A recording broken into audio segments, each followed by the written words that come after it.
Little bugger. Hey? Be good girls. Be good girls for daddy. Yeah? You know the rules. And so do I. The _Luna_Tear is now live. Streaming Laundry Store Simulator. Laundry Store Simulator. Crimewatch UK after. I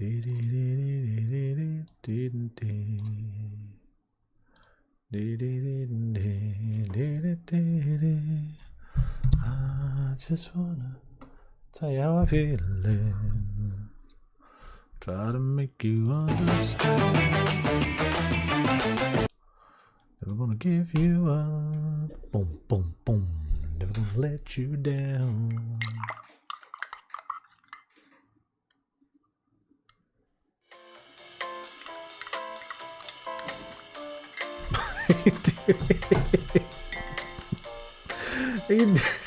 What are you doing?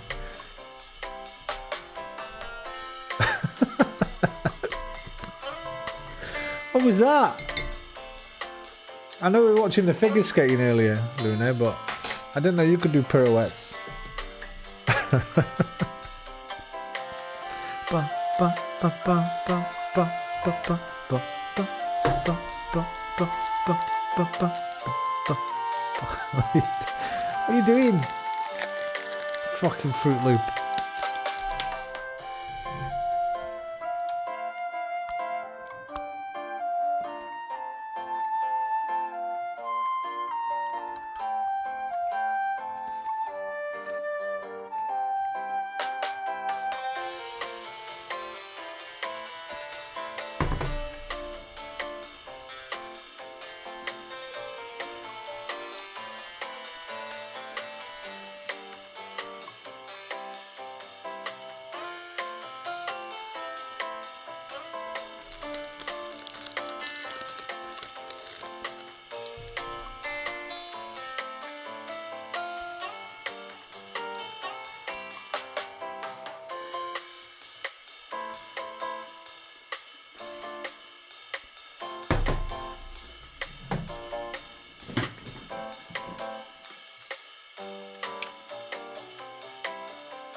You better book your ideas up, big head.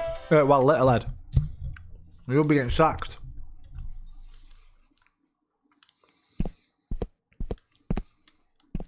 Can't remember any of the buttons. R2? Oh, there we go. I'll be. Oh, that's for the price.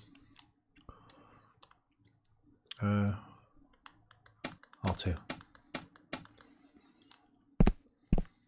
Shift. How do I throw this away? Triangle.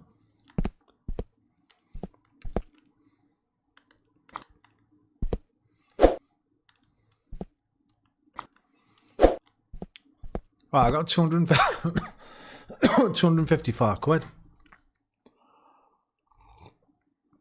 New tutorial. How did I look at that? Up. No. Right. No, that's that.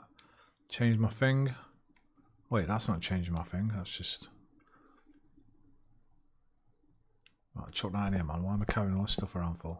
Oh, no, I want that on me in case I need to refill the shelves. How do I change between them now?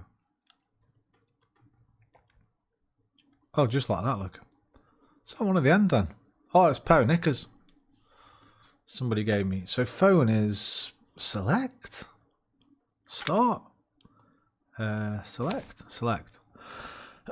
Tutorial. I've claimed them all, mate. I ain't got no new tutorials. What are you talking about? Rank challenge. What's this? Serve 50 customers, serve 60 customers on the coin. Serve 15 on the mini mart. Okay, we can do that. We'll do that. We'll do that today. I guess that's what this means. New tutorial. Right. Right, are we ready? Is there any like special... What are you doing out here, mate? Yeah, you better fucking watch yourself, pal. Right, are there any like little There we go. Side missions. Coco the Clown's back. What are you saying, fella? Hi, friend. Do you want to see a trick? Why not? If you want to, you got to pay her. How much?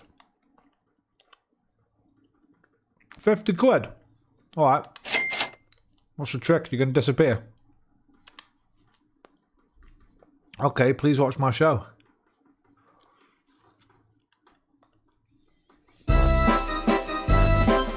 Wow. Paint juggler. Awesome.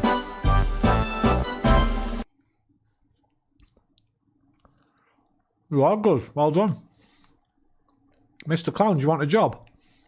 Of course, I'm always ready to work. What's the job? Maybe I can juggle some paint buckets. Maybe people will be watching, will be interested in buying them. Good idea. Okay, see you in the paint shop tomorrow. Alright. Let's do it tomorrow.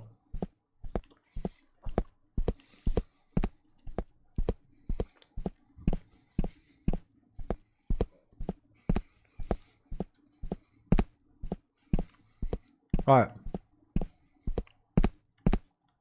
I feel like sacking you, mate. I'll be honest. You don't fucking do anything. Exclusive store.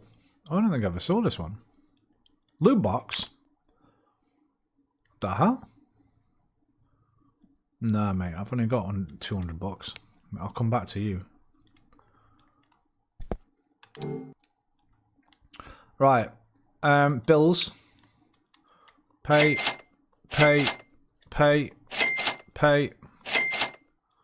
Loan. Get fucked. Skill tree. 50 quid for what? Increases my tips. Or increases customers' patience. This is just more tips and more patience, I guess. More customers will come. Right, for me, I can movement speed. I've already done that one. For the store, I've already done that. And I don't know if I can do any others. They're all locked until I get to level 15. I am level 14. I guess we do this, right? We might as well just get this. Move a bit quicker than that. Why not? There's no point. Yeah, there is a point. Is there a point? Yeah. Fucking why not? Right, come out of there. Decor. Forget that for now. We need a laundry upgrade, if anything. We need laundry rank 3 for that. Small baskets, upgrades for 160. Oh, hell. I don't know. I've got all the food. Right, I don't really understand this.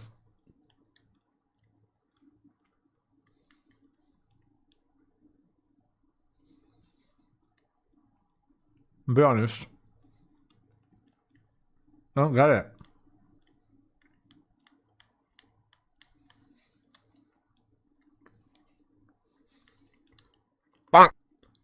Don't have enough money. Oh, I'm down to 130. Shit, okay. Right, leave it then. Let's go work. Ba-da-dum, bam, ba-da-da-da-dum. La viva España. Right, everyone ready? You ready? Forgot your names.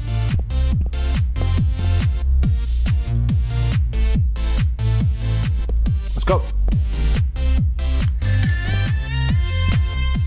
We're open. Dirty knackers. Here they come. Oh, here's our mate. That YouTube guy.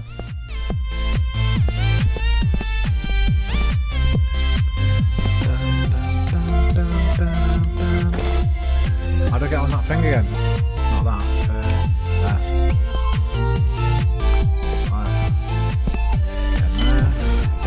Hey, hold on. Slow down, you lot. Get in there.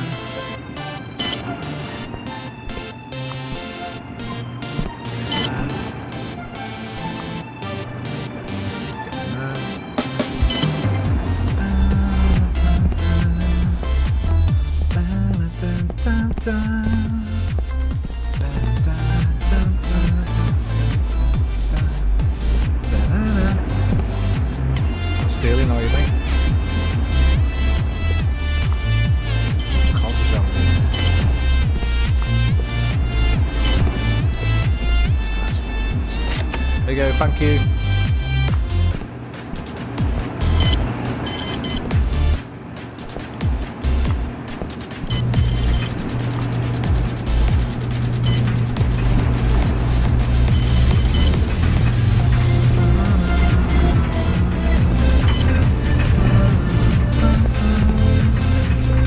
Second, mate. Right there, son. Go.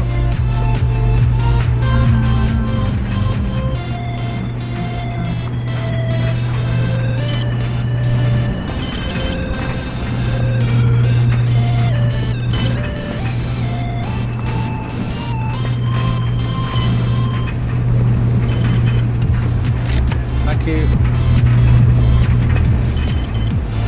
Right, here he is. Right, don't start juggling that, mate. Juggle your own things. Right, you come on. Crack on.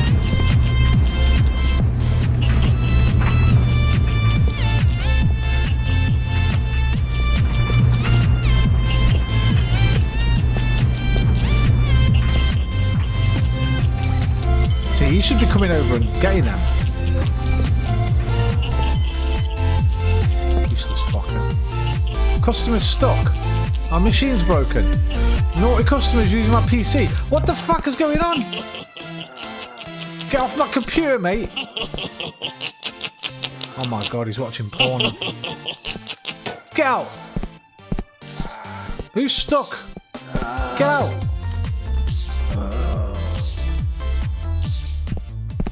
Oh, they're fucking spilling water everywhere, these twats. I'm getting everything dirty. I'm coming. Thank you.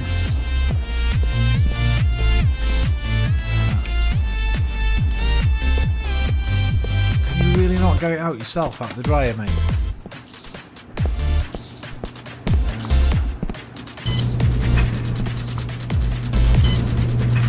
Alright, there you go, thank you.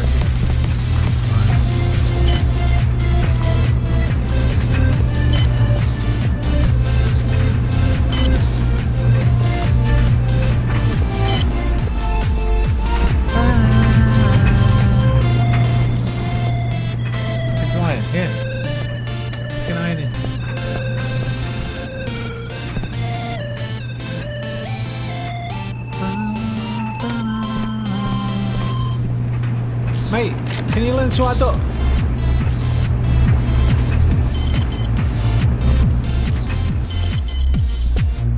It's too early. Come on.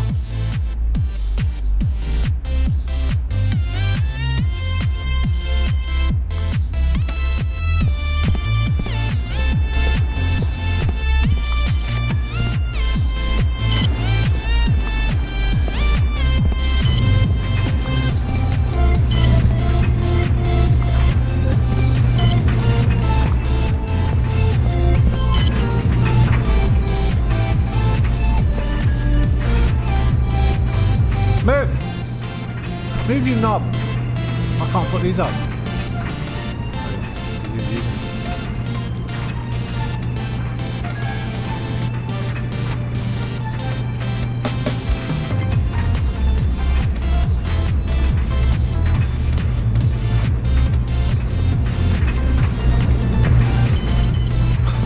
It's getting a bit busy. It's getting a bit fucking busy, mate. I'm going. Thank you.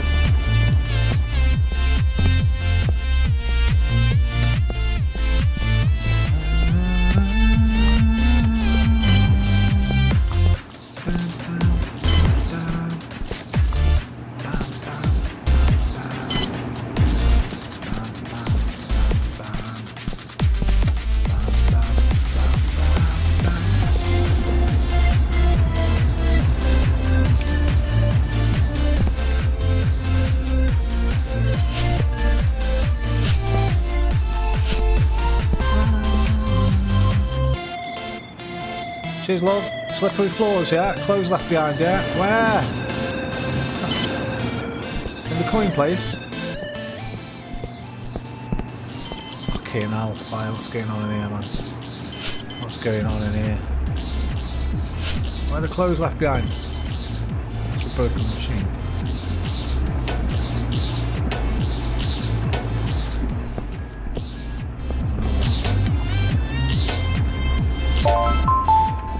Hey, leveled up. Let's go. Go, mate. There you go. Flint and all that. I'll put that way.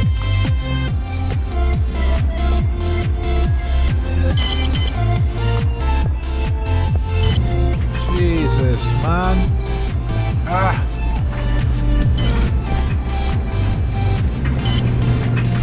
More drivers? No. Okay, you.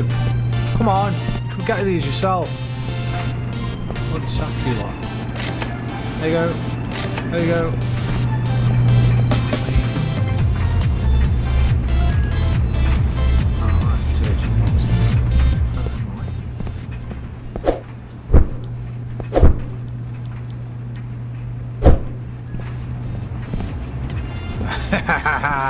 Oh, we're cooking in there, by the way. Coin place. Shit, I've got none empty, have I? Right, I need more dryers. That's one thing I do need. I need more dryers. So spend the money on that tomorrow. There you go, mate. Thank you.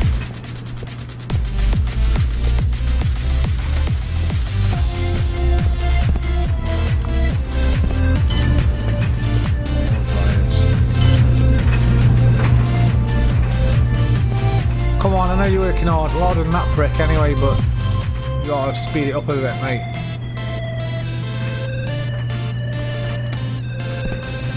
Clothes left behind. Fucking where? They must be in the other place. I just didn't see him.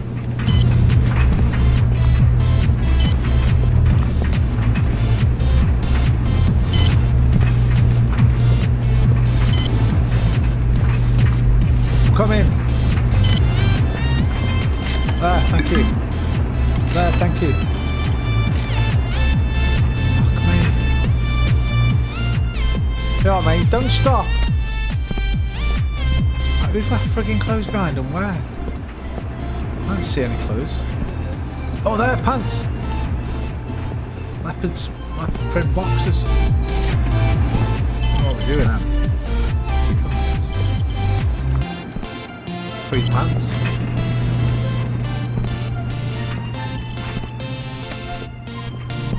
Free pants for me.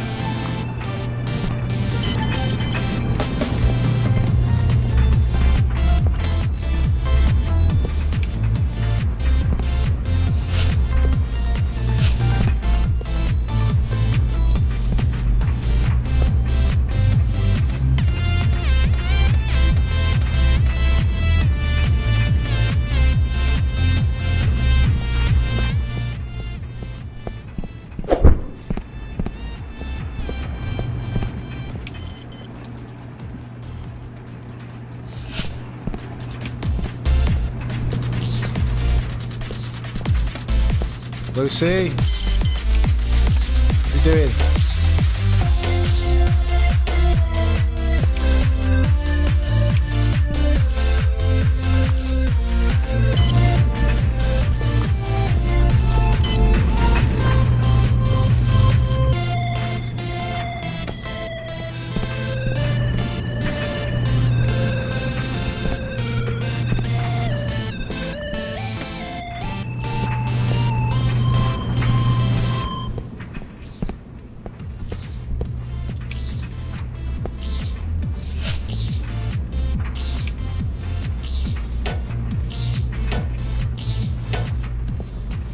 Bra?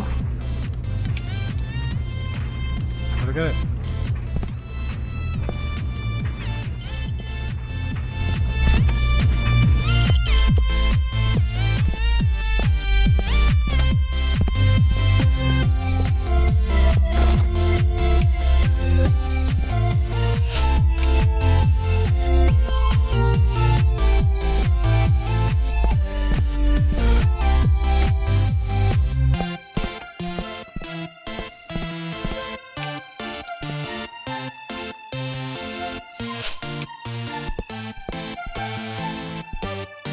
Hello. Oh, sorry.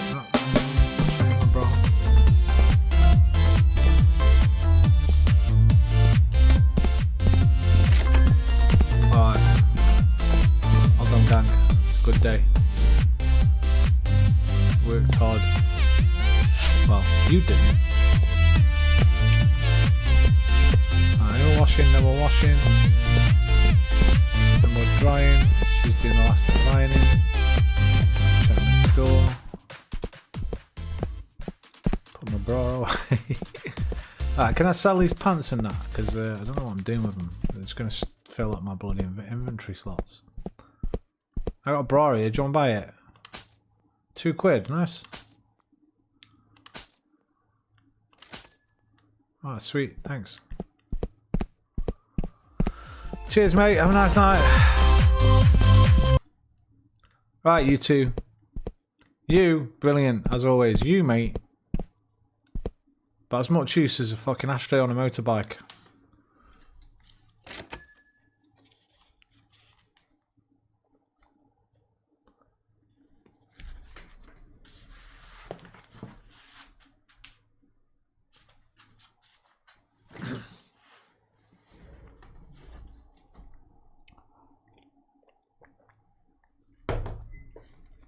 Tea's going cold.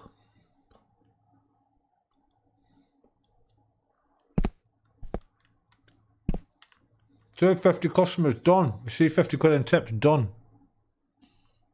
I need to serve 60 on the coin laundry, another 28. I've done the mini mart bet.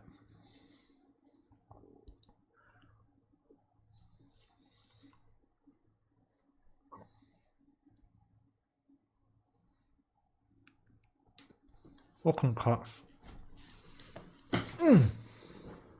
Right. Read the report. Total 263 necker.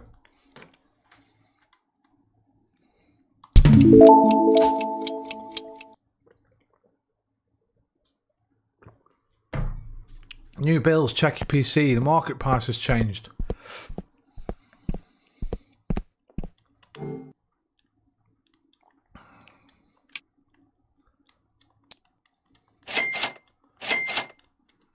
Right, where's my radio? Alright. I need to sort staffing out. Let me look at the staffing.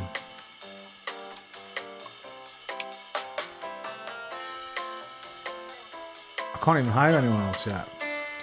I need to get to rank 3. And then I can hire somebody to do the washing and drying. I need another ironer. I need 2 ironers. When can I have another ironer? Level 5. Okay.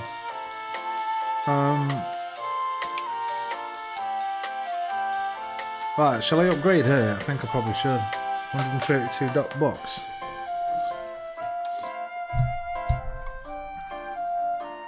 Able to remove fur from laundry means I don't have to. Oh, that's for 660. Forget that. I'll do that myself.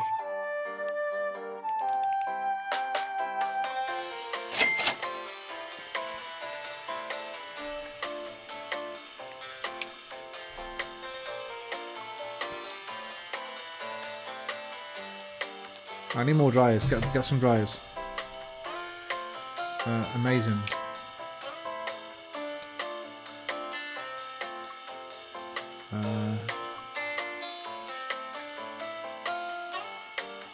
Give me 2 of these.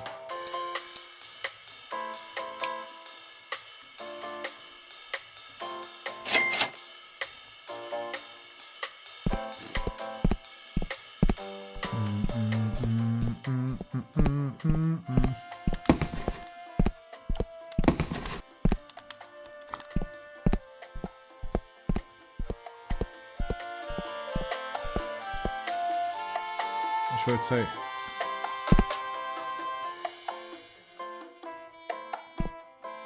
The fuck? What?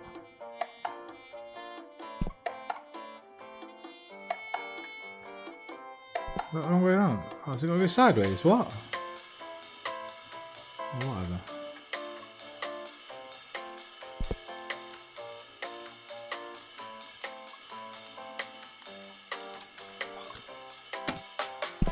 Okay.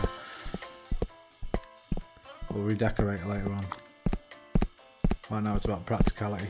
Can't stack these.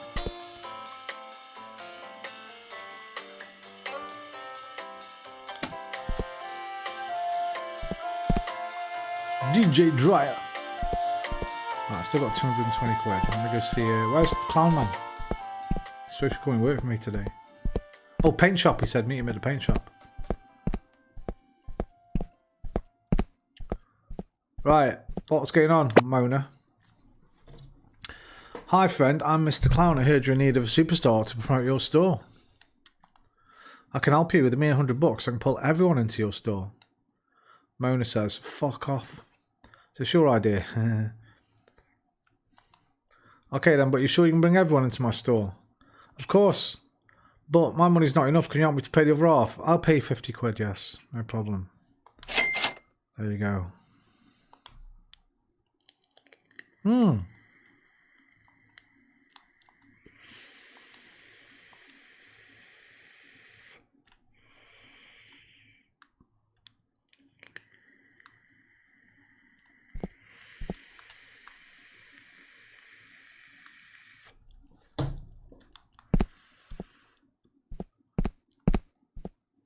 Right.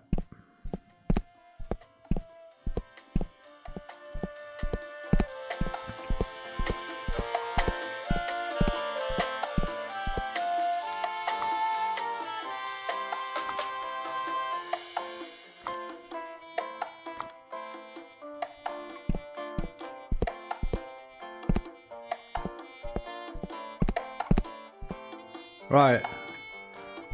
You know what? Let's stick another couple of coin washers in there. Why not? If we can afford them. 53 bucks. Get two. What have I got? 173.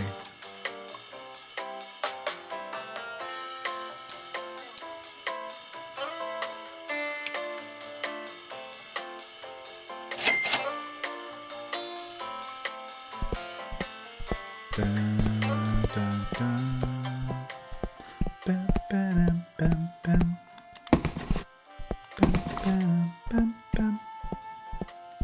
Bam, bam, bam, bam, bam, bam, bam. Ba-da.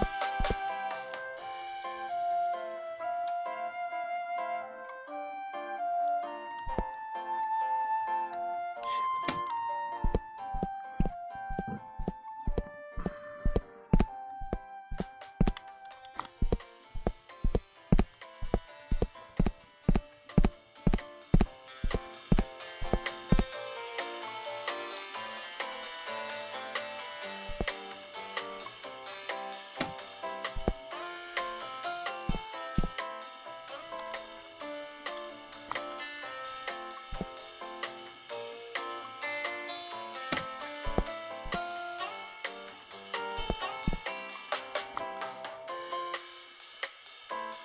I wish this had snap lock.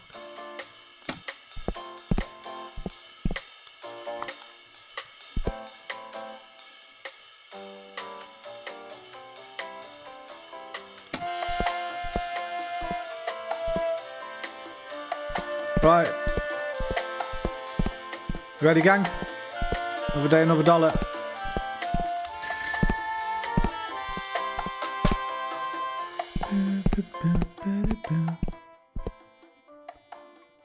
Two, three, four, five, six, 7.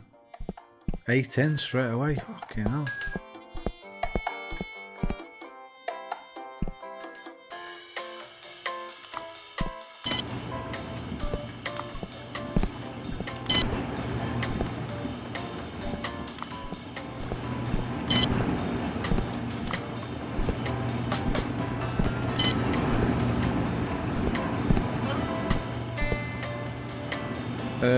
Well, the others, oh, the others must have gone on the coin.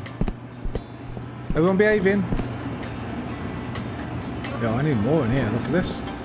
It's full. I need more of those.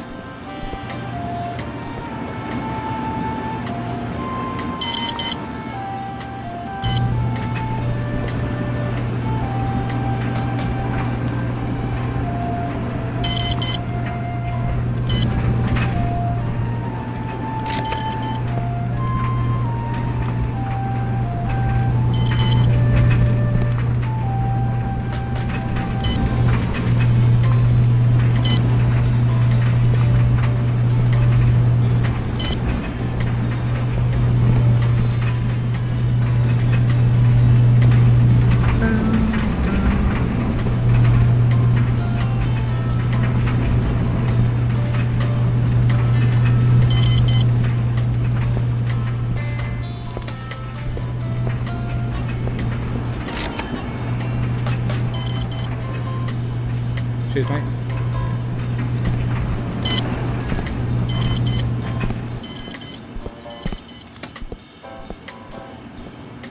Enough lint, bro. Got any more on there? What? Oh, the catch you got?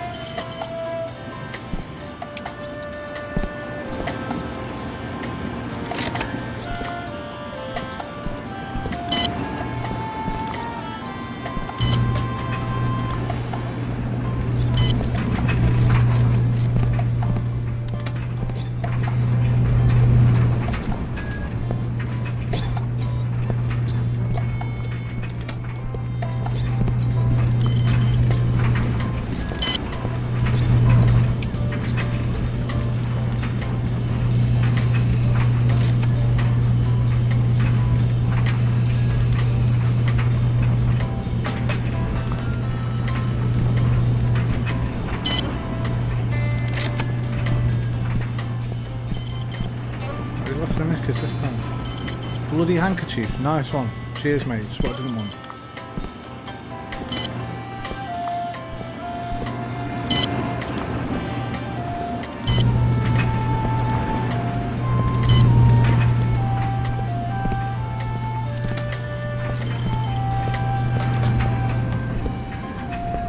YouTube at Andrelia. Andrelia! Can you do my laundry too? No problem, Andy. As long as you don't drop me one of these off. You can't actually see it. Oh shit. Oh my god, what am I doing? Oh my god. As long as you don't drop me one of these off. Wait, now my frame's up. Oh, there we go. I don't want no dirty bloody handkerchief, okay? Oh my god, I'm all over the shop. How you doing, Ando? The laundry is a tad loud, LUL. Is it loud? Oh shit, the desktop audio. Oh. It's because of Crimewatch last night. I boosted it for Crimewatch. Thank you, Vex. How's that? Is that much better? Or still too loud?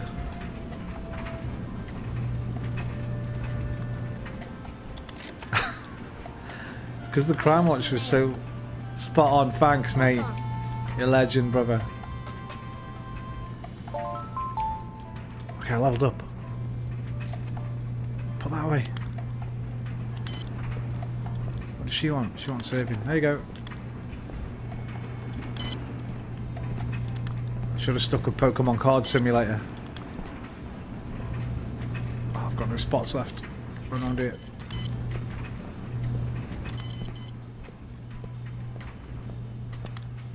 Here, here, take it.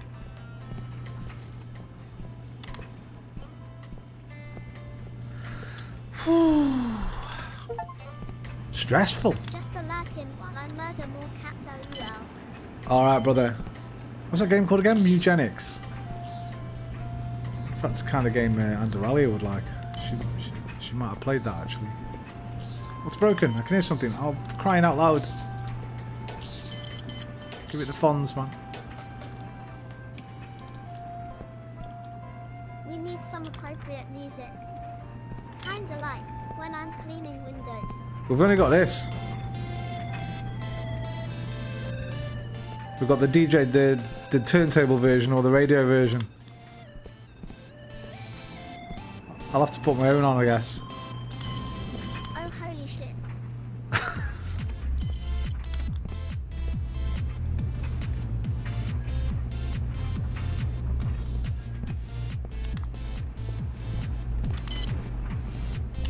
Laundry just leveled the fuck up.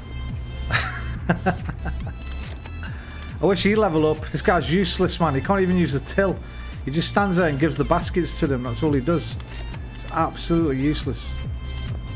She's great, this one, doing all the ironing and that, but...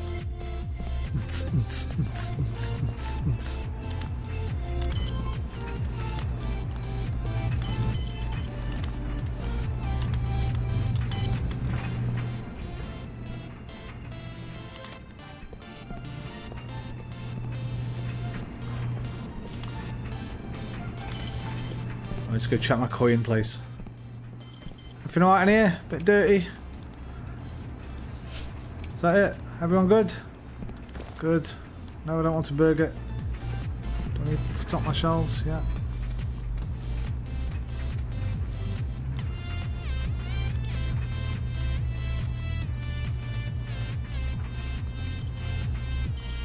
Oh my god, it's so hectic.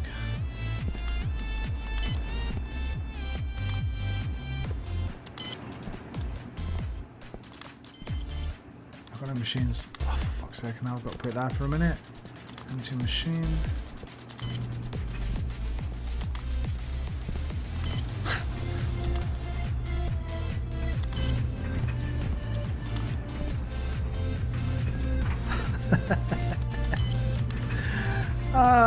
There.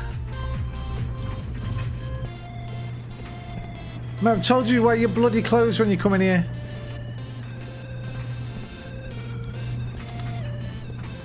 Nobody listens to me. Turn off. Oh, stressing me out.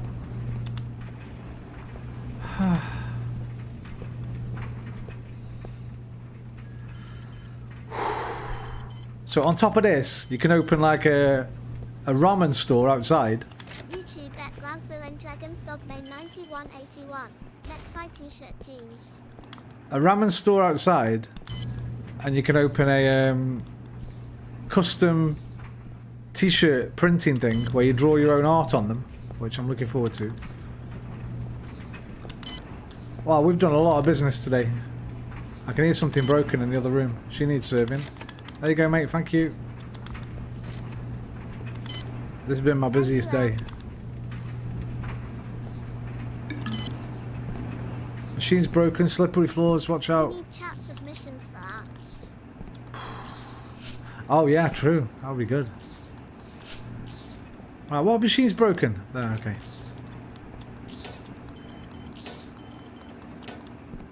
Okay, now stressing out, man. Right, we're closed now anyway, so just relax. They just have to wait now until everything's done. I wish she could get the clothes out herself. If I've hit level 3, which I haven't yet, I need to get my laundry rank to 3.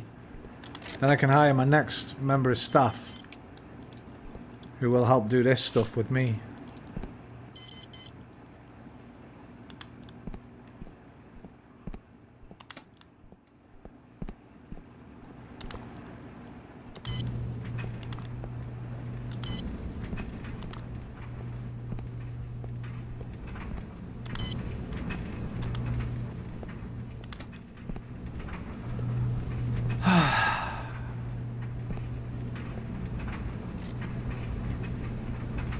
She's nowhere near quick enough, really. I need to upgrade my ironing, upgrade my ironing station. Maybe get another person to do the ironing.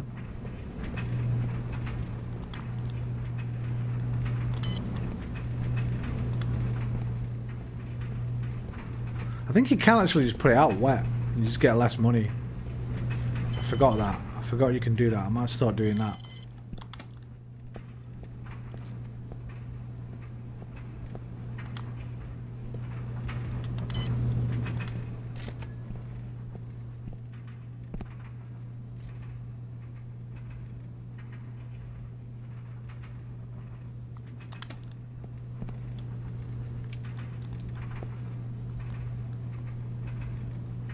Hey Grand Sovereign, hope you're well, mate.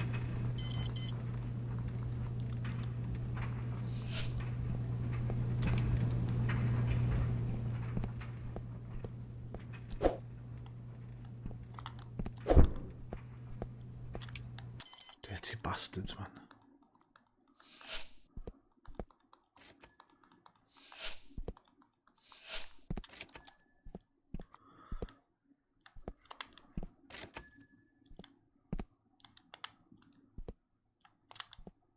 Alright, how many more baskets we got to iron? 1, 2, 3, 4, 5, 6. Jesus, we're going to be here all night. People, I have to give you overtime.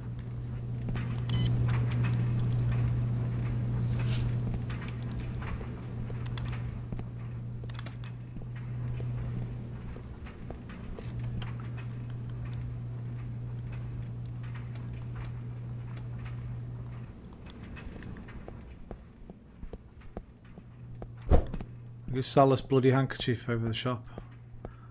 She gives me £2 for dirty knickers and that, so £2. Sweet.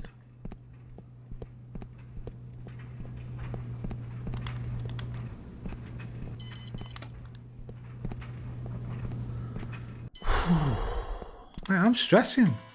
I'm warm. I'm too hot.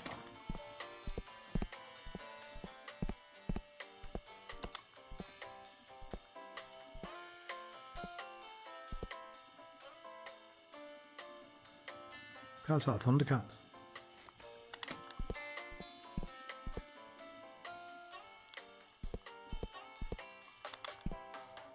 Dun, dun, dun, dun, dun.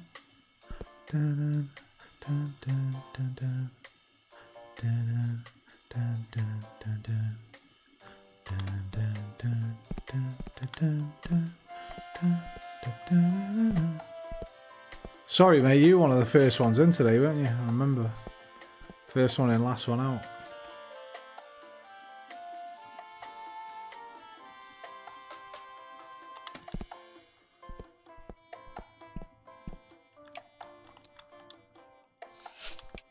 I've got to see what that clown is doing down the road as well.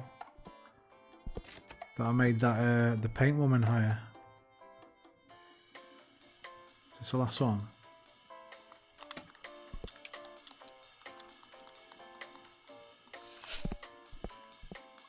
Oh, that's it. Let's go see how he's got on. How have you been doing? Has it worked out or what, Mona? I guess I'll see you tomorrow.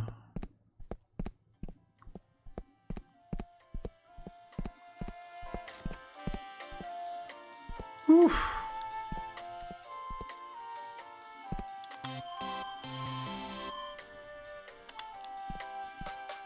Well done, you. You, tiny head man. Rubbish. And Dragon's Dogma 9181. I've seen so much Brazil dialogue that the letter here in my mind are seeing Portuguese. Well, don't know what you call that, but makes sense, I guess. Kinda. Right, have I got any more detergent? No, I've only got bleach. I need to order some detergent. Is there any even in this box? Yeah. Right, we're done. Thanks, gang.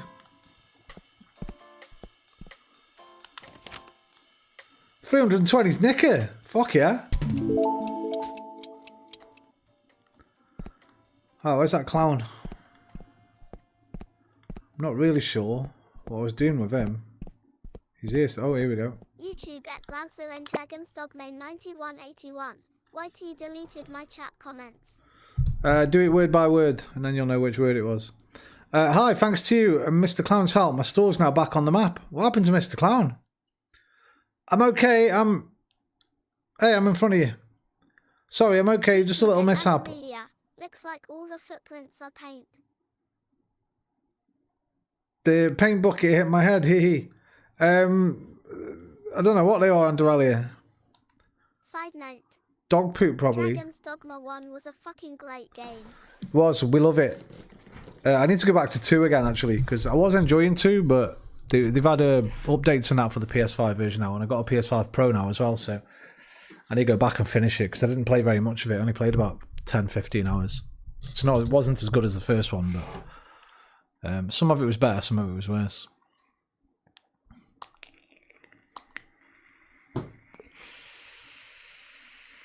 I never gave 2 its time after all the backlash, but it is on my list. I feel like a lot of the backlash was too harsh, but here's what I'd say before going into it. Don't expect Dragon's Dogma 2. Expect Dragon's Dogma 1.5. The Sitites looked shit, but the combat was pretty refined. Yeah, they refined the combat. Like I say, in terms of like how the game plays, there's nothing new there. It's very, very similar, kind of old school. Even stuff like enemy variety didn't seem too much improved, but I didn't get to the second world. There's like a second land that you go to that I never got to. But still to this day, magic in that game, I think it's the best magic in any game. The first one, the second one. I don't think magic has ever been bettered than the Dragon's Dogma games. You feel proper powerful, like a sorcerer whipping them big whirlwinds up and out and raining the fucking... Dogma was always a little yeah. Yeah, exactly. The fight gameplay was unreal. Mage Archer was cracked. See, I've never played as a Mage Archer. I might play as an Archer next time I play because it looks pretty cool on Dragon's Dogma 2. You got a lot of moves like jumping around like Legolas and that. I played Warrior first playthrough and then Sorcerer second playthrough. But yeah, it's still got all that awesomeness, that mix of like Shadow of the Colossus and jumping on the big guys and climbing up them, and oh, it's fucking brilliant still, like. But just don't expect too much. I'm lurking and I'm stalking when you least expect. Heck yeah, laundry. Hey Nova. YouTube at Nova Prospect 1337. Lack. It was hard to balance stats for, but if you planned your levels, it was dope. Nice. I'll have to look into it. In fact, like I say, I might play that way next time. Oh, okay, so I've got new paints now. Safari. Donut. Ooh, I like the donut. Pink flamingos. Green leaves. Mint clouds. Horror. Hangers. Elegant. Classic. Safari. That's pretty cool. Cute. Ah, donuts. Give me that. How do I use that? I don't even know how to use it. What are you, mate? Who are you? I'll come see you in a minute. I'm just going to paint my shop. I'm going to try and paint my shop anyway. I don't know how. Through the computer, maybe? Customize? It might be interesting to see what Final Fantasy Remake Part 3 do with big boss enemies in scale. Change for 50, wait. Climb over enemies gameplay. I've not, I didn't finish the first part. And I've not touched the second part, obviously. But how do I use my paint? My new paint. A fucking grand for a sign. Oh, this is just for the outside. How do I paint the walls?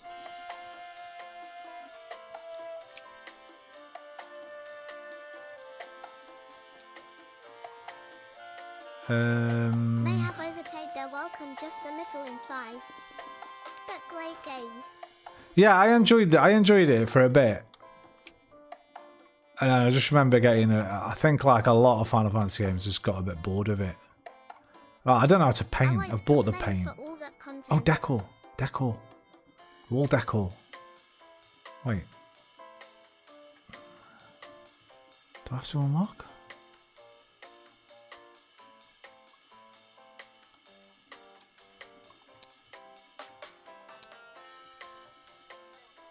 Fuck knows, I'll look that up next time. I'll look it up next time, I don't know how to do it. Complete the challenge to get a new tutorial. Have I done that yet? I'm one customer off, you bastard. Oh, you bastard. So I've got to go through this next day to get it. Then I can hire my next staff member. Well, don't you start browing me. You, little one. Come lie down. Come on. You've had loads of food. Come on. Don't you start with your brow. Come here.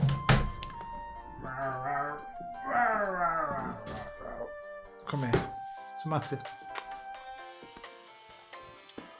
Get up there and behave yourself, little shit. Right, I'm going to buy more coin washers. Just buy more coin washers. Amazing. Coin washer. Right, get another 3.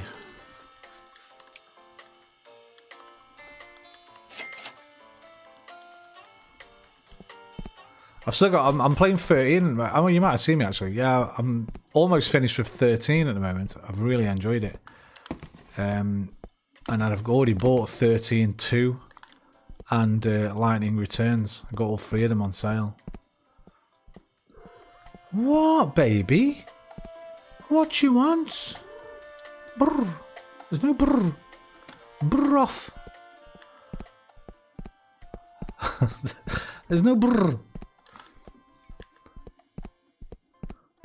Nice. The endgame for 13 was too much for me back in the day. Well, if you mean like post-story, Story to track to. I wouldn't be bothering with any of that. Like, as soon as I've done with the story, that's it. It's getting binned off straight away. None of that completing everything, maxing my characters, doing all the weapons and things like that. Story, see you later. Give it a few months and then play the second one. It's rare that I get through a game like that, so... Oh, what does this Muppet want? What do you want, Muppet? Agent 001. Very funny. Wait there a minute. I forgot to buy some thingy. I love the LCI stuff. Just threw my teenage brain off a tag. 4, 5 of them. 2 of them.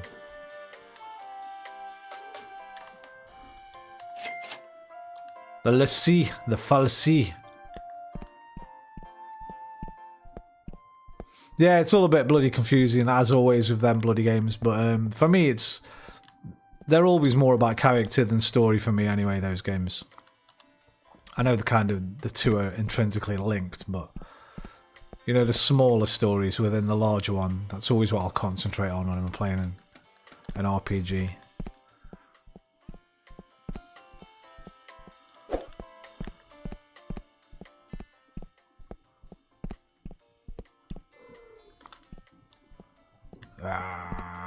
Too much stuff.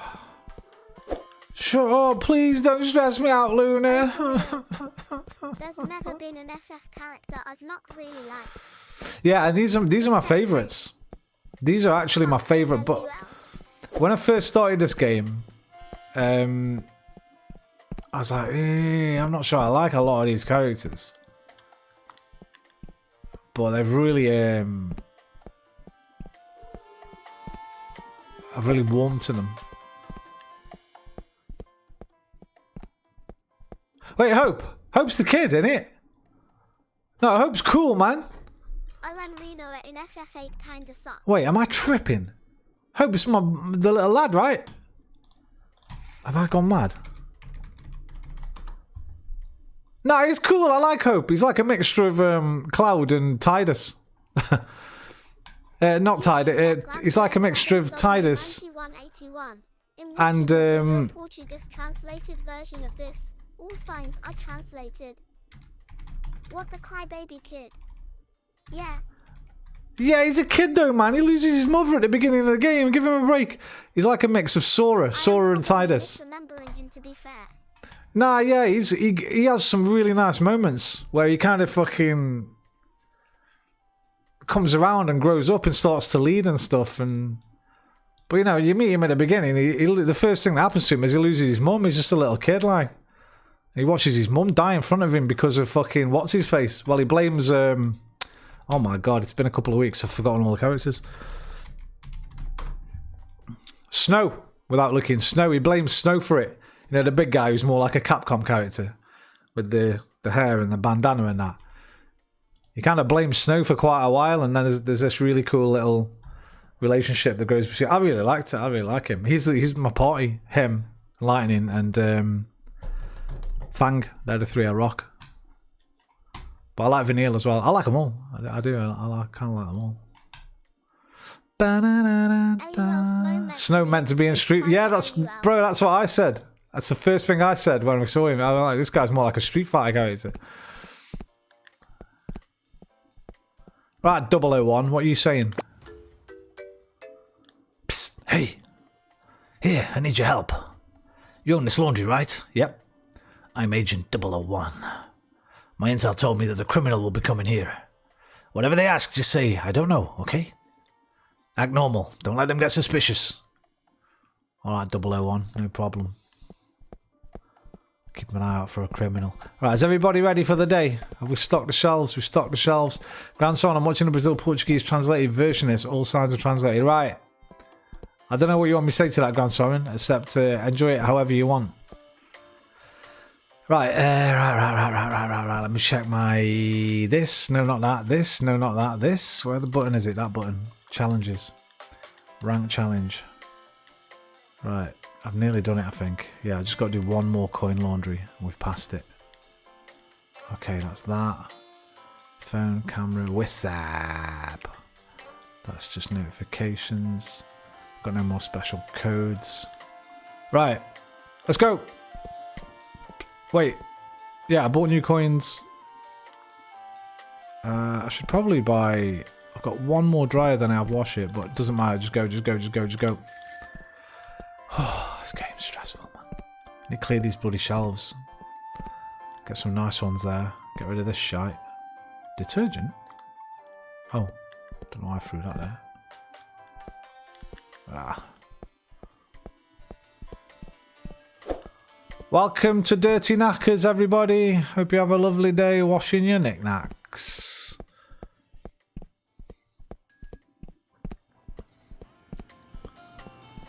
Bloody lint on everything, man. What the hell?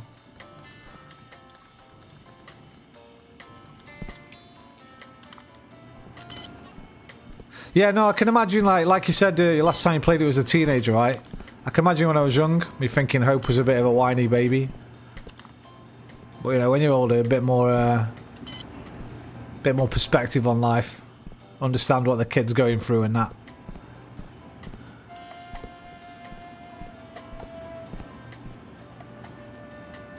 Oh, everyone's chilling and that. Da, da, da. 2 pies.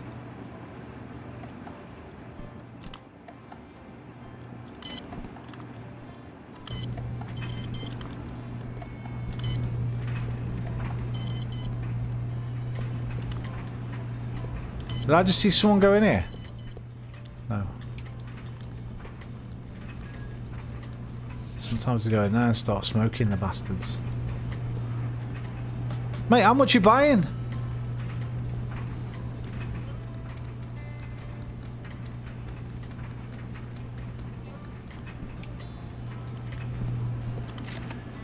Cheers.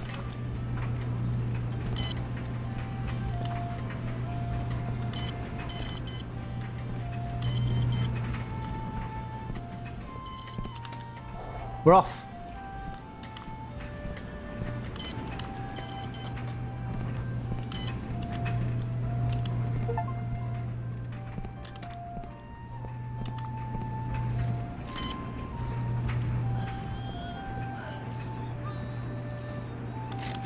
What's going on in there? Customer's stuck. Look, it's the fucking... You might have seen these videos on Pornhub, I don't know.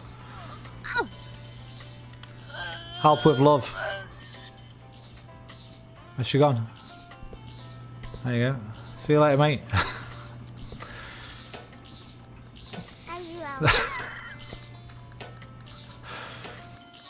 Jesus.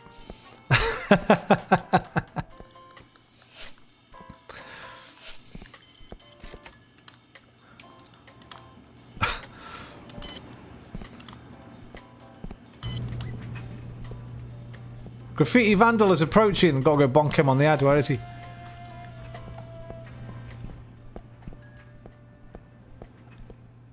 Where?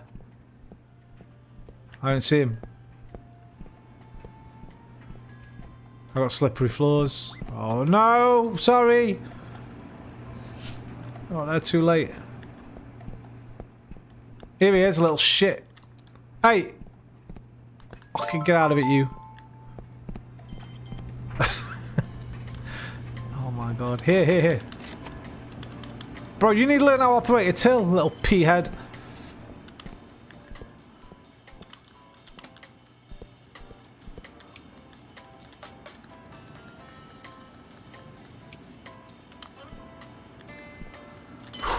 Oh my god, out of detergents again.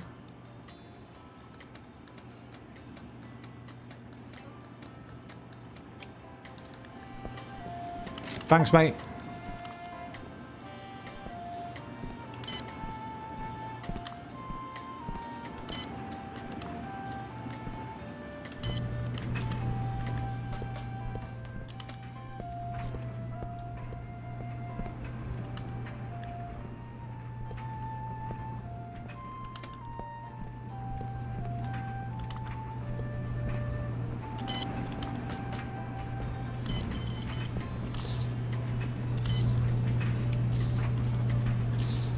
Good girl, Luna. Sleepy time. Thank you. That's what I wanted to see.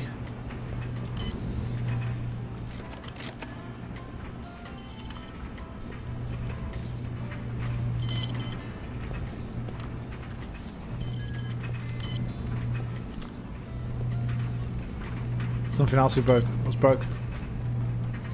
Must be next door. Yeah.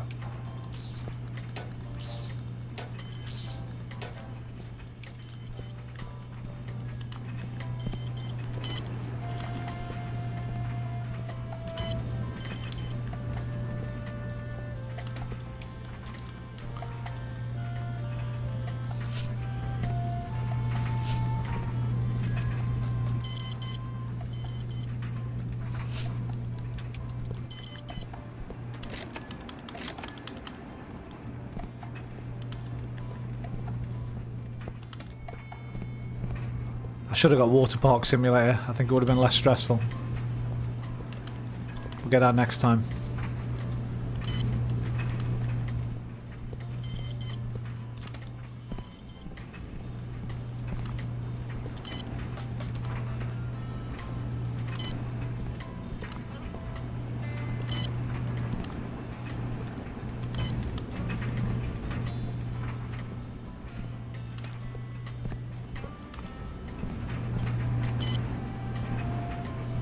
Thank you.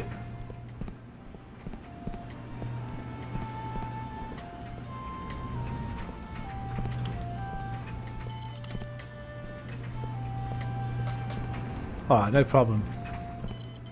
Hello there. Welcome. Pick your stuff up.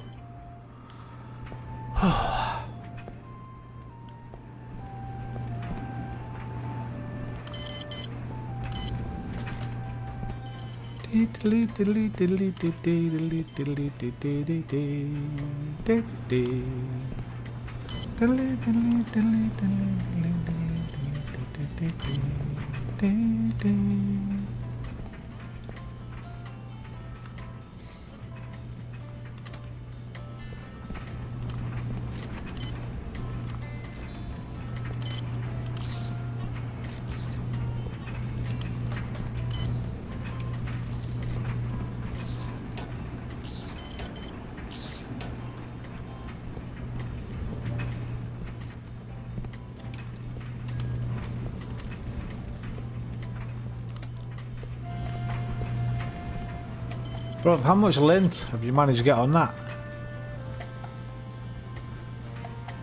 You've been doing to your washing, mate. Oh. Alright, stop now, everybody. Fucking hell. I've earned enough money today.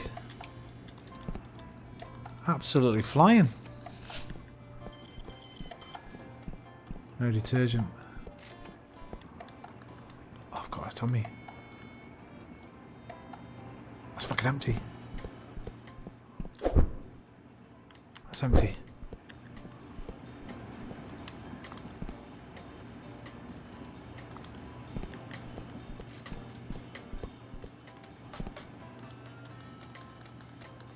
Alright, 2 shelves of detergent, 1 shelf of bleach next time, because detergent goes way quicker.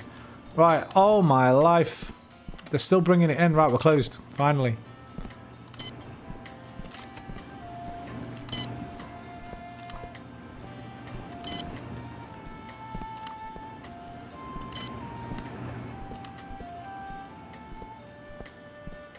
Aye, aye, aye. What did I make yesterday? 3, 2, 1. Ted Rogers. Let's see what I make today. At least we've leveled up finally. We should be able to hire our next member of staff, which is going to help immensely. Although, it is going to keep us slow us down with only 1 ironer.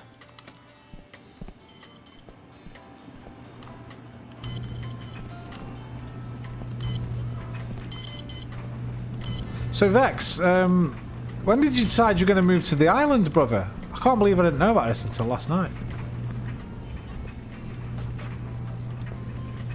Stoked for you, lad.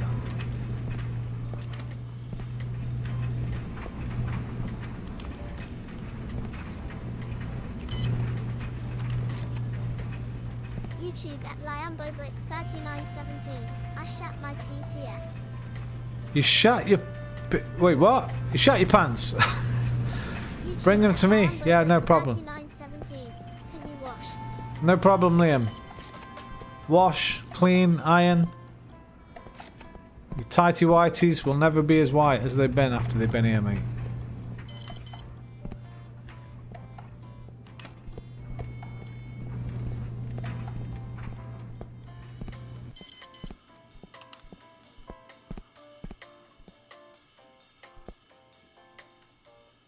Back in July I went to Edinburgh and was like, fuck my hometown.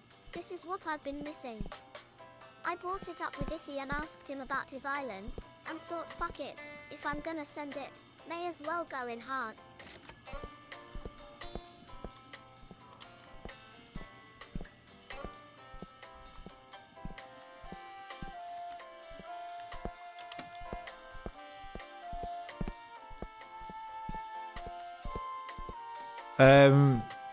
All the fucking best, mate. Brave move. Well, I don't know how brave a move it is. You might have everything sorted. Have you got like somewhere to live in that? I presume you have. You're not just going to fucking go over and sleep on a fucking field, are you? What about a job? This One is sorted. Just set it in stone. I fell in love with the place. Yeah, it looks amazing. These aren't wet. What? Are they dirty? Have I picked someone's clothes up? Shit. Waiting for their council to get in touch. In the meantime, Right. staying with Iffy for a while.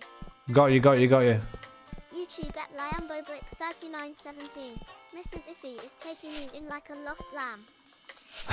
And yeah, got a job ready for me in the hotel next door to him. Oh, nice. There's a hotel. Brother. Chef Roman. At Restream, but yeah, accurate LUL. Listen, I couldn't leave my cats, unfortunately.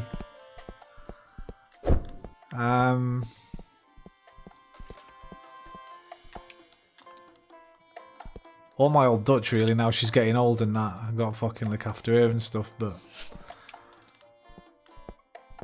Bring them. God, she would... You know what?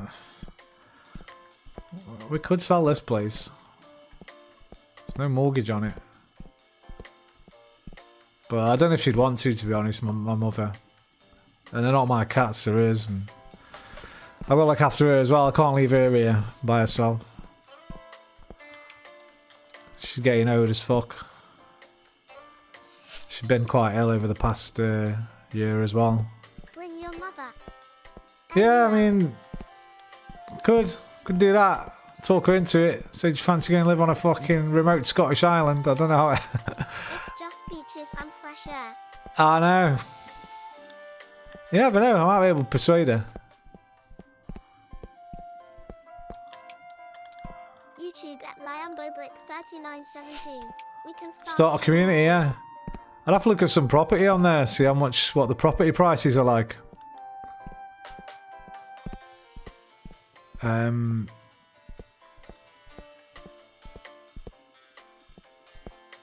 think we'd have a problem with this house. So apparently, like, the house is under like a trust thing.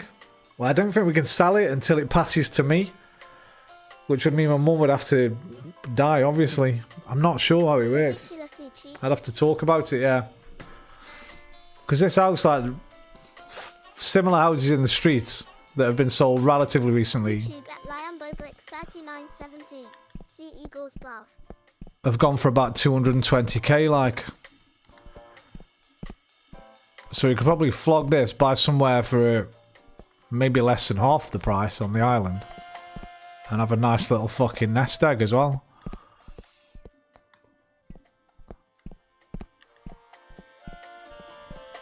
Is number 24 coming or what? What's up with this? Is it not done? It's not ironed. Is that why? Fuck.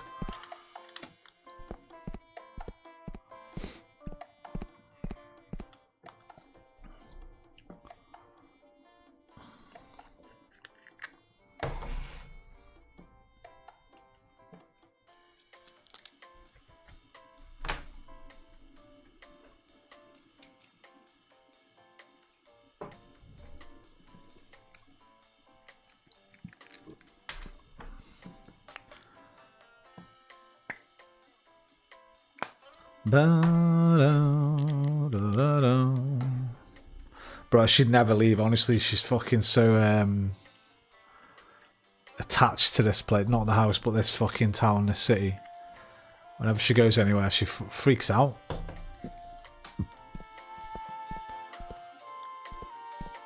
But maybe I'll bring it up. See what she thinks.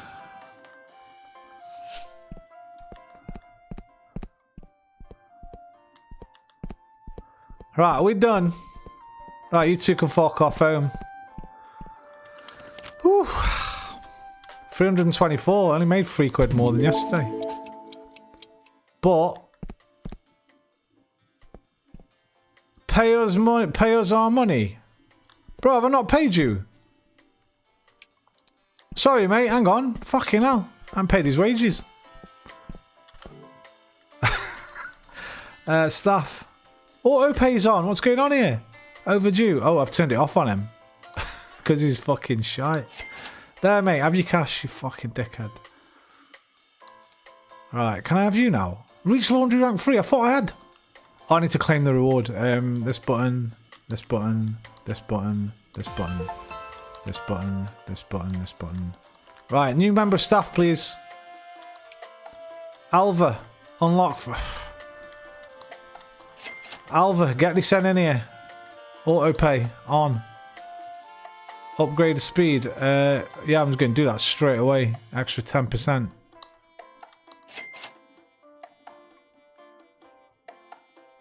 Apply. Able to clean laundry express baskets. Don't even know what they are. Right. Hello, Alva, love. Right. I shouldn't have to do hardly fucking anything now. I can just... Hello, Swipey. Hey there. I want to get my clothes cleaned. This place looks perfect. Say, did anyone suspicious come by yesterday? I don't know. Who looked like a spy? I don't know. You really don't know? I don't know. Well, I'll bring my laundry tomorrow then. I don't know. Huh? I don't know. Weird. Anyway, see you tomorrow. Alright, mate. Catch you later, bruv. Merhaba, Emery Chan, how you doing, man? Right, is that all bleach? Oh no, I've got one more detergent there as well.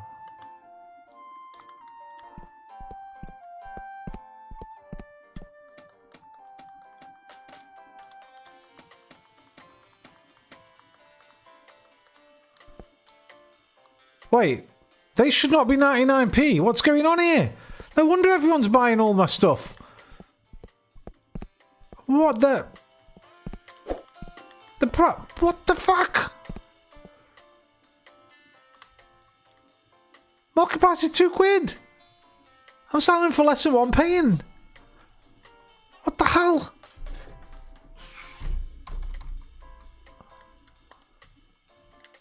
I don't... £2. £2. Okay, everything's £2. Good. YouTube Wait. Angling Brothers L60. Hi. Oh shit, that's because I've got different things on the same thing. Oh, whatever, that'll do. Angling Brothers L6T. Angling Brothers L60. In back after ages LLL. Bro, it's been that long. Then it was before, it was when the fucking YouTube had a different name. YouTube changed everyone's names, hasn't it? About 3 months ago. So I don't even know who that is. What's your old name? Or your alternate name? Because instead of your normal name now, it gives the one that you've made your account with or whatever. Silly YouTube. YouTube M-Hack! L60. Last time it was when I was playing Skate and when it was popular. Yes, brother. How you doing, man? Hope you well. Angling Brothers L60 in Mac. How you doing, M-Hack? Hope you're well, brother. Right. What else can I do? I've got 280 quid. I've got a new tutorial, apparently. Unlocking custom shirt room. Finally. You unlock utility room from Blueprint. Alright. We can print our own shirts. YouTube at Angling Brothers L60. Good. Where is it? Big room, coin laundry. Bottom room, big room?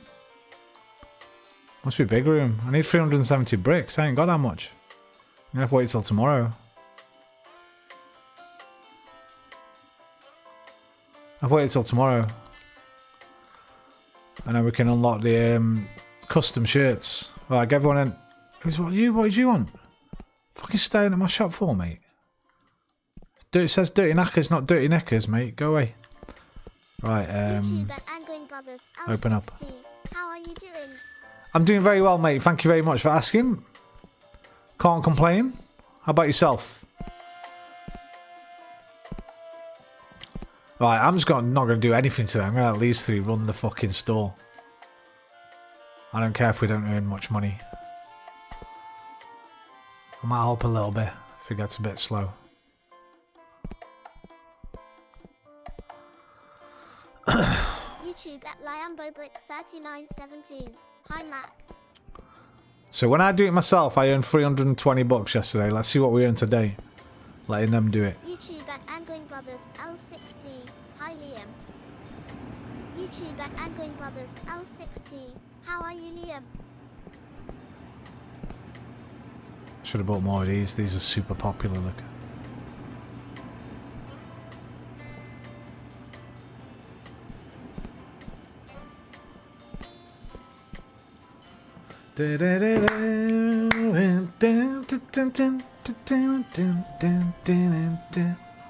YouTube at LiamboBrick3917. I woke up today and got another day. There we go, man. Be thankful every day you wake up.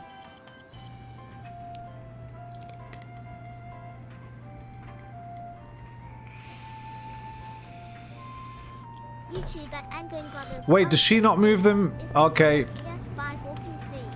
I got PC, mate. Yeah, I don't think it's on PS5. Okay, so she doesn't take them from the washer to the dryer. Oh, she does. No, she does do that. She does. She does it all. Okay, sweet. I'm just going to let them get on with it. All I've got to do is serve these people. And keep this place clean.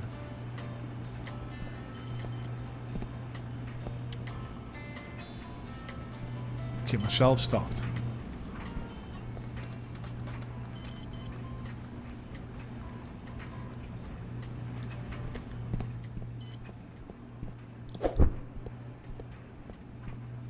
I mean, it might be on PlayStation. I'm not sure. I've not checked, to be honest.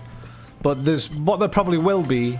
Will be. Oh, damn, okay. No, let's have a look, man. There might be. There'll definitely be like some fake version, because they always do have a fake version of all the best simulator games on PS5.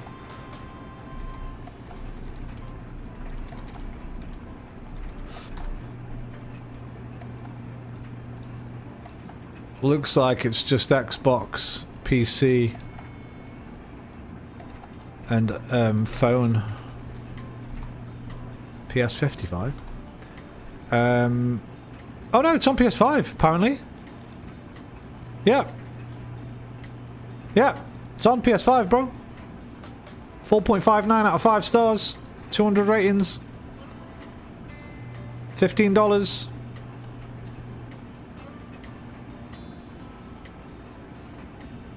Fucking hell, that's mine's cleaner than mine. I need to clean mine up a bit.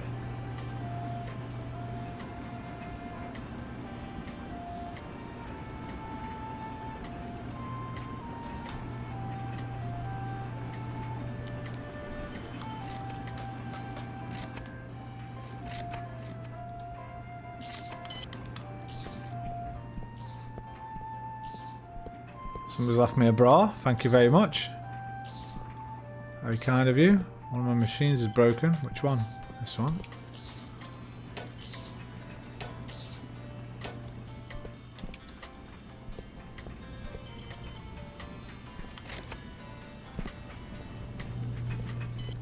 YouTube at Angling Brothers L60. Nice, I do have a PC in on it right now. Just wanted to see where I could get it. Yeah, I mean, I got it cheap on PC. I think it was nearly half price or something. Or I got it for about a tenner, I think. £8 or £9 on PC. And obviously, I don't think there are any yet because I'm pretty sure I checked. But obviously, there might be mods for this at some point. A bit like that card shop game, which is fucking great. What is it? TGS Card Shop Simulator. You can turn it into a fully licensed Pokemon game on PC. Star Wars. Why are we not getting... YouTube I'll bring Editing stuff to you. Brothers L16. I'll be right back. Okay, man.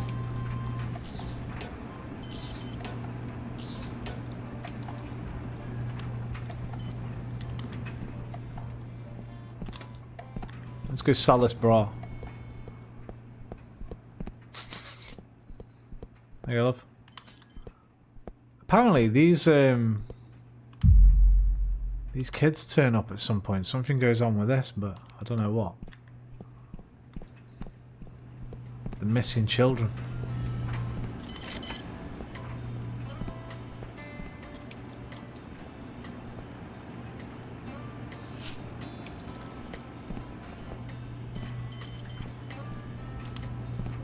Right, so what she can't do is she can't bring it over to the ironing person. She'll wash, she'll dry, but she won't take it to her, so that's all I've got to do. Take the stuff to her. And serve the customers who are buying goods.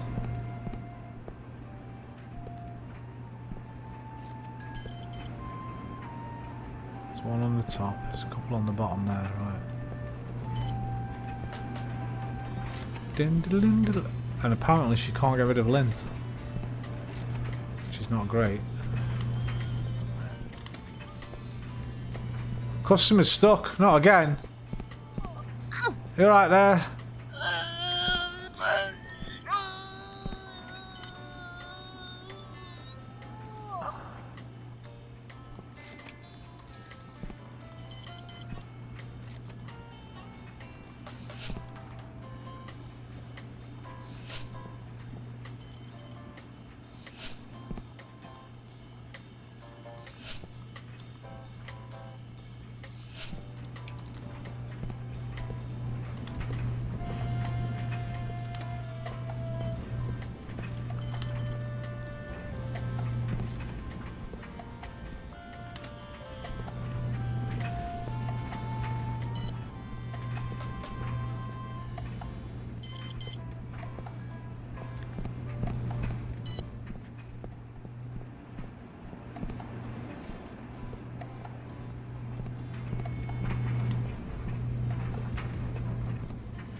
I didn't go check on Clowny. Fuck.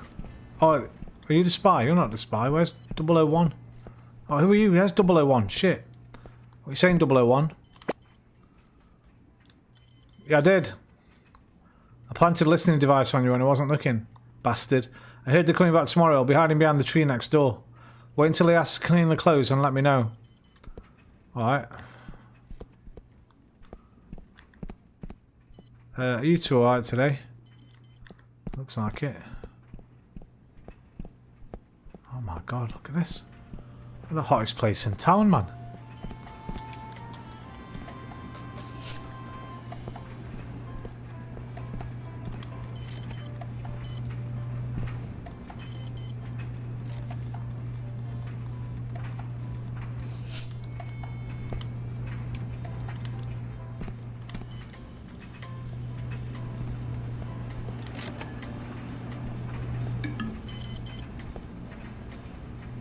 clothes left behind.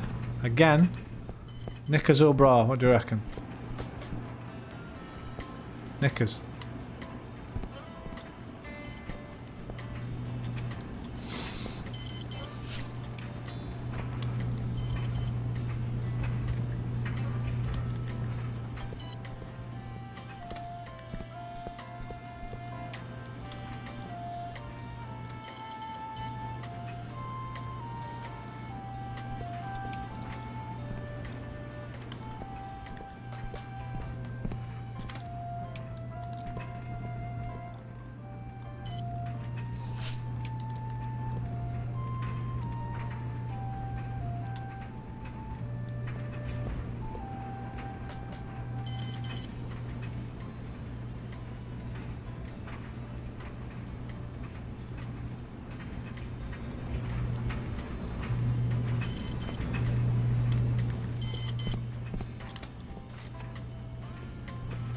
Wait, she does take the clothes over there. You weren't doing that earlier.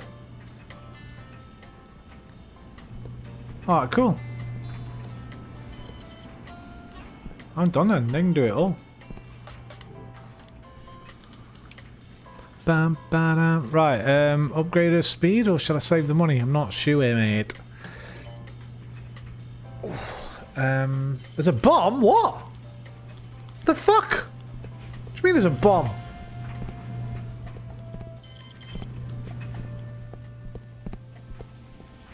Where? There, get it. Defuse it. Yeah, bastards. What the hell? Laundry wars.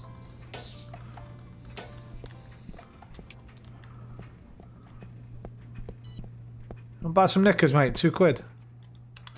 Cheers.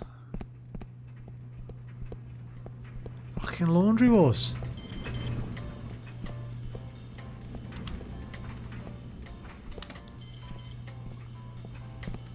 Dun, dun, dun, dun, dun, dun, dun, dun, dun. Dun, dun, dun, dun, dun, dun, dun, dun, dun, dun.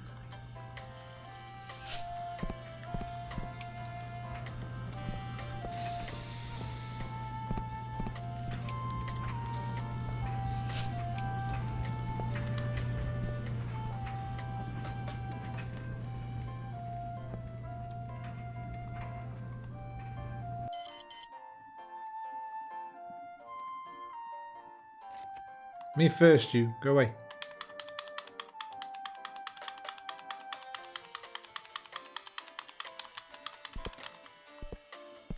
Bitch.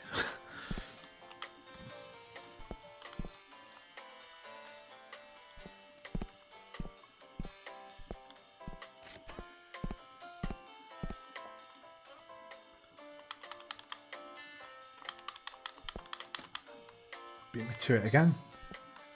Fuck, I'm gonna stand here with these for about 20 minutes.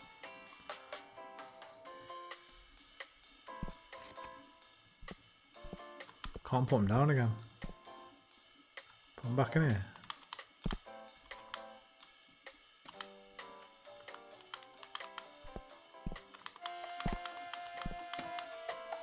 Oh, I can fold them myself. Forgot.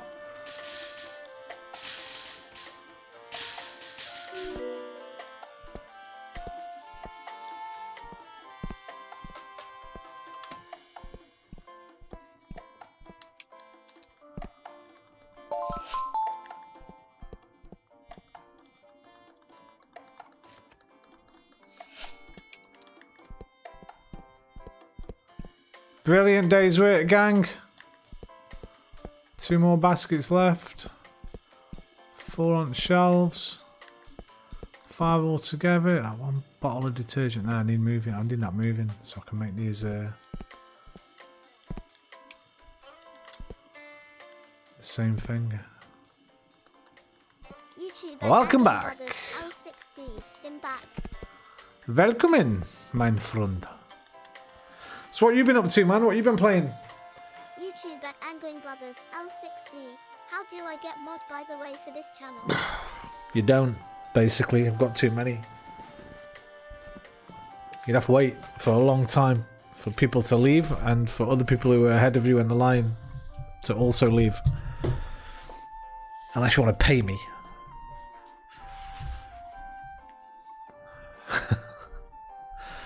£100 a year. By the way, I've not done it tonight, have I? Shit. I don't know if you know this or not, Hack. You probably do. But I'm on Twitch as well, and the quality is better on Twitch. The video quality. So if you've got a Twitch account, I normally pin this in my chat. I forgot today. By the way, I've not. For better video quality, watch at. That doesn't say watch, that says Wacketh.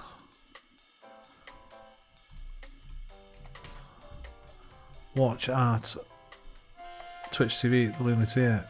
Pin that.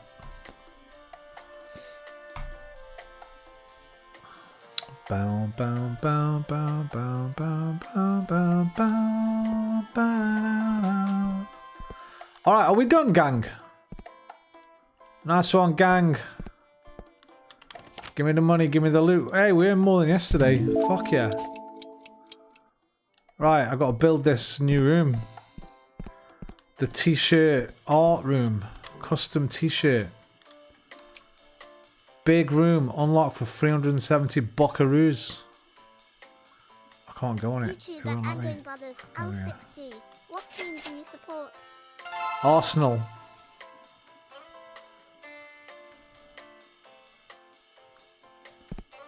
The 2025-2026 Premier League winners elect.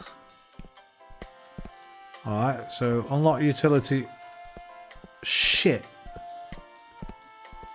I unlocked the wrong room.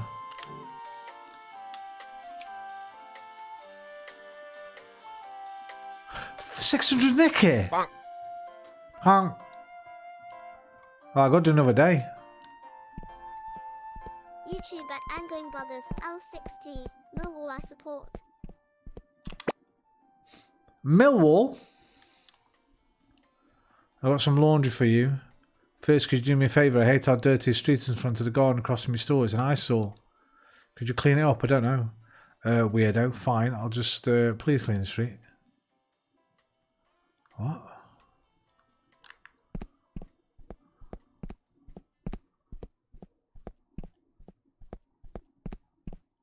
Is me in here?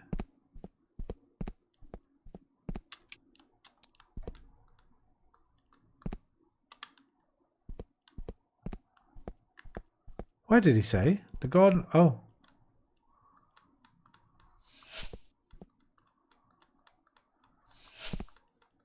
YouTube at Angling Brothers L60. Do you like Millwall? I don't watch any football. It's not the Premier League or the Champions League, bro. So I don't know how they're doing, what league they play in anymore. So not really. The only team I kind of like that isn't in the Premier League is Wrexham because of the documentary and Bodo Glimt in Norway because of what they're doing in the Champions League.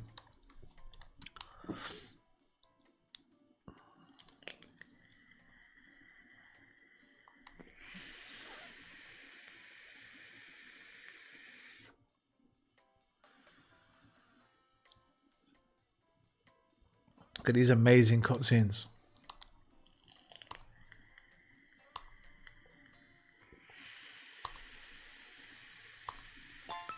A spy watch. YouTube Cheers, at mate. Angling Brothers L60. This is a chant. YouTube at Angling Brothers L60. No one likes us. No one likes us. No one likes us. We don't care.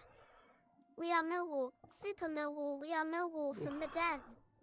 Very nice.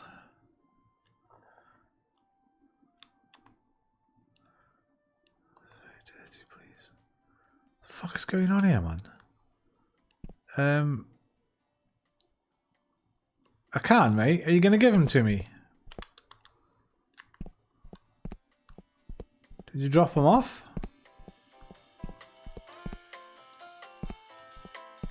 Where are they? Oh, they're there. Police.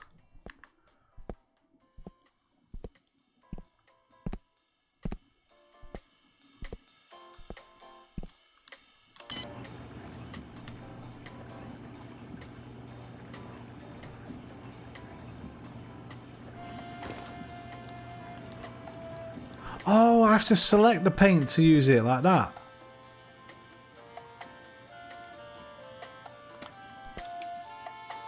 Wait, where was it? 20. How do I use it then? There we go. YouTube Donut and walls. Edwin Brothers L6D. If you watch that, I sounds less cringe. Oh, I understand.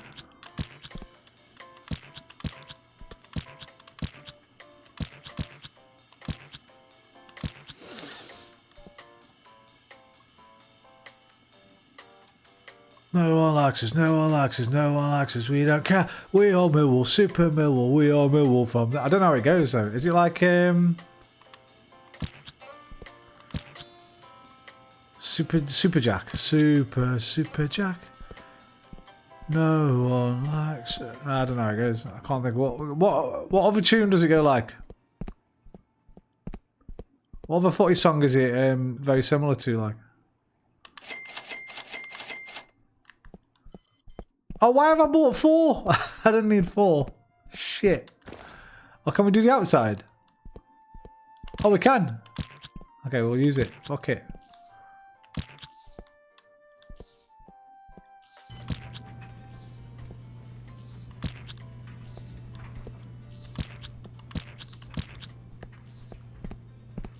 Alright, it looks way better. YouTube at Angling Brothers L6D. Watch the video, it's hard to explain. Okay.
There we go. And do the ceiling.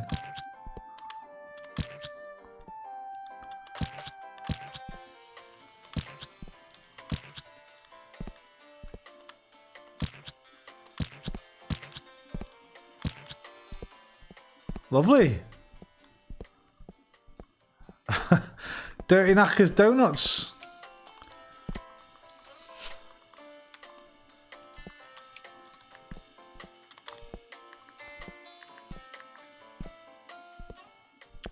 Alright, copper, hang on. Oh, I should have done a poo in it first.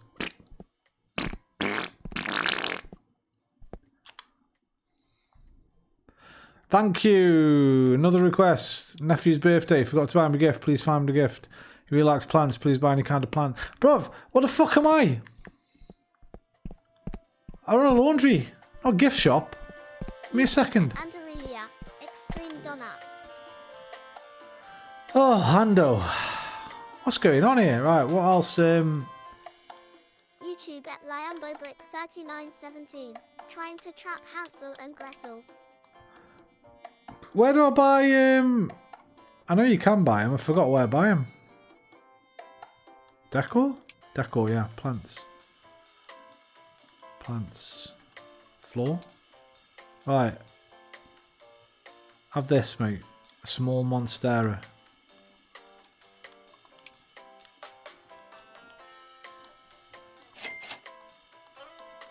Why am I buying a copy? Yeah, Hansel and Gretel. Good shout, good shout, good shout. Right, here, knobhead.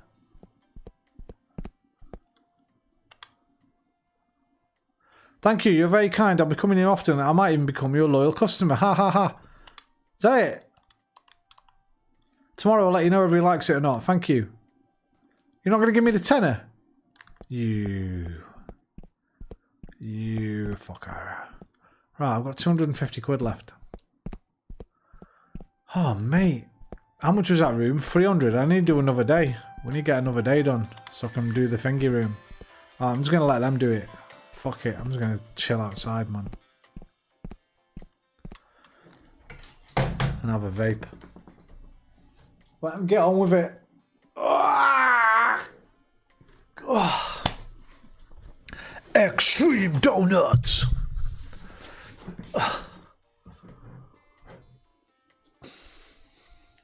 I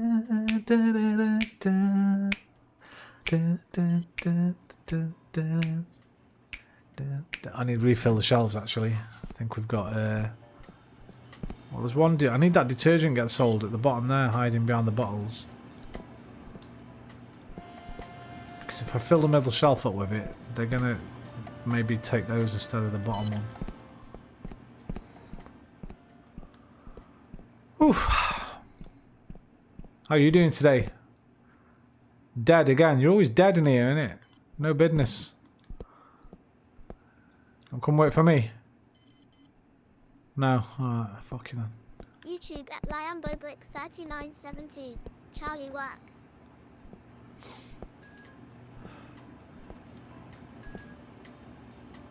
But look at that. My sign's hanging on barbed wire. What the hell?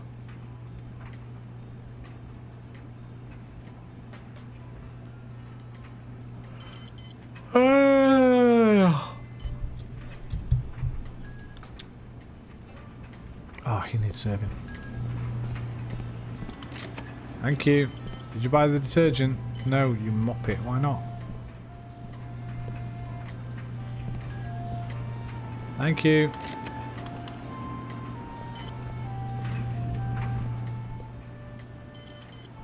Can someone buy that last bottle, please?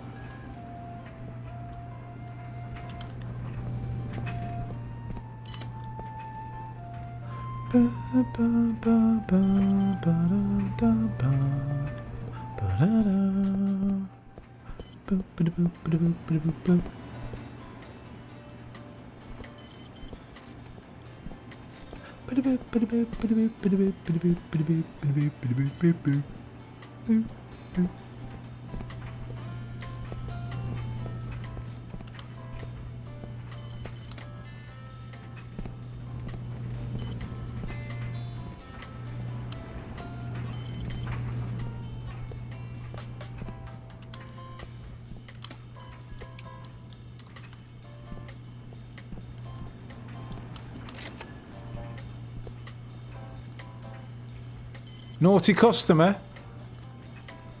I can't get that lens though yet. Where's the naughty customer? You smoking in here, mate? Vomit alert. Bastard. Come out! Yeah, piss off you. Oh, what? My usual long-windedness will be stifled. But rest assured I am with you in all your hearts. Alright, DNL, hope you well, mate. We'll be watching Crimewatch soon. It's going to do another day or so on this. Try out the custom t-shirts bit. And then we'll be watching What are you doing, mate? Oi! Get out of my shop, you... Creeping around in your pants. Get out of it! And come back.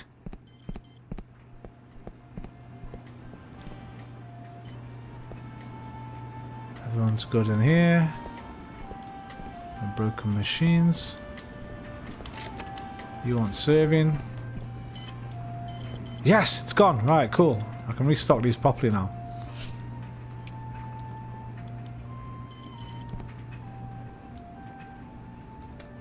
I've only got one bottle. Fuck. Hopefully I got some here. I haven't. What a muppet. Okay, go order some. Mini mart. 1, 2, 3, 4, 5.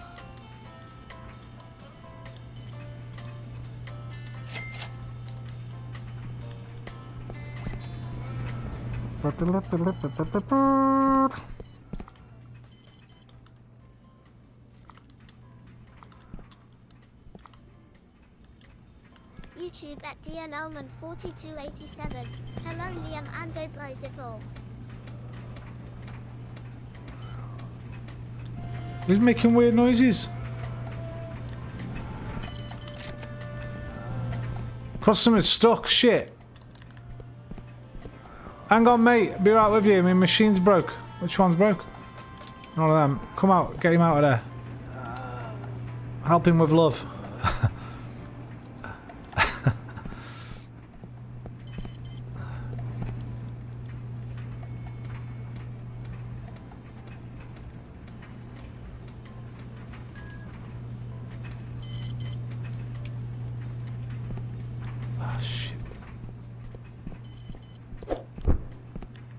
YouTube at LiamboBrick3917 07DNL. Right, this is supposed to be 50p. I've got it double the market price. And they're still buying it. So I'm leaving it at that. I don't care. If they want to pay it, I'll let them pay it.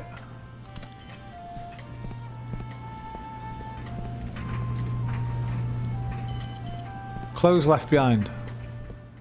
Knickers, bra, or pants? A dirty sock. On this sock, £2. Cheers. Oh, some more clothes left behind. Bra.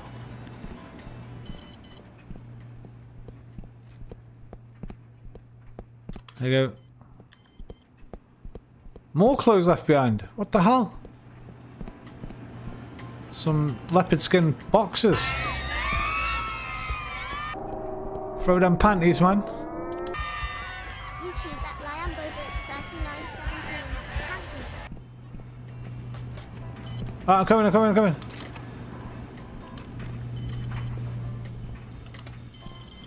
Aye.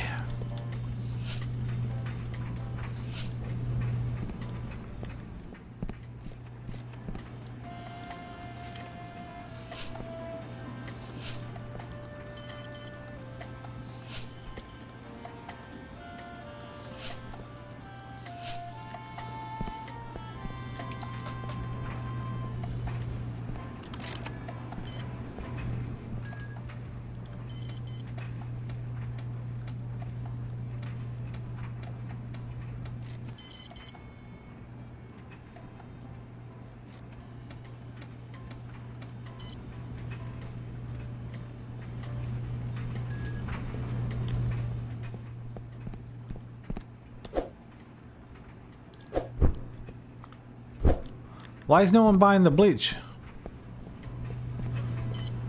£2.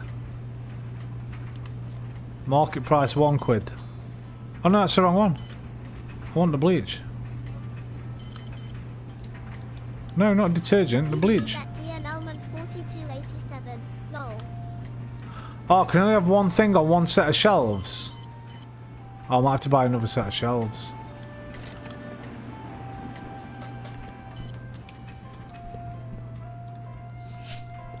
Maybe you can have one product on there.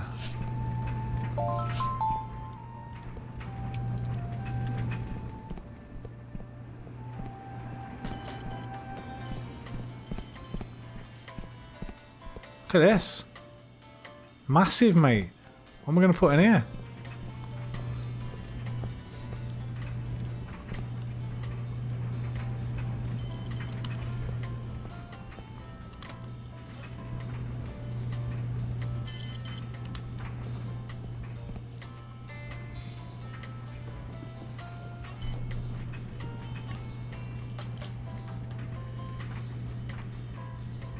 YouTube at DNLman4287.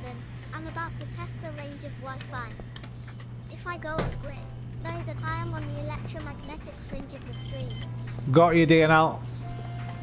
Always with us in our hearts, bruv.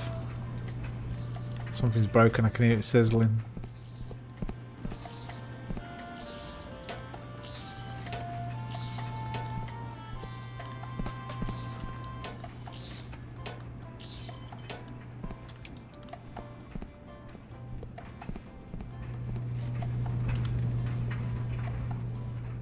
Oh shit, I need to do that lint.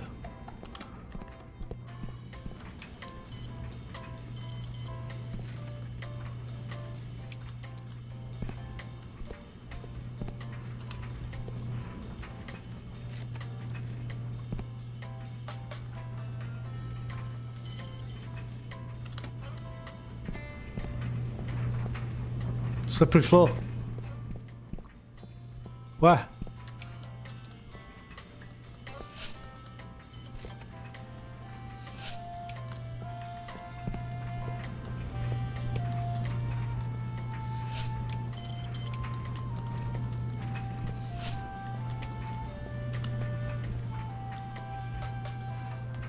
Dun, dun, dun, dun, dun, dun, dun, dun, dun, dun, dun, dun, dun, dun, dun. Right, have you all been paid? You're on auto pay. I better check my bills. Pay, pay, pay, pay, pay, pay. There on the stair, where on the stair, right there. A little mouse with clogs on, how I declare, going clip clippity clop on the stair.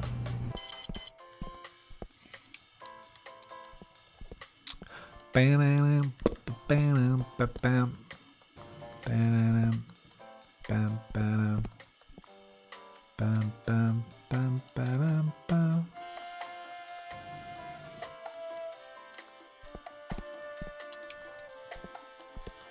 Alright, let's have a bit of a dance party for the end of the shift.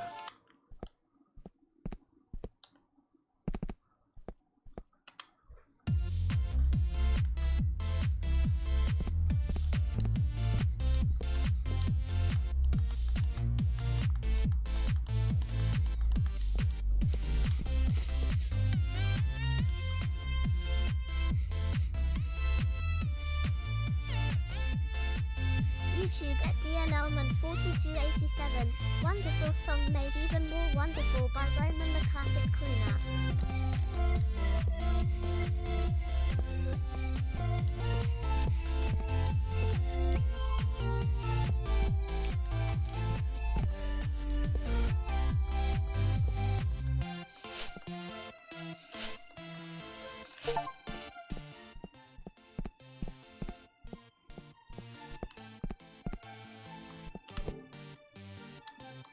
Oh, I should upgrade my tools. Got 400 quid. 120 for a better mop.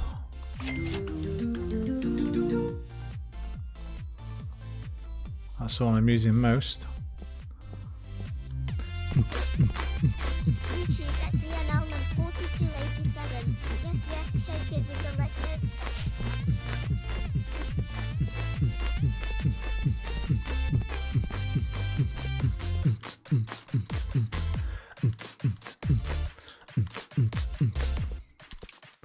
Let's put these prices down, man. Bit expensive, innit? Let's go 150.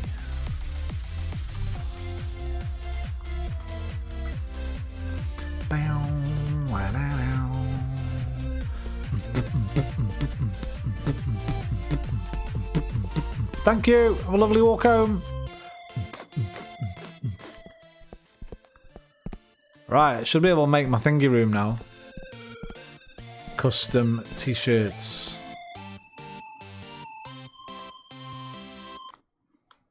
Oops.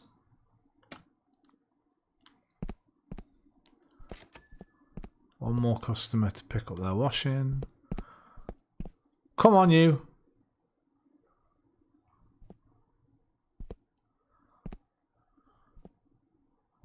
Alright, well done, you three. Done good today for your $2. Only pay him $2 a day. Fucking slave labour. What do you want, Luna? Don't start browing at me. Don't you start browing at me, young lady. Wait, is that copper back? He fucking is as well. What do you want? Didn't like the plant. Oh, you did like the plant. I have another favour. Boss just retired. He's one of your customers. Thinking anything you can give me something to remind your boss. Something that can remind my boss of your laundry. I've got an idea, mate. I'll get him some dirty knickers when they leave him behind, okay? What is it? Laundry machine miniature app from the decor. Okay, I'll get you that instead. I was going to give you some dirty smackers, but apparently I've got to buy this for you now. Fucking hell. Buying your boss presents for you. What is going on here? Decor. Mini laundrette. What did he say? This. 104 quid? He's taking a fucking piss. Oh, this one. 102 quid. You're taking the piss, man.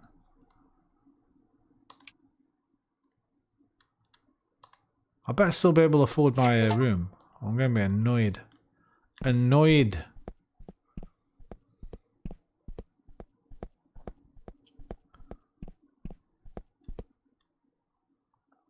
Wait. Oh, don't tell me that was the wrong one. Oh, I've not picked it up. It's here. That's not it. This is it. No, that's not it. This is it. No, that's not it. This is it. Right, here. You owe me $110 now, mate. You know that? Please accept this gift. Something really special to me. A police badge.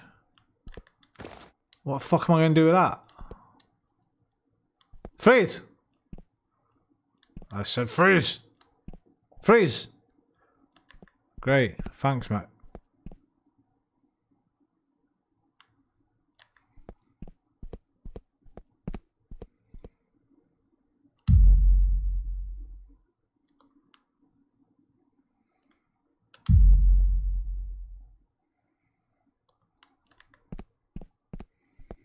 It's fucking Damien.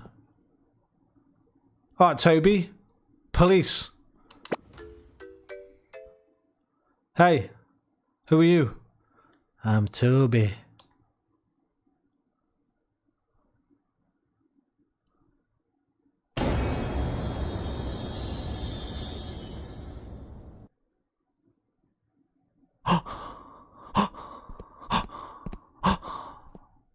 He disappeared. He disappeared.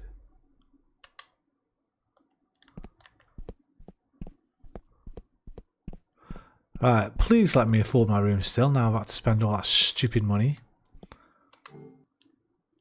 Blueprint, utility room. It's 577, I can't afford it. Oh, that's going to have to be next time. I have to unlock this next time, I think. Because I could work another day. Do one more day. I want to unlock it. I want to unlock it. I want to unlock it. I'm doing another day. We're doing another day. I'm doing another day. Why has the game just gone all juddery? It's gone all juddery, look. Ever since that kid turned up. We've got Judder. What's with the Judder? Oh, whatever, man. I'm going to have to deal with the Judder for a day.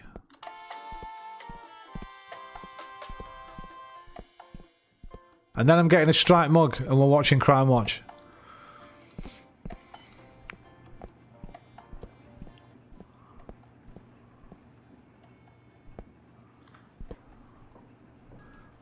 Striped mug and a piece of jam on toast.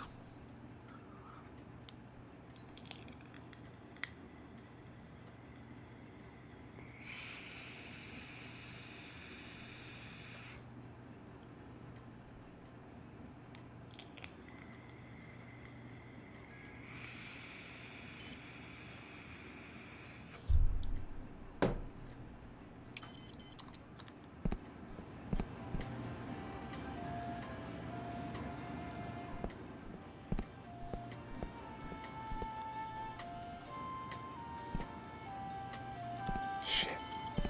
Forgot you can't serve customers.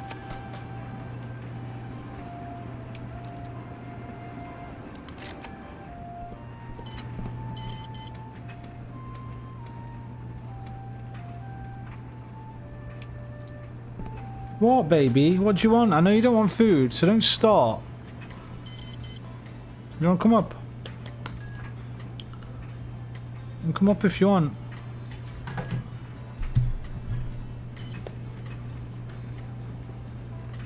Hey.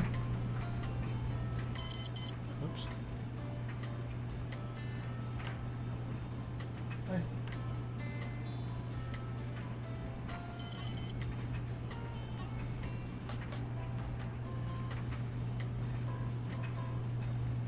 YouTube at DNLman4287, debating whether to don trousers. Nah, don't bother, mate. Who needs trousers?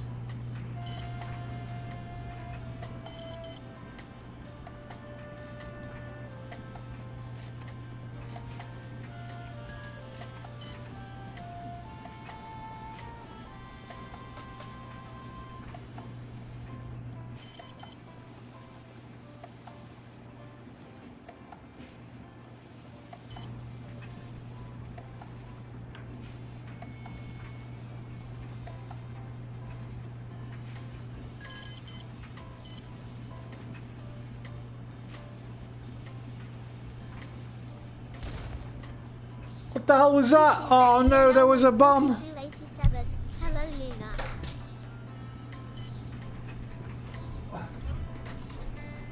I think a bomb just went off in my shop.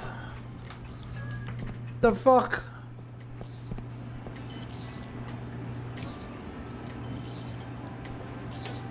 I heard it sizzling, but I was concentrating on Luna. I didn't realise.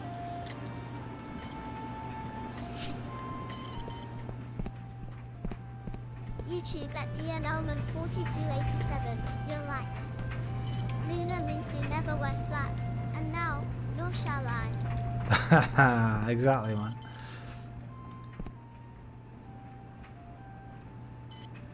Just lick your legs like Luna does. Keep them warm. Luna, lick your legs. There you go, madam. We've got a machine there for you. Feel free to do star jumps like these prannies.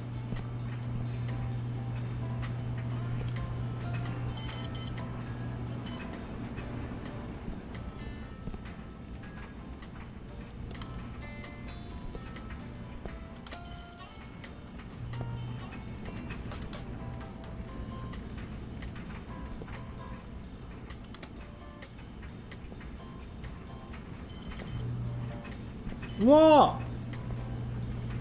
You're not having any more, babe. You've had a plate of food. I had treats like less than an hour ago. You've had a little nap. You can't just wake up and say, brrr, I want more things. There's no more things. So you better go back to sleep. Or go, I don't know, do something else. We ain't getting any more treats. Too many treats tonight. You'll be throwing up.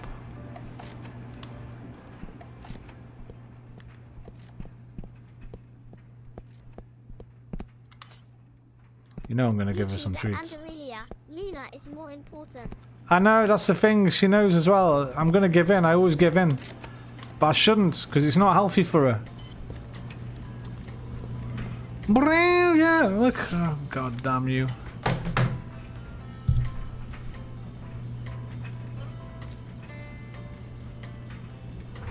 Brrr. Brrr. Brrr. Brrr.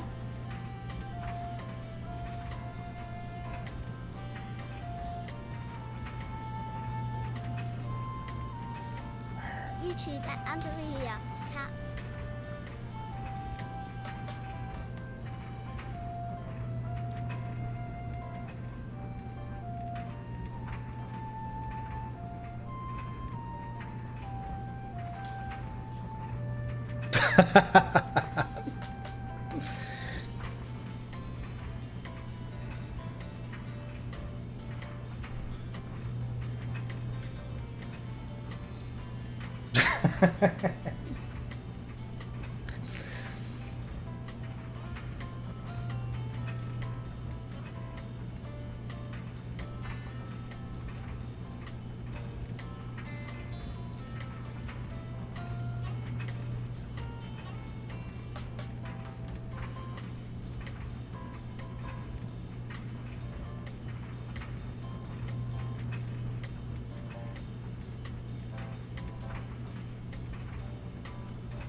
It's my back now, Looney.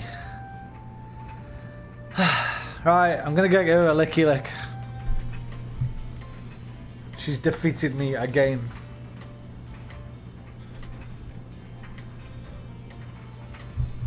She always wins. She always wins.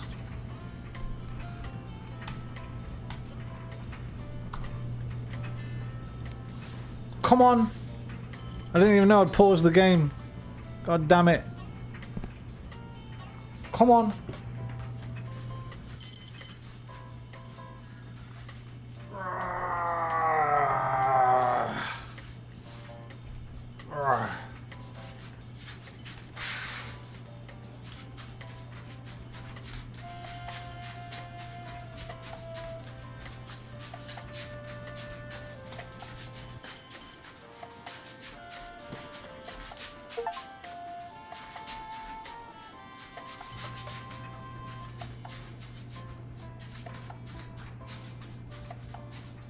Ready? Come on then.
I'm fuming, by the way.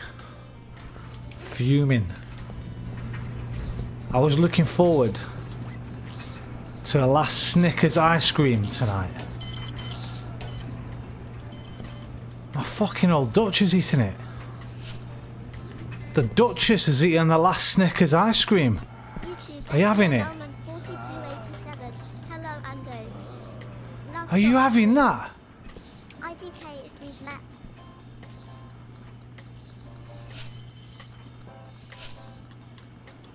Ando will have seen you in Doc's chat at some point, I'm sure.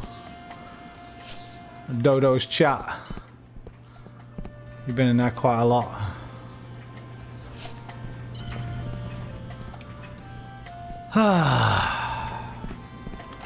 The last Snickers ice cream. Are you kidding me? I've been looking forward to that all day. It's gone in there and the box is sitting there, empty.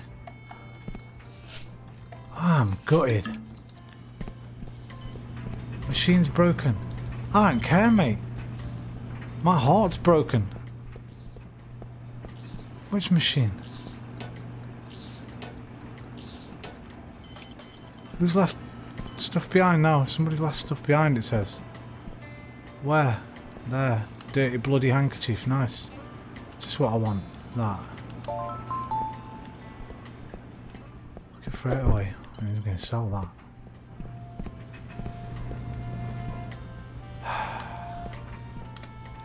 The last Snickers ice cream.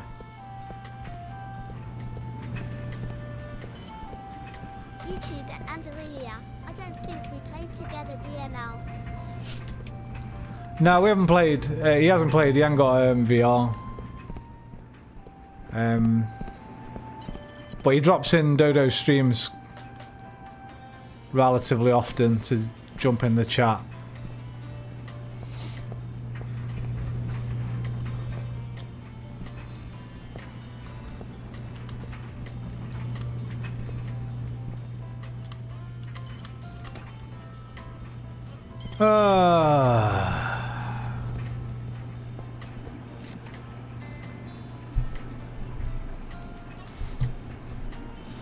We had a box of Snickers ice creams and a box of Cornettos.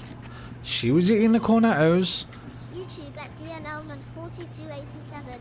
I've seen many Doc streams, but never played. I was eating the Snickers ice creams.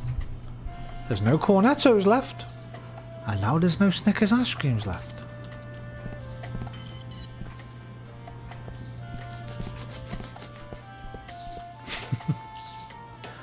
Right, you better sit down now. Don't you start asking for anything else. You've had your licky lick. You behave. Young lady. Come on. Come on. Right, can I put this badge on the wall or something? Oh, I can, look. Popo. Police officer. Freeze. YouTube at DNLman 4287. Wonderful little animal friends. Yeah, wonderful little stress inducers. Aren't you? What are you sitting there for now, just staring at my shins?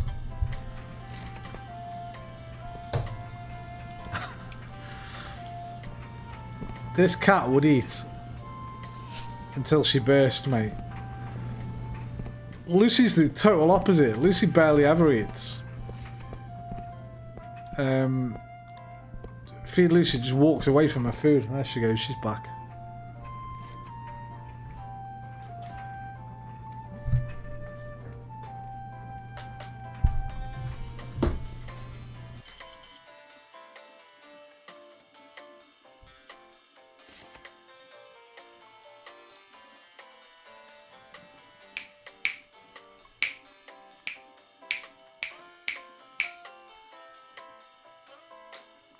Nice.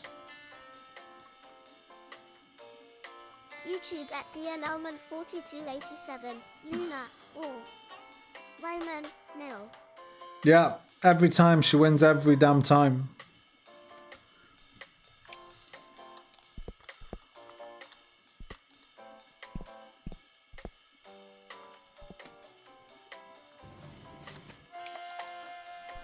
Every time She is the winner. There's nothing I can do. Outsmarted by a cat. Outwitted. Manipulated. Makes me feel bad. It's dehumanizing.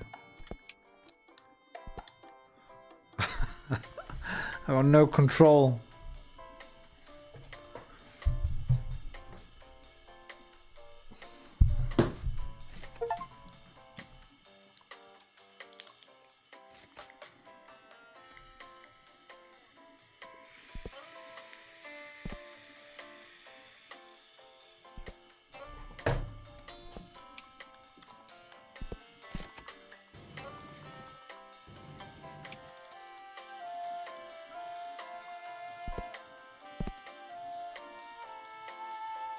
Sorry, girls, last two.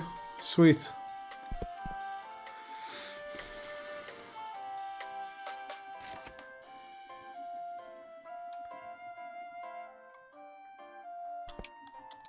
YouTube at DNLman4287. Once upon came ye by this modern Adidas headband. No, I've had these for a while, man. I've got a few of them. Got the black one, the yellow one, the grey one. This one. They're not Adidas. They're just headbands. I've worn this one loads of times, man. You've probably seen it before, but not noticed.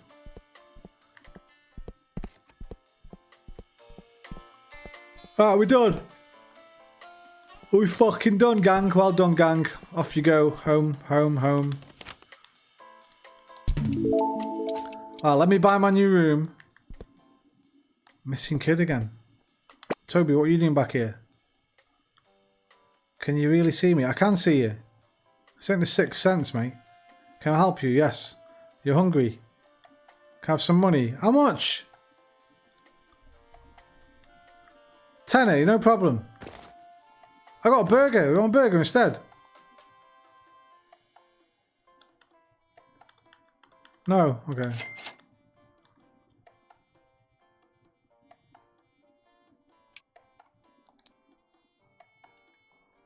Is that it? Thank you, you're welcome.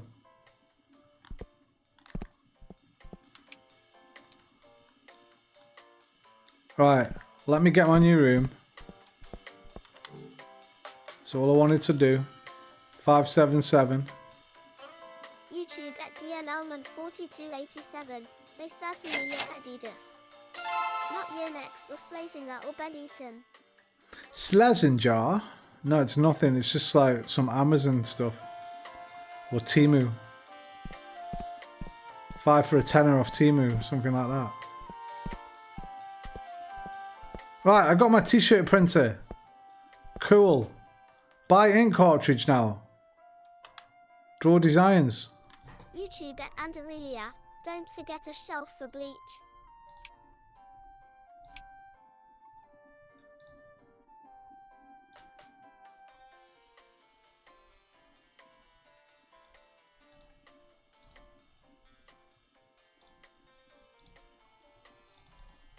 YouTube How do you do Phil? 4287. Yes, yes, the bleach.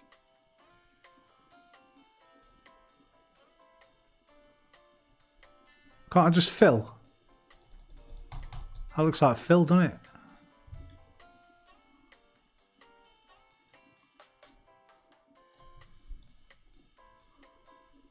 Oh, shelves for the bleach. Yeah, thank you.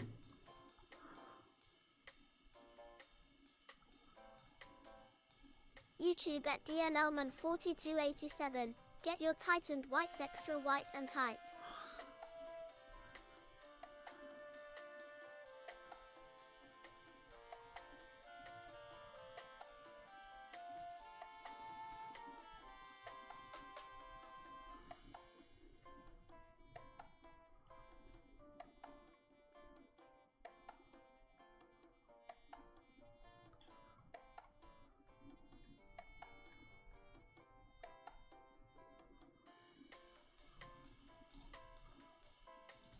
What are you doing?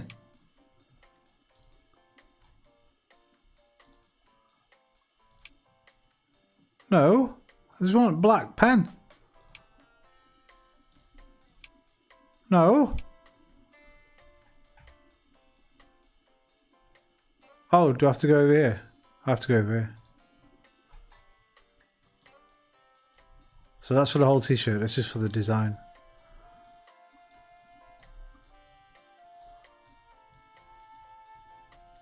YouTube at DNLman4287. Ando, do you play mini golf with Doc? Yeah, man, every Thursday. Most Thursdays, anyway. Ando's Dodo's sister.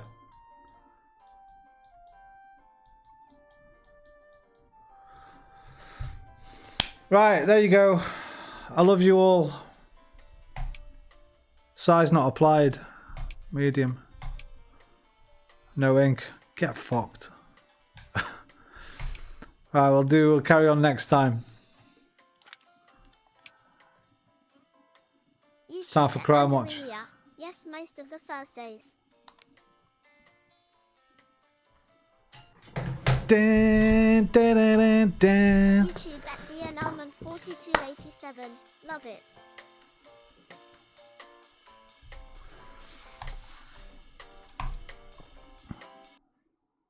I daren't even go get a cup of tea now, because if I go get a cup of tea, she'll follow me out thinking I'm going to feed her. And she'll be like that again in the kitchen. Brrr, brrr. So I'm going to have to wait till she falls asleep. 4287. That skiing game was hilarious too. I don't know if Ando's played that. You haven't played Extreme Skiing yet, have you, Ando? Well, I haven't seen you play that. It was alright. It was alright. I'll be honest, I wish I hadn't bought it. Dodo talked me into that one, but I'm going to let her off. Because it was fun to play with her, but I only played it twice and I'll probably never play it again. I'll probably never play it again, to be honest. I might do, but you never know. I still need to play Mossbook too. Right. How much is that water park simulator? 20. Oh, it's £7 at the moment. £7.89.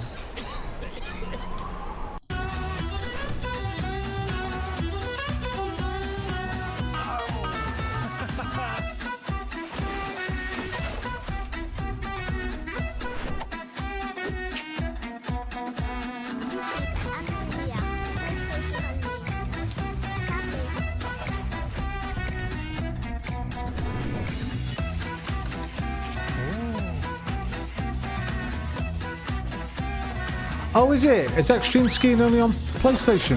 PSVR? I didn't realise that.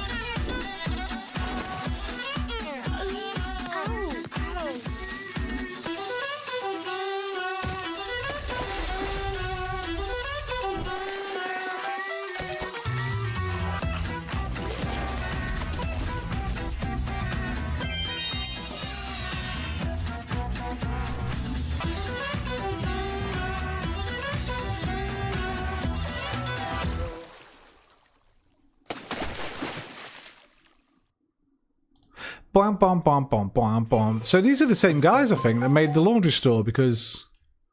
Oh, maybe not. That same guy was in it, who's in the laundry store one. The guy in the blue hoodie.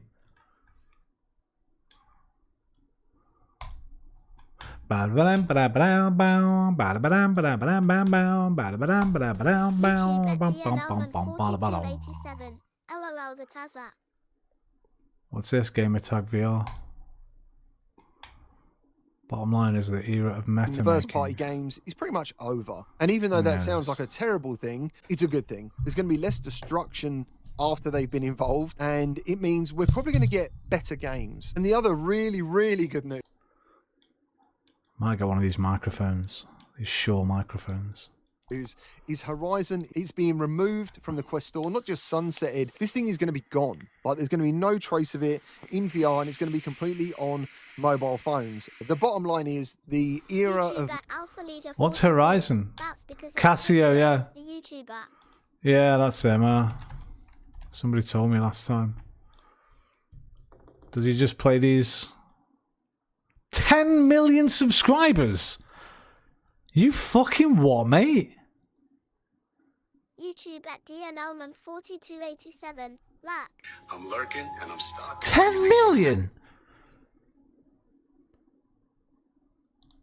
YouTube at DNLman4287. Hello, Alpha. In 3 years? Oh, he's a 2K player.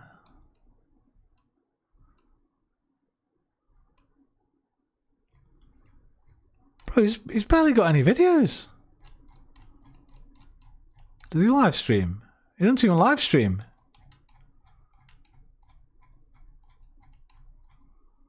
Oh no, okay, he started doing a lot more 2 years ago. 3 years ago he wasn't doing that much. So just over 2 years. 5 Nights at Freddy's. Alright, okay, I see why.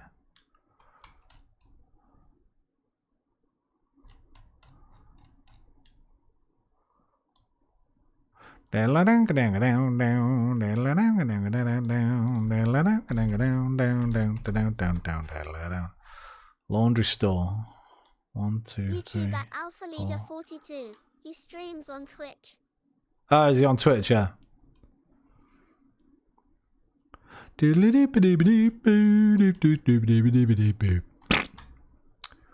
Casio, like the watch, or Case O, I don't know. Oh yeah, I wish I could show this from today. I don't know if I'll be able to get away with it. If you've not watched this, I mean, listen, you might not be interested at all, but it brought tears to my eyes. All 3 of these performances were so fucking good. Very popular friend of Charlie's. They were so good. Right, I've turned thingy off now because of Crimewatch. If you haven't seen this from yesterday, the finals of the women's figure skating, Elisa Liu, the American. I mean, I'm going to play a bit of it. I'm going to try to get away with it and see what happens. What I'll do is I'll open another tab in YouTube, and I'll keep an eye on it in case I get fucking briefly suspended. What I'll do, I mean, the two after who got silver, this Japanese contender, she's retiring. Alyssa Liu had retired already. She came back for this year's. Said she felt like she'd done everything she wanted to do in skating, and then came back this year with that. This is this Japanese sort of veterans last performance, and then at the end the I think another.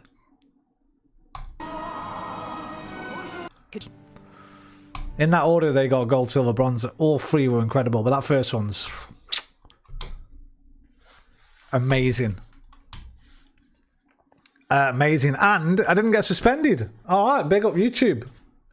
Letting us stream the Olympics. I guess, maybe. I've seen a stunt. Of course I have. She represents my city after all. She's father was a Chinese dissident, right?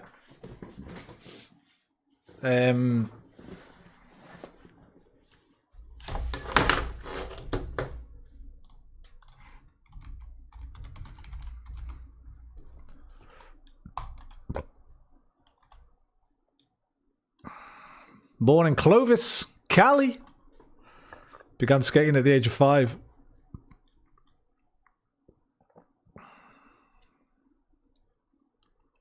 Absolutely incredible.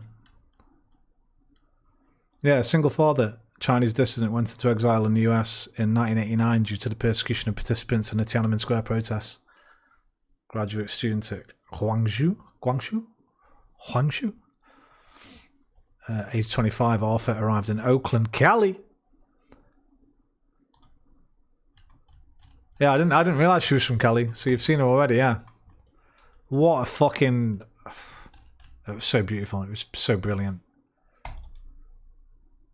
Like I say, all 3 of them were good, but hers was like special. Someone left the cake out in the rain.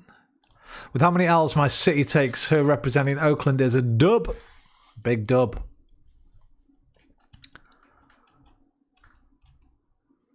Big dub. Yo, gang, Giffy, just in time. Just finished playing. Just starting watching. November 87. Oh, fuck. What am I doing here? Clicking the wrong damn buttons.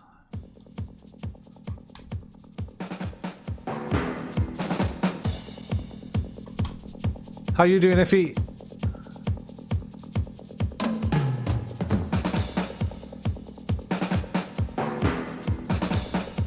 Yes, more Crimewatch. Tired? Go fucking bed then. Bro, more. This is every night. Until I'm done. So there's another... We're only on 87. We've got to go through all of these. All of these. All the way to 2002. And I think there's even more than that on YouTube. That's just what's in this playlist. But we got another 20 years worth. Well, nearly 15 years worth of these. About 10 a year. So about another 150 episodes. This is you, mate. I don't know what that means. What does that mean? It's just a face. It's like, oh. I don't know what it actually means. It looks like you're just asleep. He ain't gonna make it. You're gonna be slumped over. Oh, me. I won't fall asleep watching these. It's fucking sleeping face you get. Oh, I don't know bloody memes. Do I? Twitch bloody memology. I did fall asleep, you're right. Once, though. For 10 minutes. In how many episodes? I'm not tired tonight. I was fucking knackered that night, man. I was pongoed. But I'm fine tonight. I feel I'm fully awake. How's the volume level? It's a bit loud for me. That might be because I'm on 100.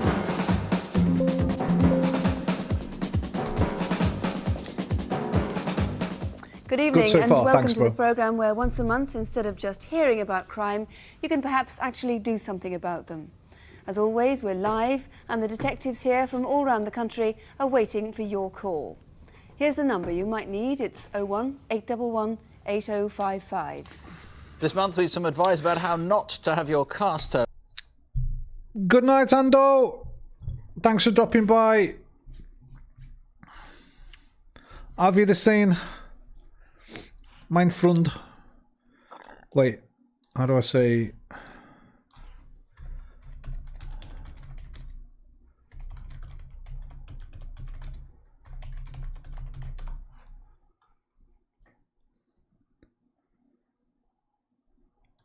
Ich sehe dich am Donnerstag. Ich sehe dich am Donnerstag, Ando. Ich sehe dich am Donnerstag. Ich sehe dich am Donnerstag, mein Freund. Take care, Ando. And 3 reconstructions. The cool car thieves who pose as friendly mechanics and persuade drivers to simply hand over their car keys. The fraudsters who conned a bank out of almost £250,000. Maybe you'll recognise a voice. And the murder of a girl who was hitchhiking home in Oxfordshire.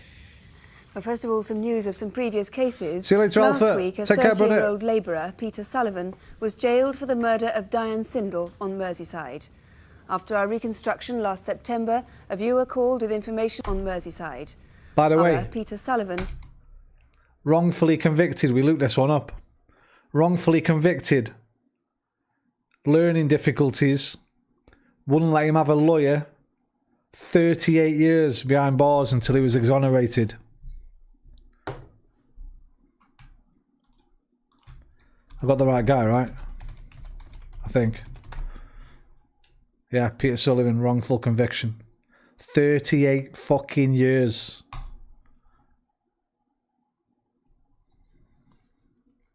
Exonerated by DNA last fucking year. He only got out last year at the age of 68.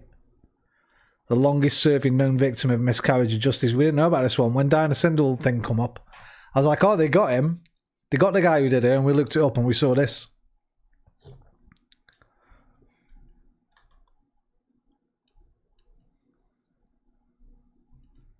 Disgracia.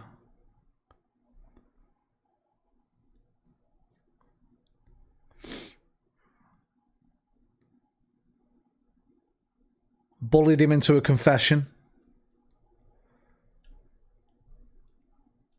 Arrested on circumstantial evidence. Gave conflicting statements to his whereabouts. According to Sullivan, while in custody, he was beaten, denied food, sleep, and legal representation.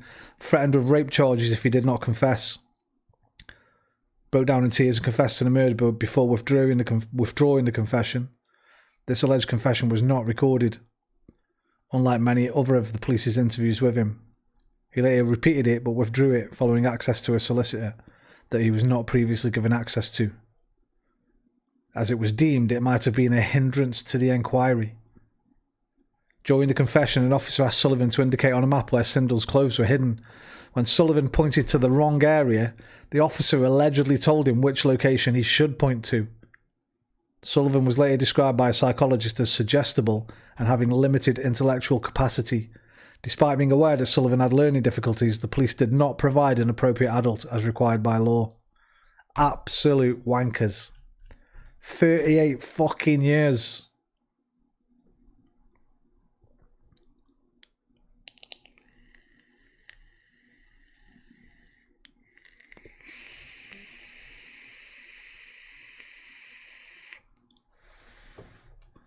In 2008, they rejected an application for his conviction to be reviewed. So they could have let him out then. 2021, CCRC stated advances in forensic investigation meant that retesting the crime scene samples had become worthwhile. And then in May, finally, 2025, his conviction was quashed. Became eligible for immediate release at 68. Merseyside police are now investigating the DNA profile, which does not match anyone from Sindle's family nor her fiancé.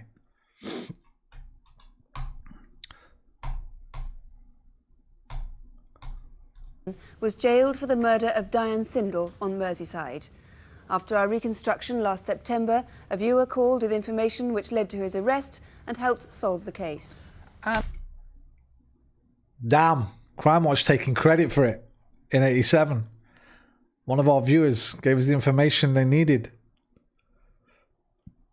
That was, by the way, that he was drinking in a pub nearby at the time. I think that was it. And last month's programme led to 4 arrests. After we reconstructed a wages snatch at Newcastle Central Station, a man was charged with the theft of a driving licence that we used to hire getaway cars for the raid. And over 50 viewers put names to 3 faces in our photo call. Our viewers also helped to identify the owner of some camping gear we showed, which had been abandoned in Cornwall. Well, he's now known to be alive and well. And police now also know the name of this man, who they think could help them about a cheque obtained from a pensioner. Well, we'll have more news from last month's Crimewatch in our update programme later on tonight. The first of this month's cases is a gigantic fraud. Now, fraud accounts, according to the police, for nearly £3 million worth of losses every single day. But generally, it's difficult for Crimewatch to reconstruct this sort of crime because, well, it's hard to show fraud and there are rarely points of public appeal. What have you been doing today, Effie? But in this case, one of the villains left behind an important clue. Our reconstruction begins in London's West End. Just turned 13 minutes to 8, and the news headlines this morning: Iran says it has moved reinforcements into what it describes as a sensitive position. Wait. Wednesday, the 5th of August. Just got up. Brook Street in Mayfair. A large What company time did you go of to bed, building man? construction engineers have an office here at number Were you up all 34. night? They're called Wilmot Dixon. Slept during the day. A contract cleaner was the only person in the office.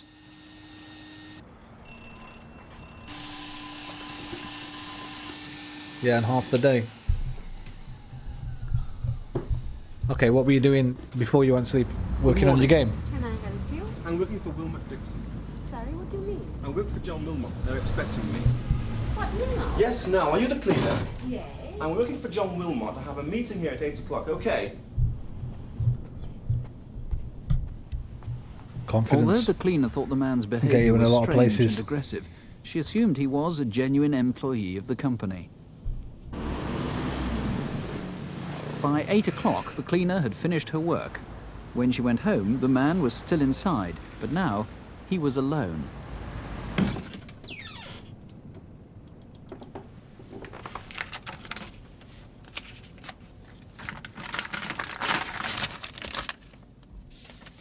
At Oh, he's 8:30, tired. I the ain't fucking secretary tired. arrived for Relax, work. man. I didn't get up till 4 myself.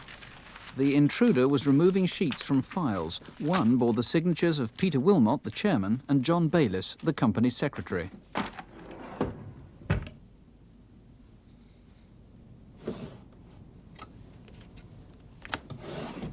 Get a mug of warm milk. I'm gonna get a cup of tea, man. Fucking fuming. Can I help you?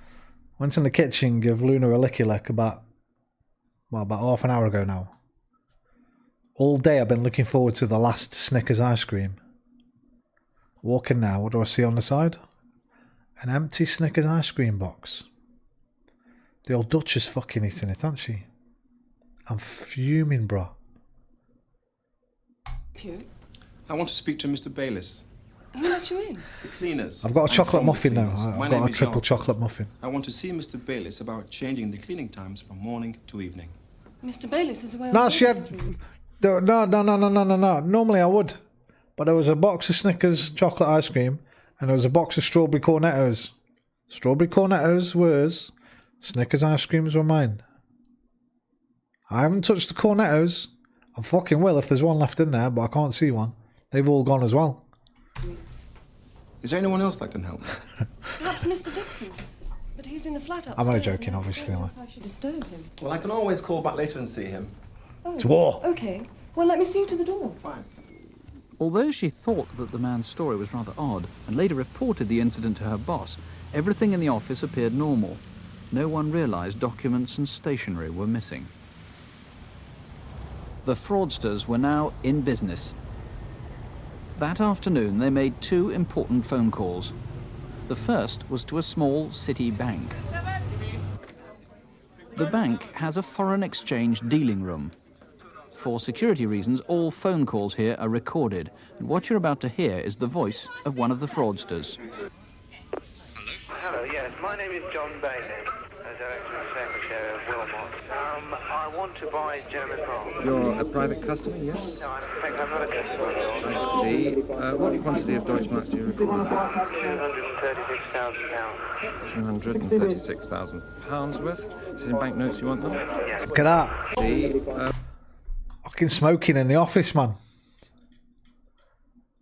And with the fucking days, man, when you could just smoke in the office. Your big ashtray next to you. what quantity of Deutschmarks do you require? £236,000. £236,000 worth? This is in banknotes, you want them? Yes. And when do you want them for, sir? Maybe Friday morning. Okay, how would you propose Well, how should I say? Could you organise a banker's draft to be given to us? That's no problem. No problem. Good. Okay. Obviously, I don't know you. The best thing I would suggest is, could you come in and give us a banker's draft tomorrow? Okay. The second call that Wednesday afternoon was to Wilmot Dixon's bank, the Midland, here in Hitchin, Hertfordshire. At about 4:30, the securities clerk received a call from someone claiming to be Peter Wilmot. Yes, if you want to transfer a large sum of money from your account quickly, we can send a telegraphic transfer or we can issue a banker's draft.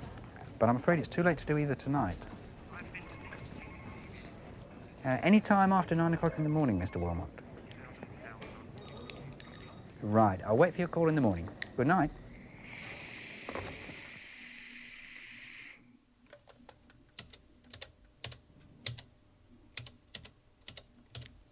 It's 9 o'clock next morning, Thursday, the 6th of August. Midland Bank Kitchen, good morning. Brian Ward, please. Convinced he was talking to the real chairman of Wilmot Dixon, the clerk agreed to prepare a banker's draft for £236,000. It was to be collected by a messenger who was to bring a letter of authority from Wilmot Dixon. He'd pick up the draft from the bank's branch in the centre of Hitchin. At 10:30, the messenger arrived. I'm from Wilmot Dixon. You have a draft for me? That's right. The letter on Wilmot's notepaper had apparently been signed by Peter Wilmot Nearly and John Bayliss. 700k. In fact, both signatures were forged. Okay, wait me a minute, all right? That's all he needed, a couple of signatures.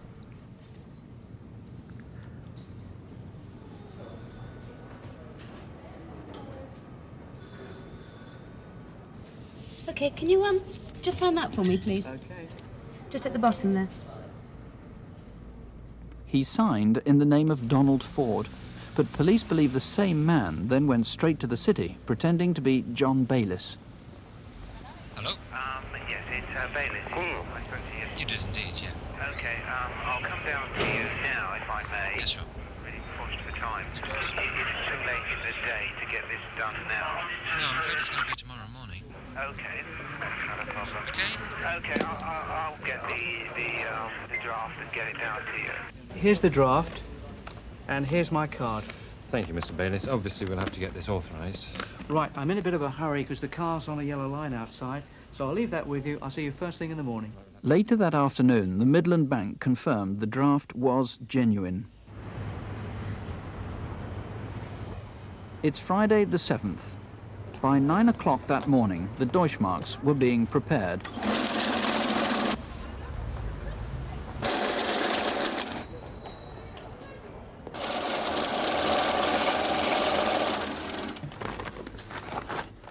By 9:30, the man who called himself John Bayliss was collecting the money. And there's your receipt. Thanks. Can you give me something to put these in? Well, oh, I could let you have this. Fine.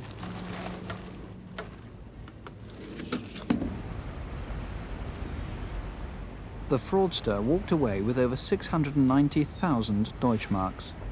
The Midland Bank, who issued the original banker's draft, lost nearly £250,000. And taken away in a plastic carrier bag. Sergeant Colin Murray, what chance have you got of recovering the money or finding those men? Well, all we need really is one telephone call.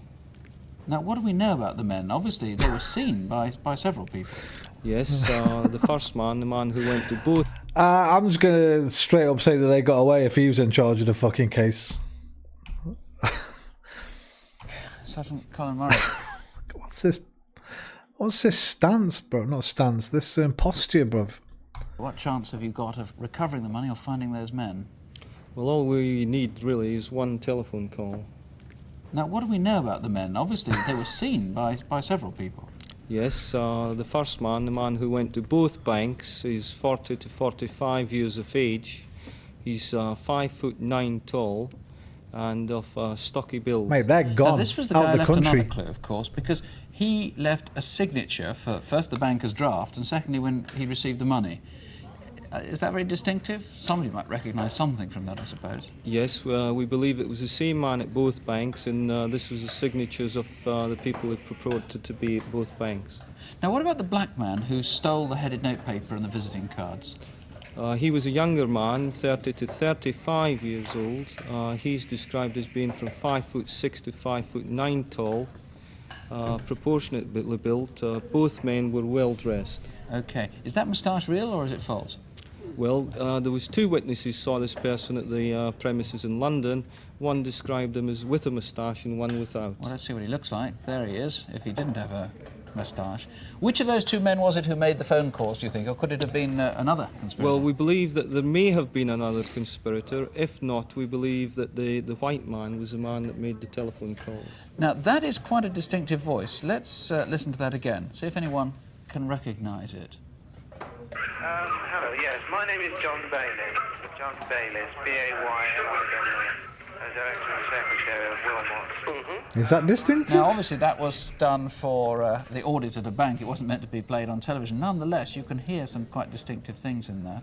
There's a reward out on this, isn't there? Yes, there's a substantial reward. We're talking about thousands of pounds as opposed to hundreds for the right information that would lead to the arrest and a prosecution in this case. That reward is put up by the Midland Bank. I should say, of course, anybody could have been the victim of this fraud, not just the Midland. Should also point out that We're all victims of this sort of fraud because we pay for it through our bank charges or through our insurance. So quite apart from the reward, if you can help in any way, please do. 01811 8055. That's 01811 8055. Good black, no violence. Speak to a BBC researcher or to a detective. I applaud them. It's all in strictest confidence.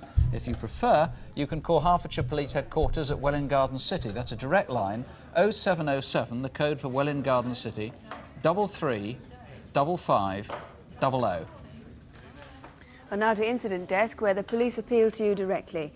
Tonight, a missing couple from Jersey, an attempted hijacking in Hertfordshire, and a vicious knife attack on Merseyside.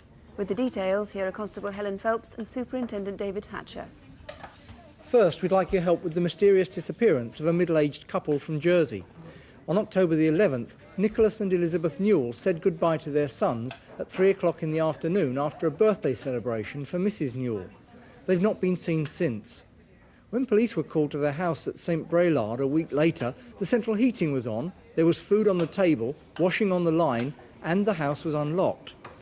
Extensive land, sea and air searches have so far revealed nothing. We know they were planning a trip, their passports and car ferry ticket were left behind. The Newells have family connections in Scotland and a home in Spain. During August and September, they travelled to London, Scotland and the southwest of England, and we'd like to hear from anyone they visited.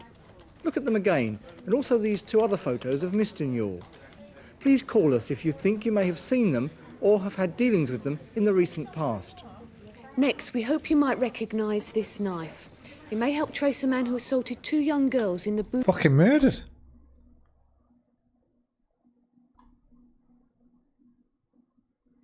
The events of the Newell's disappearance and ultimate murder generated so much suspicion and fury it's hard to believe that 20 years have passed. So this is from 07.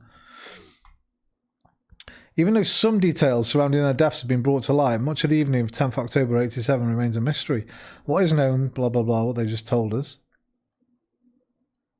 After they had dinner with their sons, they were beaten to death in their home. The next day, the sons returned home to the UK. It was only around a week later, following a great storm, that Roderick was forced by concerned friends to come back to the island and officially declare his parents missing. The cool, calm way in which Roderick and Mark dealt with the murders, killed by their sons. For money. While rumours and theories were rife across the island with no bodies or evidence, it remained a missing persons case. It was in 1988 the police had their first breakthrough when they discovered the remains of the bonfire with burnt blood, splattered clothing and other belongings of the Newells near the family home. Blah blah blah forensic, blah blah blah dogs. 3 years after the murders, they were officially declared dead, and the brothers inherited their parents' house and money worth nearly £1 million. 5 years after their murder, Roderick was tricked into a tape-recorded confession by his father's twin brother, and after giving the police the slip, he was eventually arrested sailing his boat in international waters.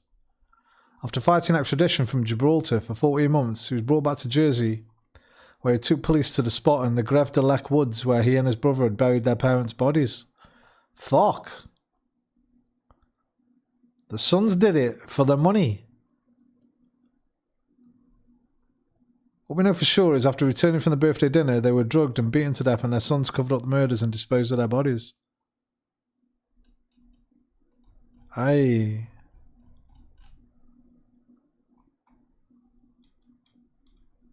What a pair of cunts.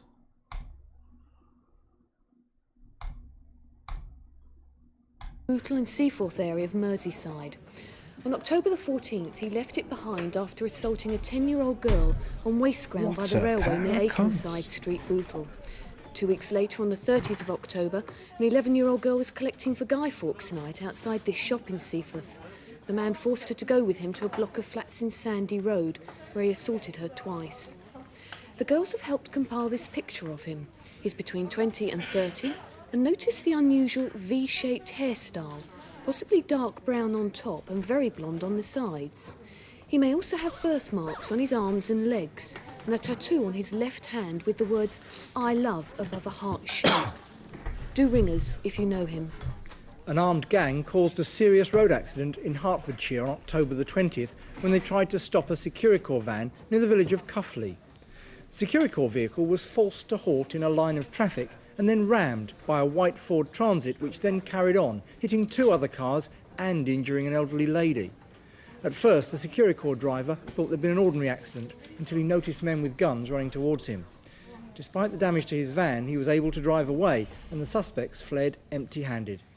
Notice the steel battering ram built into the side of the Transit. It had been disguised with a white tarpaulin. The van had been stolen a few weeks before, along with these red and white Sierras. These false number plates were possibly made in the same car. £1,000 were pinched. Nearly 1,000 of these clodbuster radio-controlled toy trucks were stolen from a dockside lorry compound in Felixstowe on October the 27th. They were the first consignment to arrive in Britain, though more are due to arrive soon.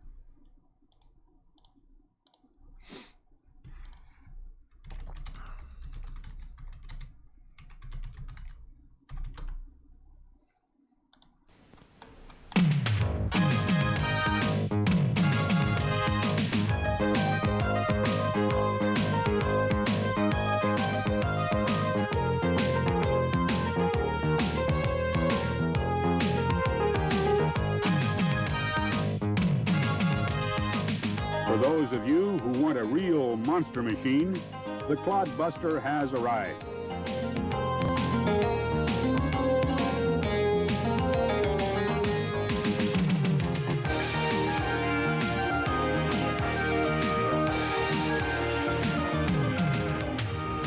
Using 165mm diameter and 110mm wide earth-shaking tires, it rides high above any traffic, maneuvering effortlessly over everything in its path. With the Clodbuster's sky-scraping, sod-busting strength and appearance, this monster speaks for itself. The Clodbuster incorporates 2 powerful 540-type motors for fantastic 4-wheel drive performance. And with 55mm of ground clearance, I'd have fucking loved one of them when I was, when was this, 87? When I was 9.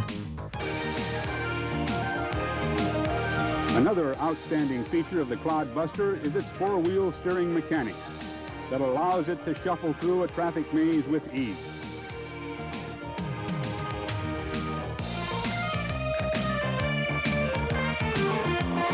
The impact-resistant... Fucking hell, it's 4.5 minutes this advert. Supporting these mammoth tires is a sturdy bathtub Anyone here from frame Crimewatch? of engineering plastic. The 3-step forward and reverse heavy-duty speed controller is mounted for easy maintenance and adjustments. All this sophistication, and yet it only requires a 2-channel, 2-servo radio control unit. The vehicle will accept either BE... McDonald's Clodbuster. Where's that boy of ours gone to? Don't know, we haven't seen him for ages. What's happening? Probably. Oh, McDonald's, not McDonald's. And come in kit form, boxed up like this. Normally they would be on sale for around £150. And you might come That'd be across a whole these Christmas. teddies, a lorry load of almost 3,000 of them. You can have one, but that's your whole Christmas present. October. You ain't getting anything the lorry else. trailer was later seen being dumped by 2 men in Verco Road, South East London. They also had with them a white Ford Escort Mark III model. We think the toys may surface before Christmas, so if you've seen any of the bears or those trucks, ring us now.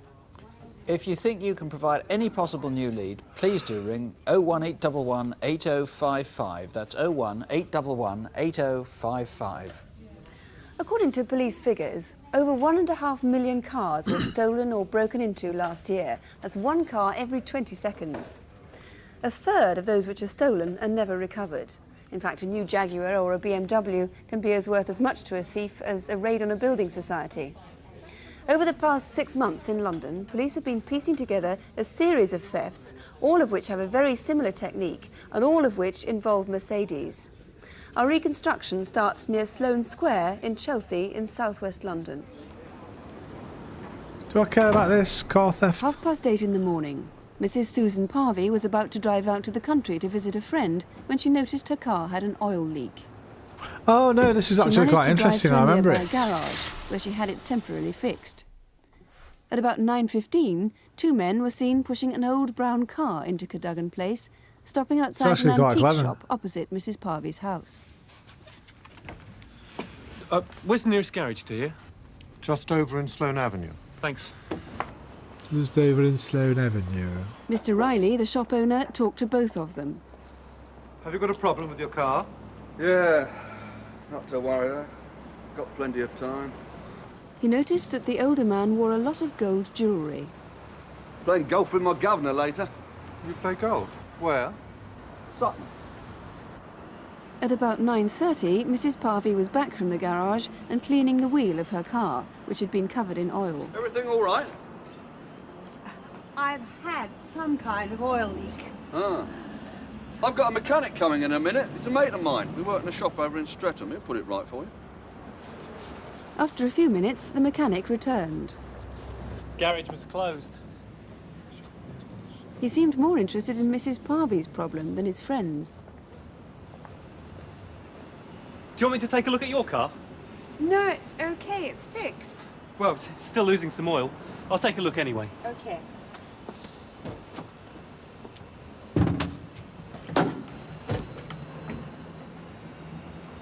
Nah, it's not being fixed properly.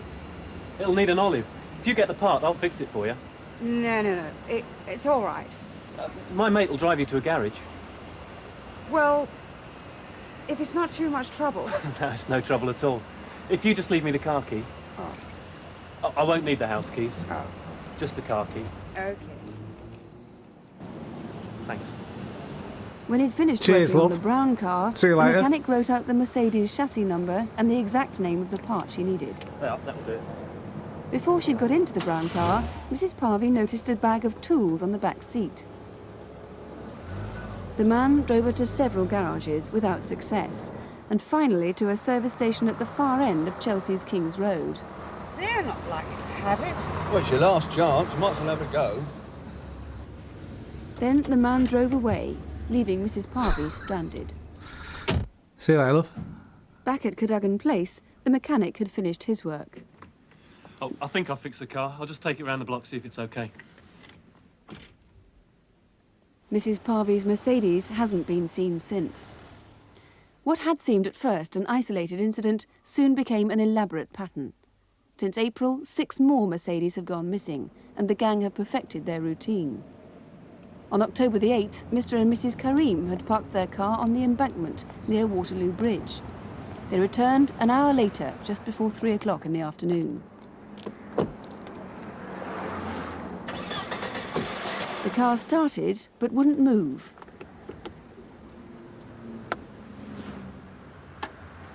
It was the same problem, a leaking pipe. And, just as before, it wasn't long before help was at hand. Excuse me, sir. Do you know where the nearest police station is? Yeah, The man's friendly question put Mr. Karim off his guard. What's happened to your car, mate? I wish I knew. Tell you what, I've broken down myself about 6 parking meters away. I've called a mechanic. Do you want him to come have a look at yours? Yeah, thanks. That's great. The basic method was the same, but the men were more careful. They only let the Karims see them together once. Well, I'm sorry to tell you, the thread on the end of the pipe has gone. Really, you're going to need a new pipe and some oil. If you want to go and get another one, I can replace it for you. All right. You'll need the chassis number.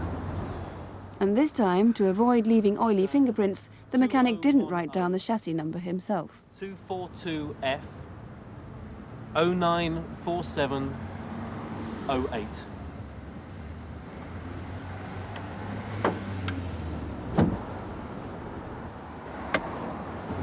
Is it central locking?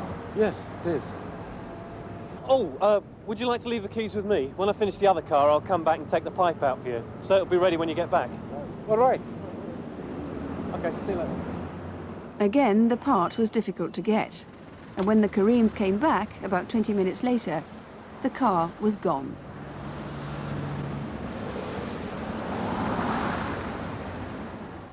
In case you were wondering, this is what an olive is. It's simply a sort of linking piece for a pipe. This is a small one. We couldn't get the right size because, as the thieves found, we found also, it's very difficult to get. Do you think Rory MacLeod is in charge of looking for the thieves? Do you think the fact that it's a difficult part to get was part of the plan, in fact? Of course. Well, yes, it was quite early in the evening when Pretty most smart. of these crimes were committed, so most of the shops would be closed. Relies on So we immense believe that gullibility, this would be but giving time to the suspects to take the vehicles away for whatever reason. These seem quite elaborate lengths to go to just to steal cars. Well, Mercedes are normally very difficult cars to break into, and they were obviously trying to obtain the keys to the car, and that's the best way to do it. But why particularly Mercedes? Well, the high value of the vehicles, and also the fact that the first 4 vehicles were left-hand drive, so we believe that these were actually stolen to order and then exported. Now, what do these men look like? We have 2 video fits. We start with the older man with the jewellery. Well, the first one, he's about 5'10", approximately 40 years of age and a proportionate build. He's got brown hair, which most of the time is swept back. But the most identifying part of him is the fact that he's got quite a lot of jewellery on his hands. Not anymore. He They were taking may it off, also be mate. called John, and he's got an East London accent. What about the second man, the one who pretends to be a mechanic? The second one, he's about 6 foot tall, about 30 years of age, and very slim compared to the other gentleman. But the most distinguishing mark of him, or identifying feature of him, is his ginger hair. It's quite noticeable. He also has a birthmark on his right-hand side of his neck, which most of the time he covers with the collar turned up of his overalls or coat. They change their appearance a bit, don't they, to try and fool people? Yes, each time they wear a different colour overalls, or the mechanic does. They also have different types of vehicles with them each time, and this would presume to the fact that they could well be mechanics or have access to second-hand vehicles. Or you think perhaps the first man is a plumber? The first man we believe may be a plumber, mainly because the tools in the back of the car, and also the fact that he mentioned that a plumber may have one of these olives. Now you know now of 8 of these Mercedes have been stolen in exactly the same way. In fact, one you heard of yesterday. He was too embarrassed to come forward until now. It was stolen in August. So you need more people to come forward. Yes, please. If anybody has had their car stolen in the same way or by the same people, any type of car, please come forward to tell us. Everybody else was shy about it. Please tell us. And also we'd like to know especially who these 2 men are. That's the thing, it relies on that as well, people being embarrassed. The number to ring is 01811 8055 here live in the studio.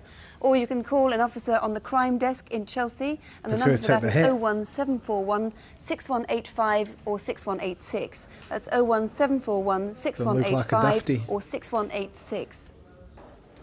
If you want to protect your car from theft, there's one deterrent that comes free with every model. So don't forget to use them, always. But this car from Leicestershire Police is loaded with simple gadgets that are easy to fit, but make it very hard to steal. You can fit an alarm, of course. They cost about £15, and they're the best way to deter thieves from taking your car. Best way to what? £15, and they're the best way to deter thieves from taking your car. Best way to what, Helen? About £15, and they're the best way to deter thieves from taking your car or stealing things from it. Engraving the windows with the car registration. That's a good deterrent to some thieves, but it won't stop joyriders. A good old-fashioned crook lock is still one of the best ways to stop a car being driven away. And this is a marvellous device, a combination lock on the handbrake. It costs about £12, you can fit it yourself, and there are no keys to lose. Even if the thieves don't take the car itself... Never seen one of them. Golfs, Porsches, Minis and Ferraris. The thieves operate to exactly the same market demands as a legitimate trade, the only difference being that the thieves have a better profit margin. The public need to be more suspicious. They need run, eat time. Now look at Stowe to fit in Shaw. It's metro. With Stowe have please call us. First, do you recognise these men? On the 4th of September, they forced their way into a jeweller's on Ilford Lane, East London. Staff at the shop were tied up and forced to lie on the floor. The men took £76,000 worth of cash and jewellery and threatened a policeman on their way out. A shot was fired, but luckily no one was hurt. Look at them again. If you've seen them, call us now. Avon and Somerset Police want to identify 2 men. This 2-camera video shows the first of them, chequebook in hand, at the Thomas Cook Bureau de Change at Marble Arch in London's West End. He was joined a few minutes later by this second man. We believe that these men may have information relating to a burglary involving a violent attack on a woman. It took place on the 16th of last month near Shepton Mallet in Somerset. Ring us if you can name either of them. And do you know this man who has stolen £16,000 in a series of raids across London? Here he is attempting to rob a building society in Knightsbridge on the 31st of July. He didn't get anything here, but the same man took £1,300 at another building society in Islington last month. And we now think he's responsible for at least 10 other raids over the past 3 months, 4 within minutes of each other on the same day. Take a close look at him. He's 6 foot, slim, and in his early 20s. He sometimes wears dark glasses and carries a plastic bag which may contain a gun. So if you've seen him or know him, or any of the other faces we've shown, ring us now.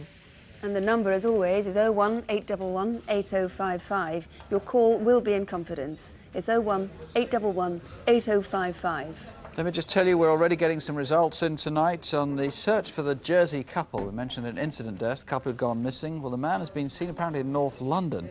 The Clodbuster radio-controlled toy trucks have been seen on sale in East London and in Essex. And we've got several names now for people who are said to have been involved in that fraud in Hertfordshire. We'll bring you more news as soon as we get it. The last of this month's reconstructions is yet another that highlights the dangers of hitchhiking. Now, young people, especially young women, of course, know the risks of hitchhiking. But the truth is, if you don't have a bike or a car and there are no buses where you want to go when you want to go, the temptation to hitch is overwhelming. Rachel Partridge took that risk. She was 17 years... Been to a festival, maybe? Or going to a festival? ...old. Our reconstruction starts on Tuesday, the 25th of August, near her home in Oxfordshire. This is the village... I think this was, if she was going to a festival, this is, what's his name, Peter Tobin. Serial killer, I think got her. Or was highly suspected to have been responsible. ...of Chinner, just off the M40 and some 10 miles from High Wycombe. Rachel had just started an apprenticeship there at Rowan's Dental Laboratory. She joined the firm straight from school, and they were very impressed with her ability and hard work. Rachel lived with her parents in the countryside at Chinner Hill, a mile from Chinner village. At 17, she was the youngest of the family. Her 2 elder sisters had left home. Oh, it's really lovely. I can't wait. That Tuesday evening, after work, as she did most evenings, Rachel went to see her boyfriend. They'd met at school, and in 3 days' time were due to go on their first holiday together in Italy. No, it's in a festival. I think she just hitchhikes home. Let me see. Oh, that'd be Mum. I better not keep her waiting. Or 2 here, back to his house the next day or something. I'll give you a ring later, okay? Bye. Bye-bye. Though Rachel's mother had specially driven down to the village to bring her home, Rachel announced that she had other plans that night. Mum, can you take me to Alex's? I want to use a sunbed. No, I can't tonight, Rachel. Your father needs a car for a meeting. But she's expecting me. I can't help that. Your father needs the car now. Rachel couldn't be persuaded. She didn't want to go home, and there wasn't time to drive her to her friends in Thame.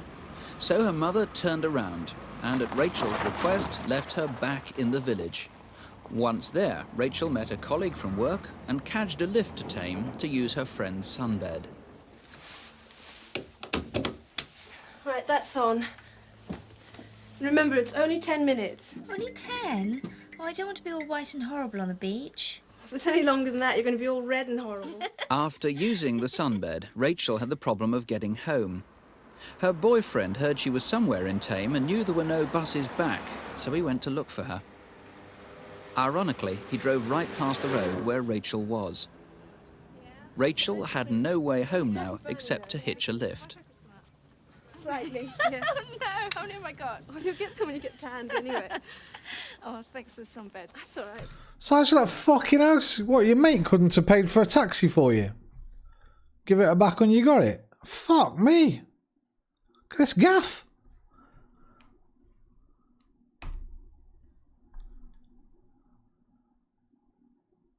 How near have I got? Oh, you'll get them when you get tanned anyway.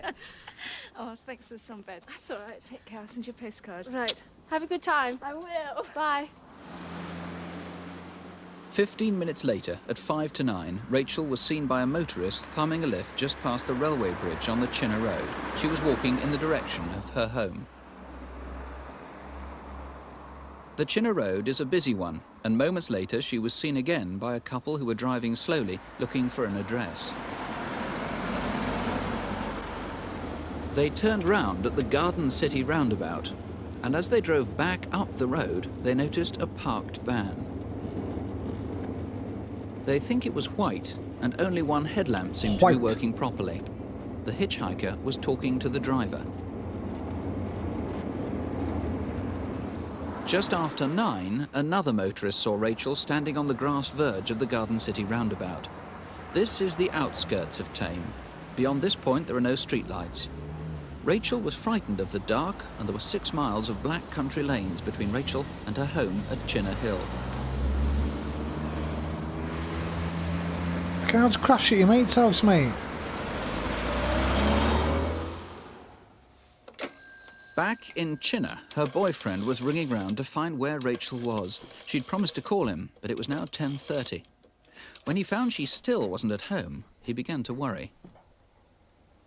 Hello, I'm trying to reach my girlfriend Rachel. She said she... Eventually, he found the friend's number in Thame and rang to see if she was there. She wasn't. Is Alex in? No. Did Alex's note say which pub she was going to? All right, the Three Horseshoes at Towersey. Yes, I know it. Stephen drove to Towersey and checked the pub, but the girls weren't there. He drove on into Thame, but at 11 o'clock, he gave up looking. Next morning, 7 miles from Thame and 2.5 miles from Rachel's home lies Bledlow Ridge. A small track runs from the road to Callowdown Farm. Back in August, these hedgerows were overgrown and the fields were full of ripened corn. At 11:40, 2 farm workers saw someone lying in the corner of the barn.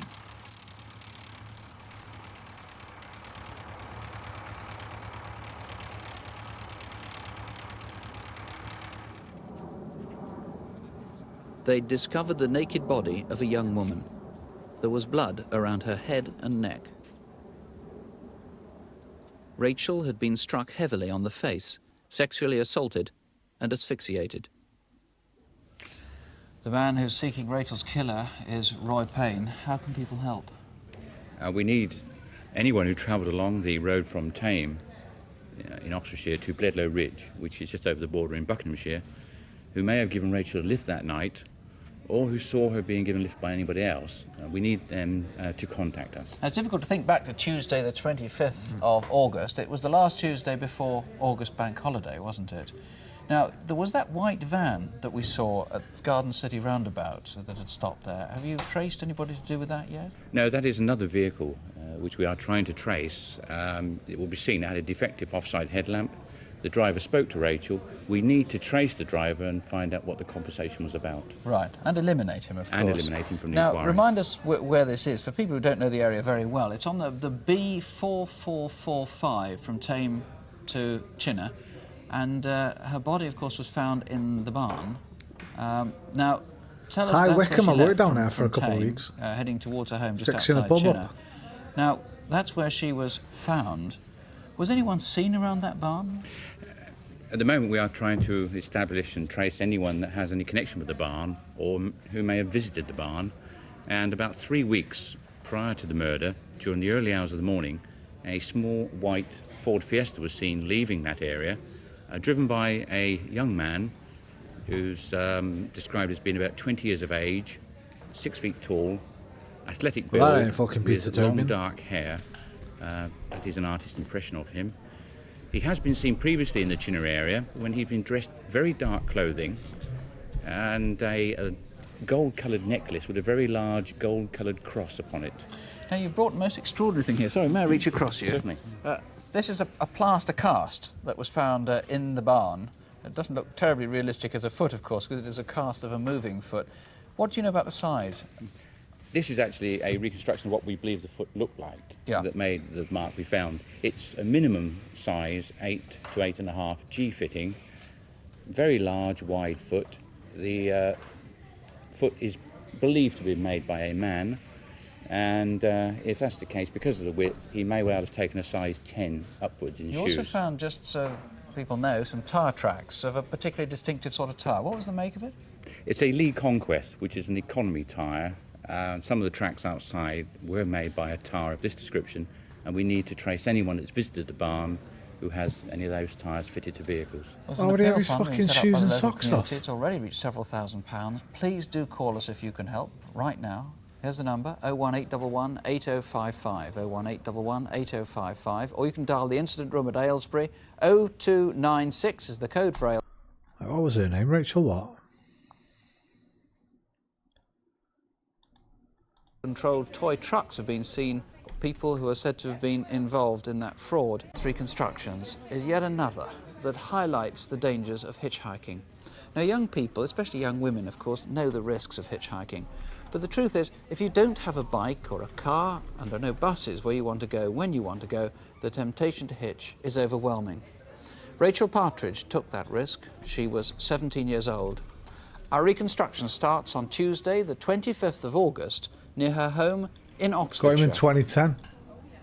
This is the... Ronald Cheshire. Pleaded guilty to rape, kidnap, false imprisonment. Man who raped, kidnapped and false imprisoned a teenage girl 30 years ago has been given a 9-year jail term. Oh, he lived in the area. Was arrested after new forensic... Wait, this is a different one.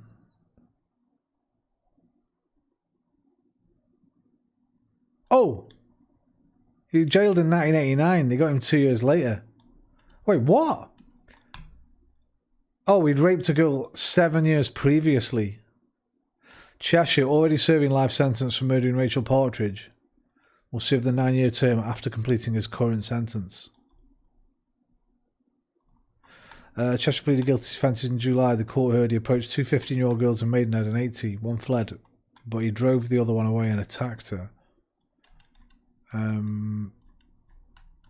Where's the story on Rachel Partridge?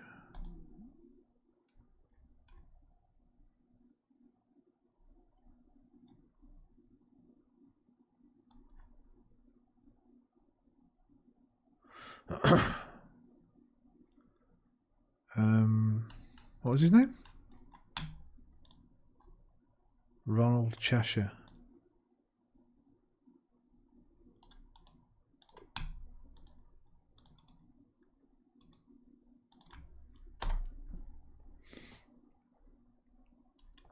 I've only got the new case, so I want to know how they caught him on the first one.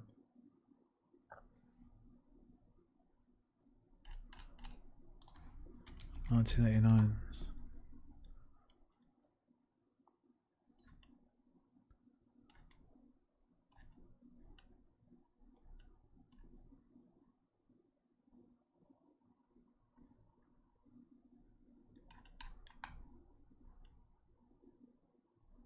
Have you not got the fucking previous story?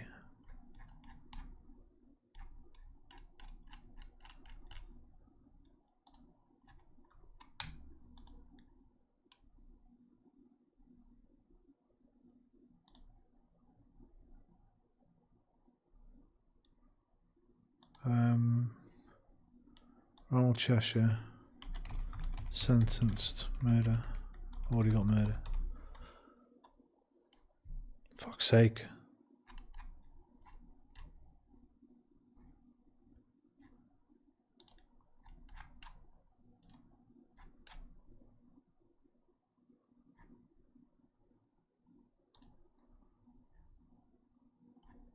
How did they catch him, you bastards?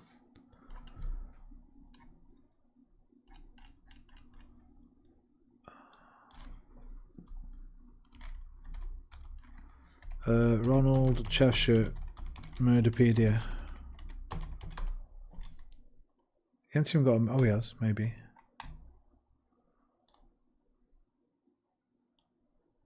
Is this surname or Cheshire?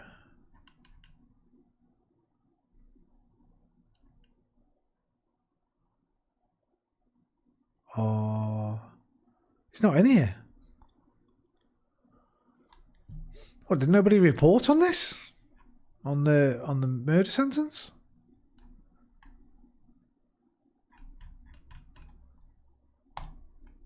These BBC didn't link to a previous story.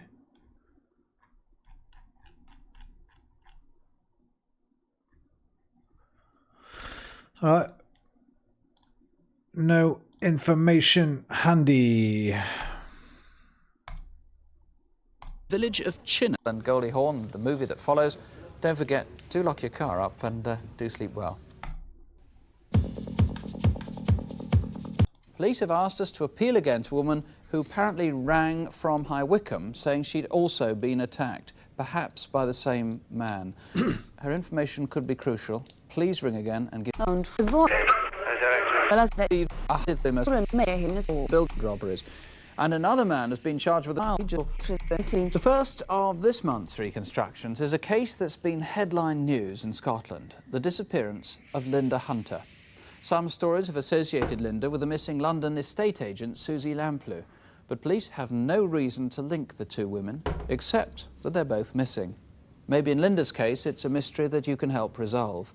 The story starts near the Hunters' home, Carnoustie, 12 miles from Dundee. Thursday, August the 20th. Every day, Linda Hunter drove to the golf course to exercise her dog, Shep, on the nearby beach. Almost! Boy, that was close. Hey, what's up for today, Nettie? Linda was generally in high spirits. She just discovered she was pregnant. She worked at a residential home for the elderly in Dundee, but she and Shep were inseparable. She always took him with her. Though only 30, Linda was second in charge of the home, a job that frequently involved working nights. At 6:30 that Thursday evening, Linda phoned her mother. I'm all right, but I'm feeling a bit sick. She was devoted to her parents, who were both unwell, and she phoned them almost every other day. Yeah, bye. Linda and her husband both had that Friday off, but Linda had early morning sickness and stayed in bed.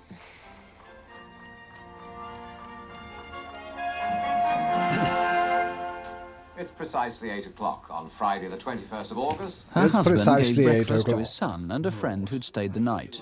There's your breakfast. A team of specialist social workers... Shame you lost in the match last night, eh? Yeah.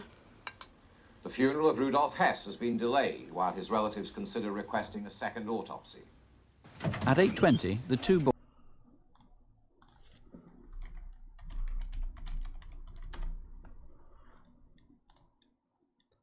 Convicted war criminal. Leading member of the Nazi Party.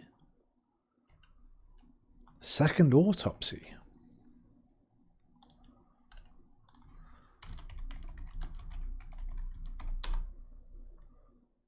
The strange death of Rudolf Hess.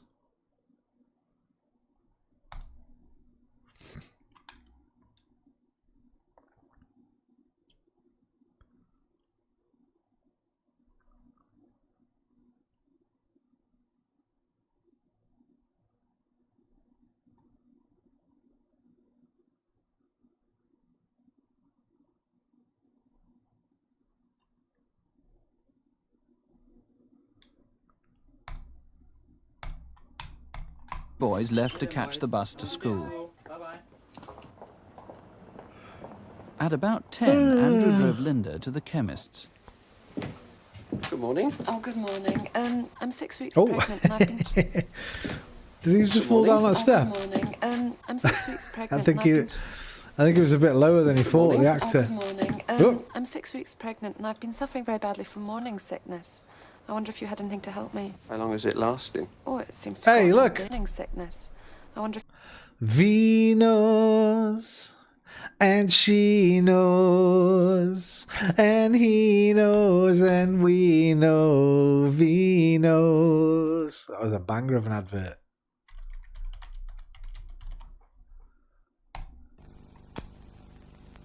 They should sleep right through now, Mum. Don't worry, bye. What usually costs? Problems. He knows, for all the families. Not that one. Where's the one where they sing? Here, take this for just There's No. Where's the fucking song?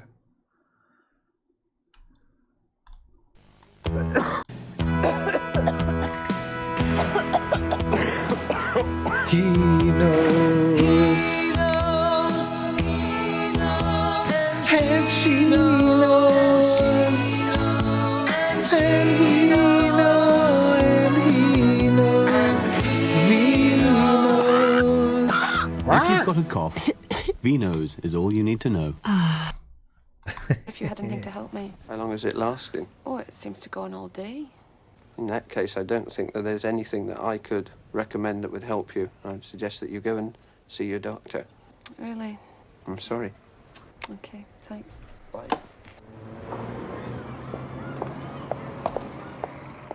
Linda went round the corner to the health centre and asked for a prescription from her doctor. Well, actually, Dr. McKendrick isn't in the health centre at the moment. I'll speak to him when he comes in and ask him, but he may want you to make an appointment. Would you call back just after 11 o'clock and I'll have seen him by then? Thank you. Thank you. Bye. Frustrated by all this, and by now feeling ill and irritable, Linda went home with Andrew. For some reason, she began to pack the bag she used for her night shifts, though she wasn't due at work until the following afternoon. Maybe she was going to her parents. I'm going out. You can pick up the car from work tomorrow at 3. Well, I did need the car, Linda. But if you're going to Dundee, you could give me a lift. If you're ready now, then come. If not, you can get the bus. Come on, Chip. Look at this. I don't know for sure, but the way they're framing this reconstruction, he fucking did it. The husband. See how they're kind of hinting that there's friction in the house. Why did she pack a bag? We're not sure. Linda went home with Andrew. For some reason, she began to pack the bag she used for her night shifts, though she wasn't due at work until the following afternoon. Maybe she was going to her parents. I'm going out. You can pick up the car from work tomorrow at 3. Well, I did need the car, Linda. But if you're going to Dundee, you could give me a lift. If you're ready now, then come. If not, you can get the bus. Come on, Chip. Well, just give us a minute and I'll go get my files. Neither Linda nor Shep have been seen since. Oh, wait. I think it was him. Something to do with the dog lead. Something to do with the dog lead. Linda often did stay with her parents, and they lived in Glenrothes, but they weren't expecting her. At any rate, Linda's car, with or without her at the wheel, almost certainly took one of these routes south. It was discovered next day in central Manchester. Maybe not him then. That's a long way drive. Dale Street, behind Piccadilly Station. But I think it's something to do with the dog lead. Just after 9 a.m. on How they solved Saturday, this the one. 22nd, a traffic warden gave Linda's Cavalier a parking ticket. Next day, at 6:15 on Sunday evening, a policeman noticed the car had been broken into and the radio cassette was missing. 7411 to CK Alpha 1. A vehicle check, please, on Delta 266 Charlie Echo Sierra. Yeah, you check on Delta 266 Charlie Echo Sierra. Shows to a Vauxhall Cavalier in white. Registered to Linda Kearns. Could be using the name Hunter. I've got an entry by Tayside Police. Missing from home. When police examined the car, they found suggestions that Linda had not been the last driver. The driver's seat had been adjusted for someone much taller than Linda. Linda's bags had been left in the back, along with tablets for Shep, who had a heart and bladder condition. But her money, about £30, and 3 credit cards, were gone. One of her earrings was found lying in the boot. The grey covers that had been on all the seats had been removed from the front. and the floor mat on the passenger side was missing. Both the tools and the spare wheel seemed to have disappeared. In fact, the wheel had been fitted to the front offside. So where were the tools and the other wheel and tyre? It was a distinctive Antibes Cavalier. Somewhere between Carnoustie and Manchester, between Friday and Saturday mornings, that wheel had been changed. But where and by whom? Leslie Liney, it seems logical that whoever took off the seat covers and took the mat away from the floor was doing so to make sure there were no forensic clues left behind. This is certainly a very strong possibility. I know that technically you are not investigating Dog lead crime, strangler. Told you it was something to do with the dog lead. The chances of finding Linda. We're very concerned for Linda's safety, and I would certainly appeal to Linda, if she should be watching this programme, the Dundee murders. Do you think there is a faint possibility she might still be alive? A remote Did Crimewatch unmask a Scottish serial killer? Now, her dog, of course, is also missing. Live or dead, may have been found. He's quite an old dog, 14 years or so. Yes, the dog's 14 years old. It's a cross collie. It has several distinctive features. All 4 feet are white. The dog has been neutered, and there is a small operation scar on the right haunch. Now, it also had a heart and bladder condition, didn't it? Yes. That's hence the pills. Maybe a vet has found her body got some 6 months information about later. that. But it's only that very distinctive dog with that scar on the right back leg that we're interested in. Also, of course, there might be witnesses to the drive down, because that car, D266CES... I fucking knew it! I was right! By the look. It was him! He never stayed behind. That was bullshit. That's why they showed that bit. I swear that's why they framed it weirdly in the house. He actually went with her. Look, on Friday around 10:45, the couple drove off. He was just lying about all that shit. Drove off in the Vauxhall Cavalier Antibes with Shepard, much loved dog. Their destination was Glenroth, as Mrs. Hunter wanted to visit her parents. But Hunter pulled off the road on the A914 between the 5 roads roundabout. He drove to a quiet spot where another argument ensued, and this time Hunter struck his wife, then grabbed the dog lead which was on the back seat and strangled her. After a few miles he stopped the car, removed Shep's collar and dumped the dog in the middle of nowhere. At around midnight, Hunter took the Vauxhall car, drove to South Manchester, parked just behind Piccadilly Station, then finally reported his wife missing together with the car and dog.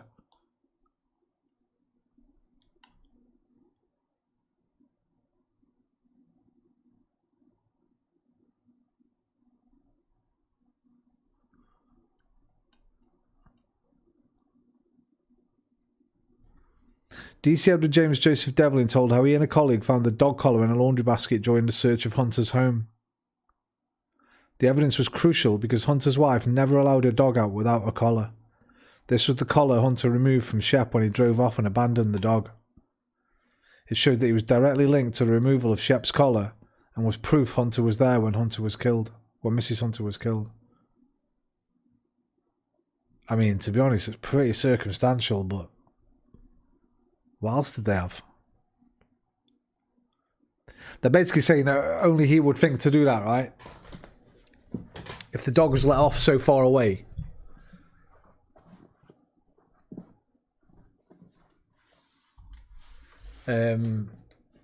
Why would a killer bother taking the collar off and keeping it? Well, he had the collar in his fucking house still, so the dog chain was still firmly around her neck when they found her. I knew it was him. I said it.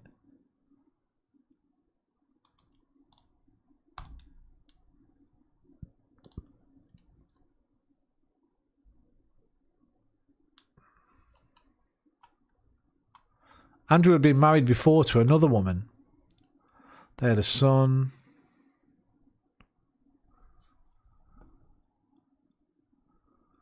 He ended up having an affair with Linda. The devout Christian salvationist and gentle caring Samaritan both loved sex, torrid, passionate, adventurous lovemaking as often as they could. What the fuck is this?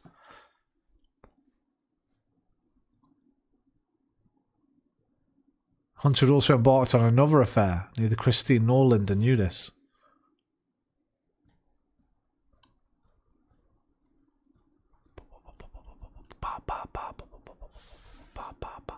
Despite of heavy knocks and shouting, there was no answer to the door. Hunter went to the house of Linda's ex-lover, Dr. Ian Glover, and explaining, asked to choose his phone to call Christine. What the fuck?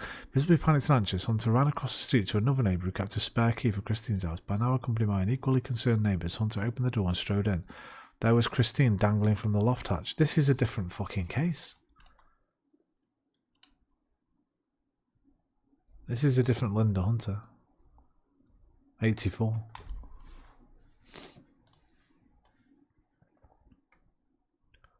Neighbour of wife killer Andrew Hunter claims he used to watch her breastfeed. As documentary explores theory, he was also behind one of Scotland's most notorious cold cases. A former neighbour of convicted murderer who strangled his wife to death has revealed he used to watch her breastfeed her baby through the window. Sandra Midler and her husband Dennis from Dundee. While speaking about her ex-neighbour, she recalled telling her husband Dennis that she didn't feel safe with Hunter living next door. I was breastfeeding and he walked past the path. He had no reason to be looking in at me, but he used to watch me breastfeed while I was feeding the young baby. Everything about him, he felt he was a creep, adding he thought Hunter had been involved in the murder of Carol Lannon 8 years earlier. The Templeton Woods murders, as they've since been dubbed, took place in 79 and 80, claiming the lives of 18-year-old mother of one, Carol Lannon, and 20-year-old Elizabeth McCabe.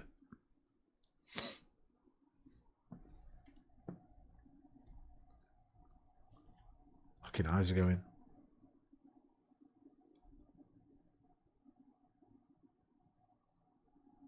Hunter died in jail in 1993 after serving just 5 years of his life sentence.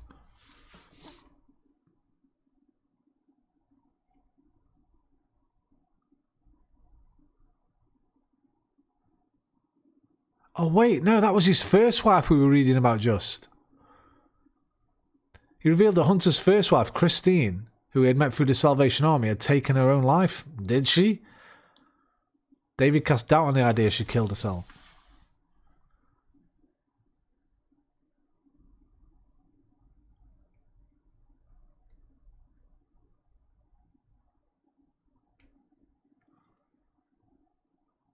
McGregor recalled the chilling detail that after murdering his wife, Hunter returned home to go on a work night out before going home and putting on a blonde wig before driving the car he shared with his wife down to Manchester and leaving it there. He speculated this was a red herring to make it look like Linda had driven the car.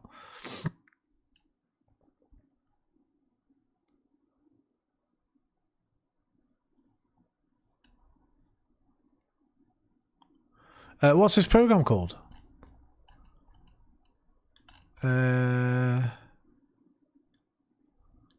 Channel 4 documentary In the Footsteps of Killers. Is it on YouTube?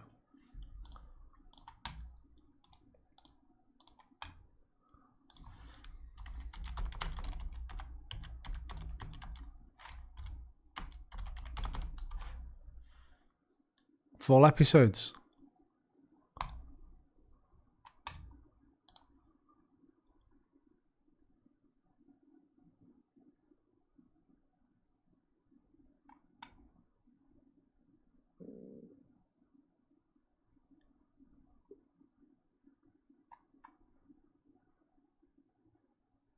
That one's not fucking on here. What is that? That's 1970. 70s. Was her lifestyle suggest The Woman Who Never Returned. Could it be that one? numerous sightings, and some of those can really be relied upon because the witnesses knew Trevelyan personally. Not that one either.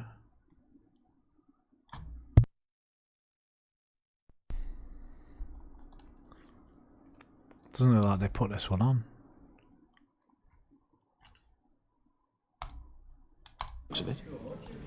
Yes, we would be Silence very of the Lambs interested in type anybody stuff. who may have seen the car between Carnoustie and Manchester.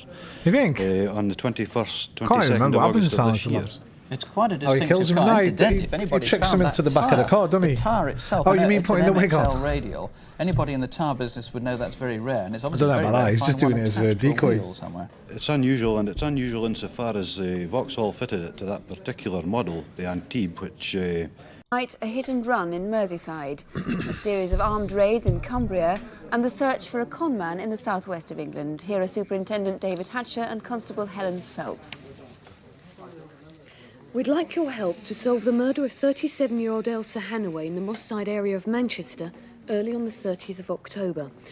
After an evening out, Mrs. Hannaway was seen outside the West Indian Community Centre in Westwood Road at 1:15 a.m.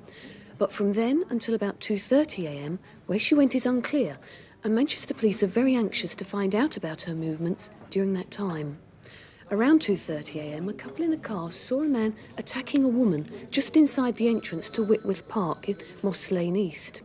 This is a video fit of him. He's in his 20s and wears his hair in dreadlocks.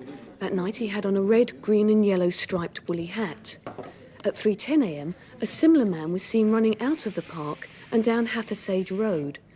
Mrs. Hannaway was later found in the park, suffering from head injuries and hypothermia. She'd also been raped and died in hospital that day. I get it. Very clever, very clever, very clever. Wigamy, not bigamy. But yeah, he was up to all sorts, that guy. Good one, Near the DMO. spot Good where one. Mrs. Hannaway was discovered, police found this watch. It's a seconda and it has a broken silver strap. All right, John got a Missing seconda. from Elsa. All right, John got a seconda. All right, John. Oh, it's got a new motor. I thought it's got a seconda. All right, John got a seconda. That was the seconda advert. Here we go. Is it that? Hang on.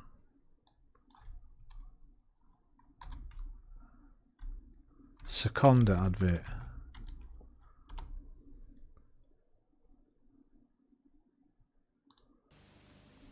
These is more than. Would Sir care to try it on? I goes, all right, darling, but let's see the watch first. She said, Loads of money. Next to me is the richest. Is that such a great loss? It's the fortune. I swear there was an all right, John got a seconda. All right, John got a seconda. Look how many people did adverts for this. Madness. Madness. Madness. Madness, we call it madness. Call it madness. Buy a seconda. You can wear it with gladness. Buy a seconda, it'll fill you with gladness. It'll fill you with gladness. Close enough, close enough. It does the same job, and it'll save you a fair few bob. Fuck me, they got madness. They got the two Ronnies.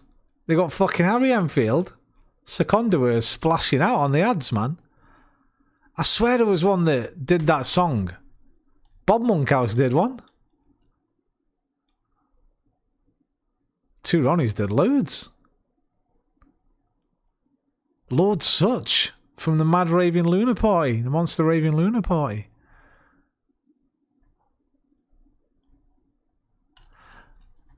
I swear there was an alright, John got a seconda. Like from that fucking this has got a new motor, right? But they did got a seconda, I swear they did. Like a little cover thing.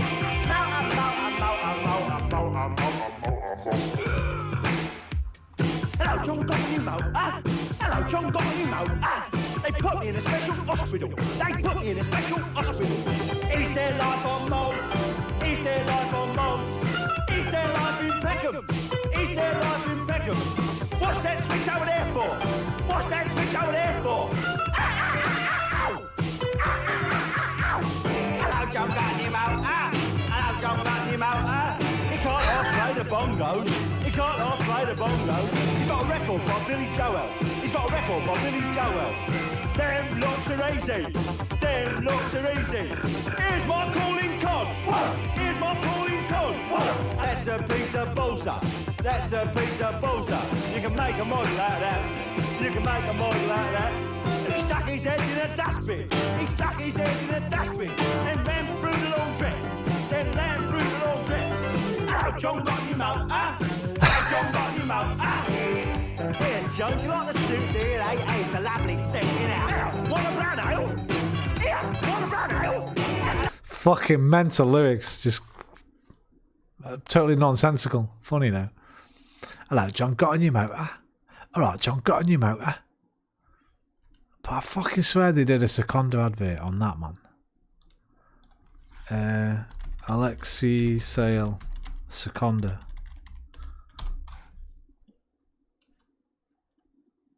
Oh, it's in my fucking head anyway, so it must have existed. Alright, John, got a Seconda. Alright, John, got a Seconda. Chain. Look at this face again.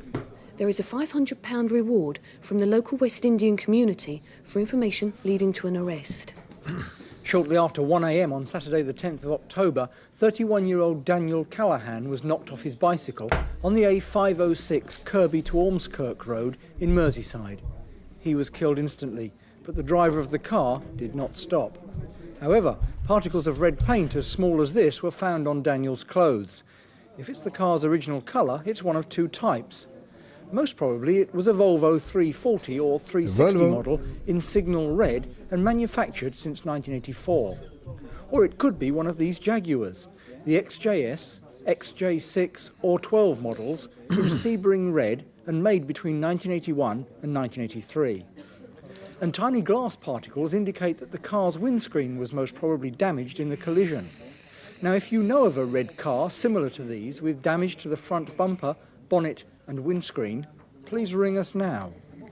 We'd like to talk to this man about 6 building society robberies in the southeast area of London. He is seen here in the Anglia Building Society in Bexley Heath in the southeast area of London. Kieran Culkin, time traveller. He is seen here in the Anglia Building Society in Bexley Heath in April this year. He threatened staff with what we believe is a gun carried in that white plastic bag and got away with nearly £2,000. He's about 25, 5'9" tall, slim build with dark brown hair. He has robbed 3 other building societies and so far he's got away with nearly £6,000. Give us a call if you know him. There is a reward for information leading to arrest and conviction. Next, an armed robber who's been operating in Cumbria. Here he is in a building society Maybe in not him. Carlisle on the 7th of July. He may be one of the 2 men who've taken over £24,000 Lol, in what are you 6 lolling at? I don't raids know, it's about a in fucking Penrith, 30-second delay on Preston, YouTube, innit? Workington and Carlisle. This video Alright, was John, taken got a from inside a Seconda. toy shop as the man hurried away from the building society in Workington. Bro, you ain't These getting artist him. impressions were done by witnesses to 2 of the raids, and they appear to be quite similar. But this one could be the second man. So call us if you know them. There's a reward of £10,000 for information leading to a conviction. This is the face of a con man operating throughout the southwest. He calls himself Peter Davis or John Carr, and over the past year he's been obtaining credit from chain stores by using a false AA membership card as proof of identity. To date, he's committed some 25 offences, amounting to about £54,000 in all, and in towns as far apart as Penzance and Bristol. As Peter Davis, he gives either a home address in Burris near Helston in Cornwall or that of a in 80 burglary. Thousands of this type of case are reported every year. But the thieves in this case, we're about to show you, posed as waterboard officials, and they've been operating in South Wales around the Cardiff area. They choose easy targets, vulnerable elderly people who live on their own. Bastards. In our reconstruction, our victims are played by actresses, and we've changed the names to protect their identities. The first 2 live in the Whitchurch area of Cardiff. It's 4 o'clock in the afternoon on Saturday the 26th of September. 84-year-old Gwyneth Maxwell was returning home after a holiday in Torquay. Well, there's nothing been happening here much. The weather's been so cold. 20 minutes after she got home, a neighbour called round for a cup of tea. They kept fine for us. Oh, I'm so pleased. Because you needed a break.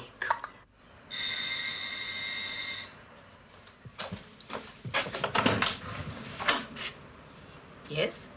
I'm sorry to trouble you, but there's a burst water pipe just up the road. Well, there's nothing I can do about it. Well, the thing is, I've been told to come and check the water to make sure it's not contaminated. I remember this cunt. I remember this one, man. Because he just kind of barges his way in. He starts getting loads of pans and shit out of the fucking thing and putting them under the cupboards. And he goes upstairs and rifles through a fucking... He tells her to make sure the water keeps coming or something. And goes upstairs and rifles through all the stuff and that. Contaminated. There's nothing wrong with the water. Well, I've got to Watch. check it. Just barge his way in, like.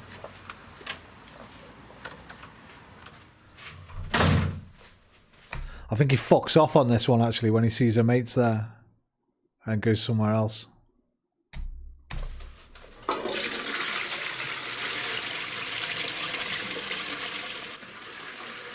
Well, it seems all right. But I better check the water in the kitchen.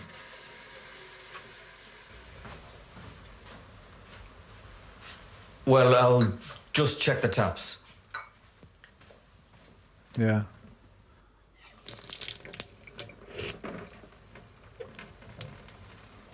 The water's fine.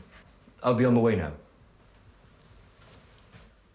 Fucking weird, this one. This one gives me the creeps, I don't know why.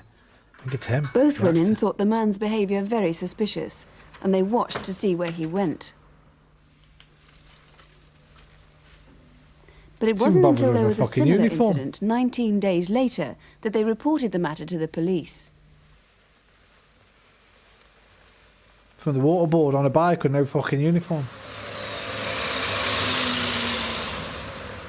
Just a few doors away, on Thursday the 15th of October, at about 2:30, 79-year-old Avril Jones was taking her rubbish out. 20 minutes later, she received a visit from someone who said the water pipes in the road were faulty. Can you press down on the cold water tap as firmly as possible? Yes. Whilst I go upstairs and check the bathroom. Here, use this cloth. Now, you'll hear some bumping and banging, but eventually the water will come out muddy.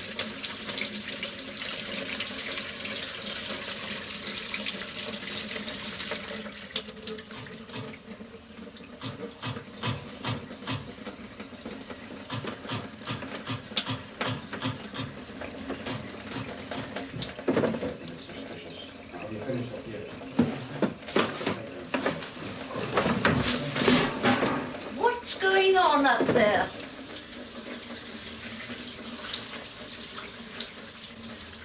What's going on out here? Who's he? Oh, it's all right. He's with me. Now, what time does your husband get home? Well, I can't say. But if it's anything to do with the pipes, you put a note through the letterbox. I'll do that. Realising she'd been conned, she phoned the water board, too late. But she was lucky. The men found nothing of value and had left empty-handed. But like many old people, Mrs. Jones was too shaken to give police a good description of the bogus officials. However, house-to-house inquiries revealed the visit of 19 days earlier, and Gwyneth Maxwell was able to help police build an identikit picture of the man who'd called on her. How's that? Absolutely. 8 days later, October the 23rd, in the Cathays district of Cardiff. At about 1:30, 86-year-old Louise Thomas was returning home from the post office. She, like all the victims, lives on her own.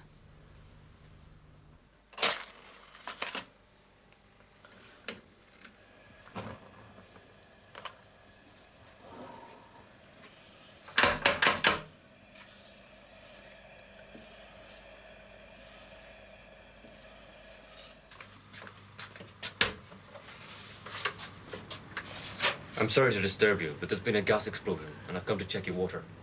Oh, well, Kitchen this way? yes. All right.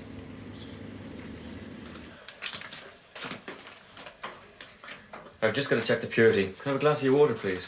Oh, yes, all right.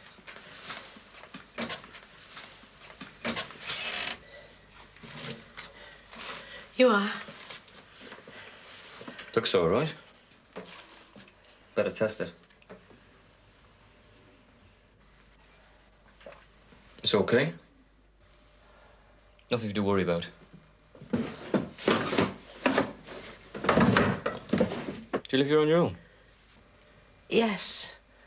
I'm from a family of 15 myself, so I'm used to a large family.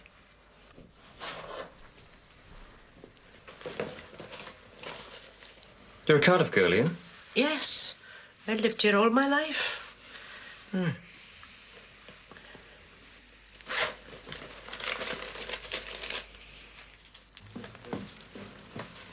be on your own. Oh, it's fine. Nothing to worry about. I'll be on my way now. Good.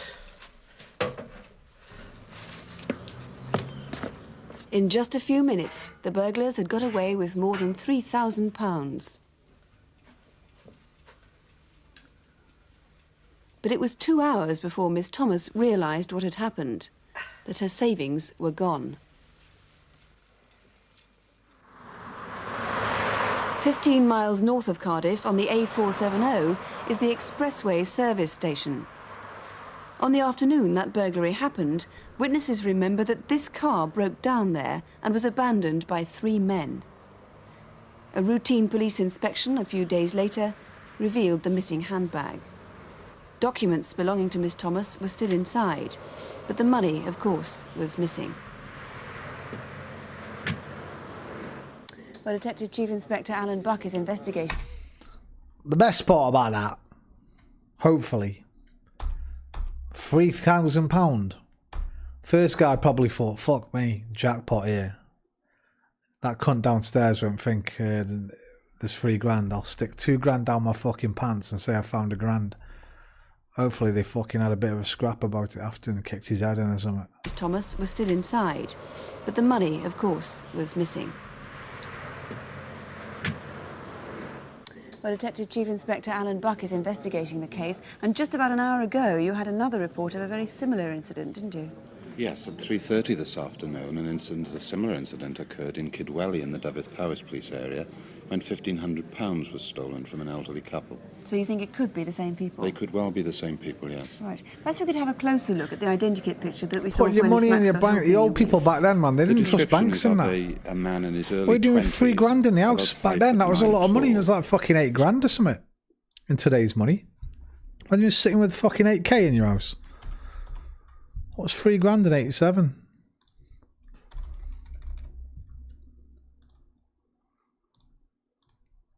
$9 fucking K. Just chilling in the fucking in your handbag in your wardrobe.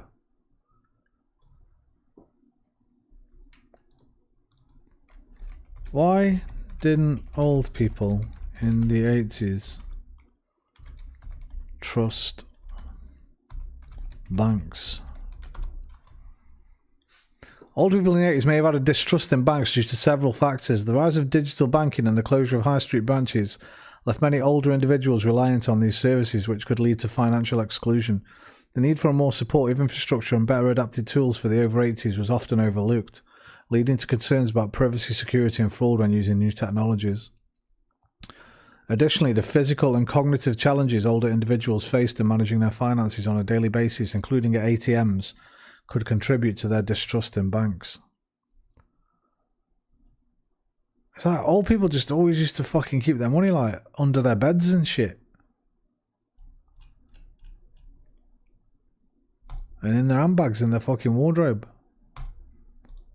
Spoke with a I don't trust banks, but you still have to use them. Yeah, man, you gotta use them. He had very neat, fair hair. You pull your fucking money The out. Irish accent is consistent. 2008, our bankers, Yes, that's right. Financial and while we were crash. actually filming our reconstruction at the service station, several more witnesses came forward. They did indeed. They had seen 3 men. Again, these 3 spoke with Irish accents. In fact, spoke in Gaelic, leaving the scene. Right. Now, the biggest and best clue, of course, is the car, the white Ford Granada, and that was bought on... Goldman Sachs, Fannie Mae, etc. Yeah, but like the customers didn't lose their money, right? They just put the fucking... Like, they're insured, right? But obviously they raise like charges and stuff afterwards, sort of thing, in it. Unless you've got massive amounts of money, I guess. I don't know. 2008 banking crisis. Did people lose their money?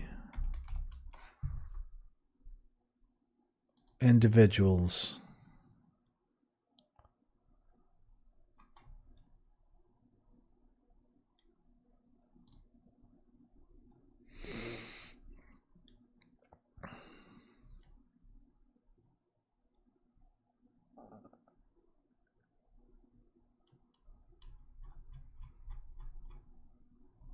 Is this the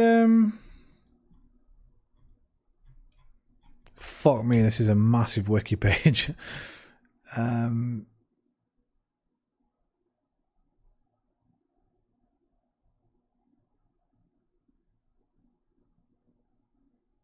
keep caching varied varieties of locales.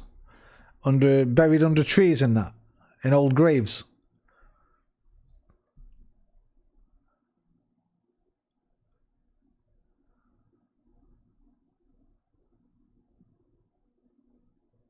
Was this the fucking...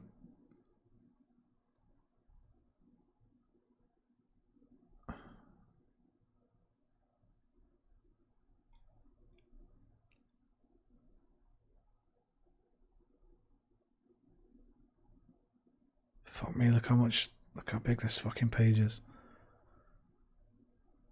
I just want to look at like losses by individuals really, not like businesses and stuff. Is this the thingy film, The Big Short? That's not from this, is it? Too Big to Fail. I think I've heard of that one.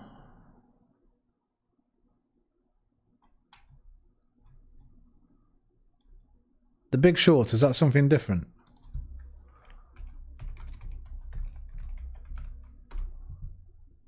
That's a good fucking film, by the way. Oh yeah, no, this is based on the 2008 financial crisis, yeah. It was a good fucking film, that. Christian Bale, Steve Carell, Ryan Gosling, Brad Pitt.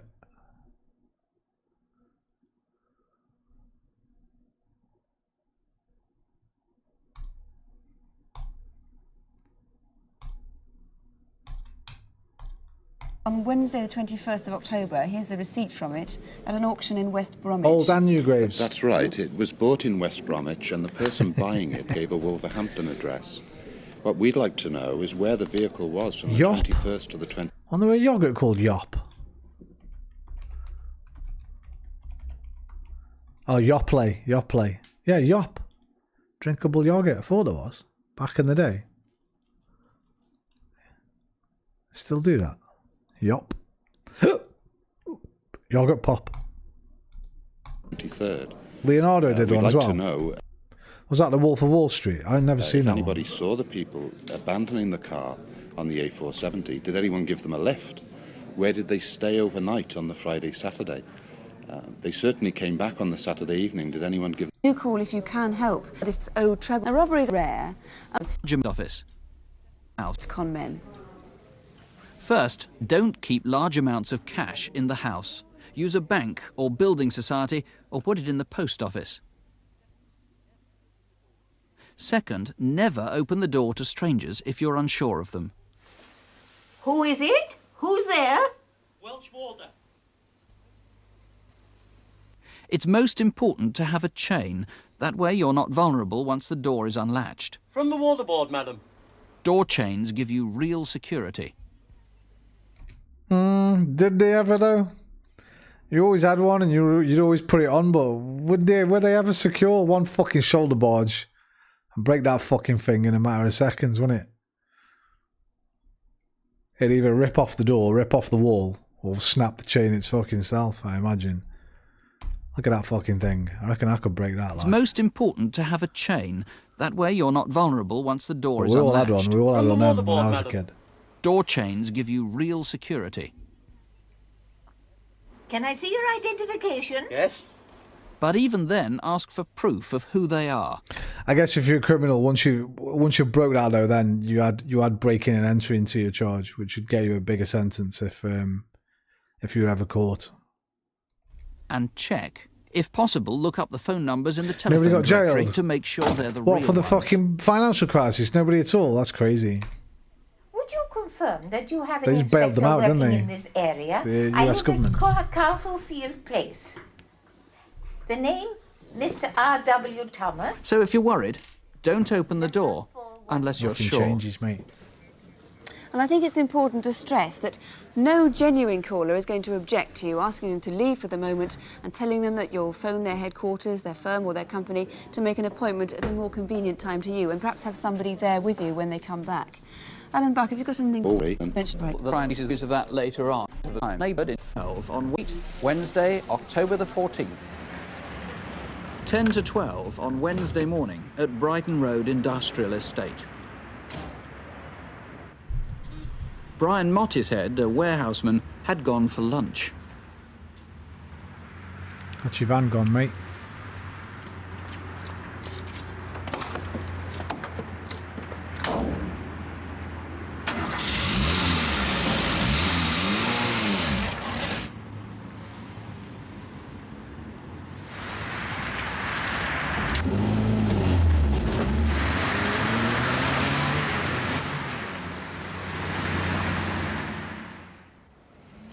At 11 a.m, 6 days later, Tuesday the 20th of October.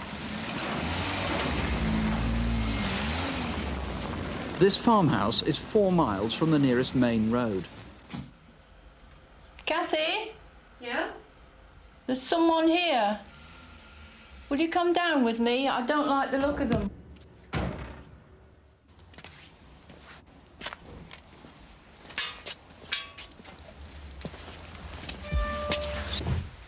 We're not expecting anyone, are we? No.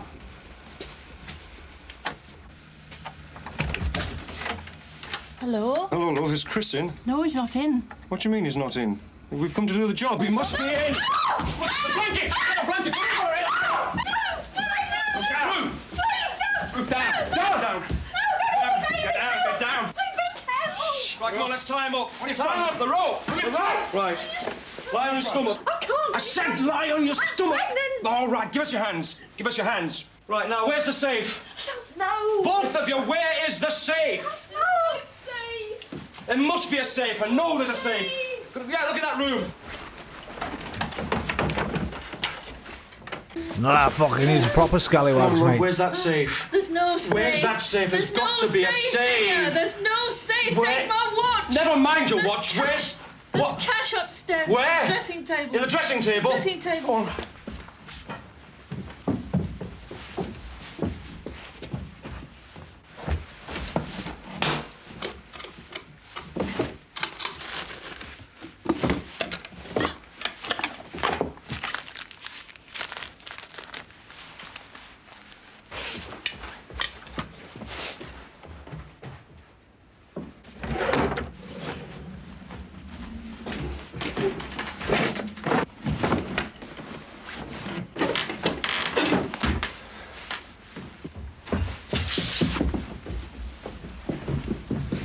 Where's Willie? Dunno.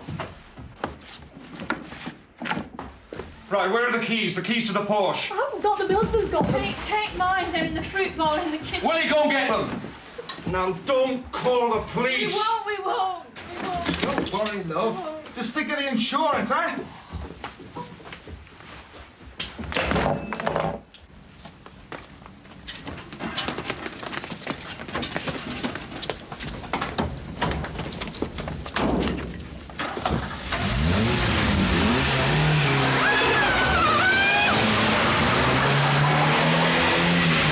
There's a neck or something. What game? Oh, Hitman. Why did they need the van for that? I'd bother nicking the van first. Go on. For that job, lad. You all right, Mum? Yeah, nearly got loose.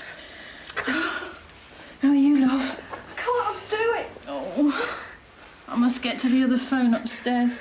Oh, my God.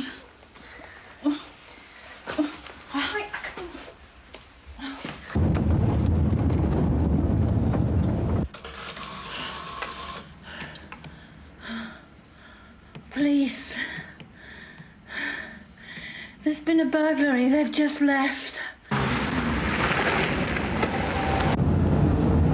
Put your foot down.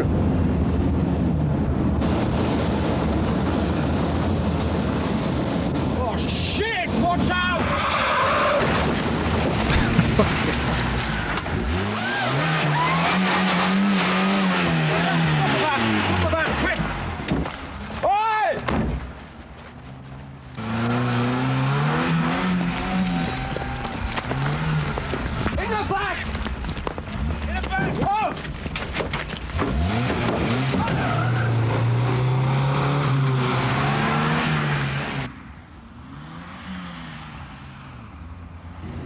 game with that little kid who had the unholy Damien powers. Oh, were they knicker sniffing in that one? I don't remember that one. I remember it in Hitman Blood Money in the FBI house. The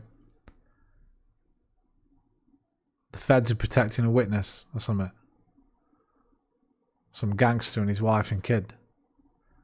And one of the security guy nicks the fucking teenage daughter's knickers, starts sniffing him. You can put chloroform on him so he knocks himself out when he has a fucking pong. A white van believed involved in armed robbery at Bollinghouse Farm, Mobley. Over.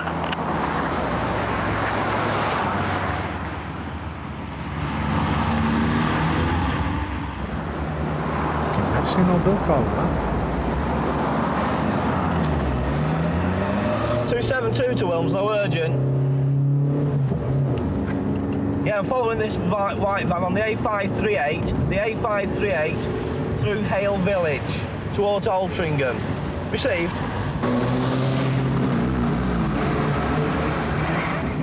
Down.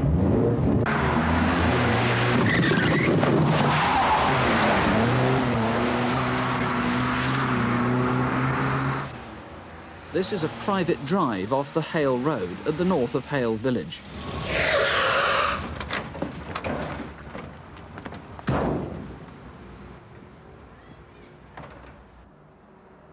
One of the robbers was seen as he dashed across Hilltop, back into Hale Road, and then walked off towards the station.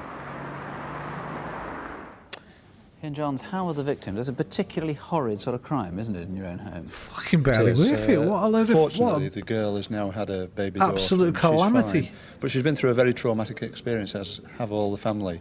So much so that they've now moved out of the house and out of the area. Seems a pretty incompetent gang. Let's come back to that in a moment. But where did they go when they split? Do you know, in Hale Village? Well, all we know is that they went towards Altrincham. They went towards Delahaye Road, along Hale Road. From there, we don't know whether they took a taxi, they may have taken a lift, they may have gone to the railway station.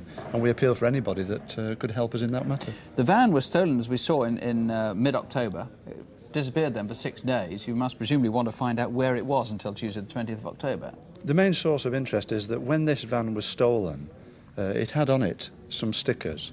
It had an Italian flag on the bonnet of the vehicle and also had a Costa Pure Coffee sign on either door, and these were missing. Dash, but that jacket does not make him. I quite like that jacket. Now the robbers themselves, we've got quite a good description of one of them. Leather on it. We have, and there was a good video. But it's not the kind of thing you want to wear on a fucking blag. He's white. He's 25 years of age. Because it's conspicuous as fuck. He's very slim, with a pale, long, thin bright face. Red fucking jacket. He had curly, untidy hair. Be wearing dull colours, grey, beige, browns. That was made with a BBC graphics artist for Crimewatch. Apparently, when one of the witnesses saw it, it was made by one. When the other saw it, she was absolutely astonished at the likeness. She thought it was such a good likeness that it made her shudder when she saw the picture. She was very impressed. Tell us about this string that was used to tie up one of the women.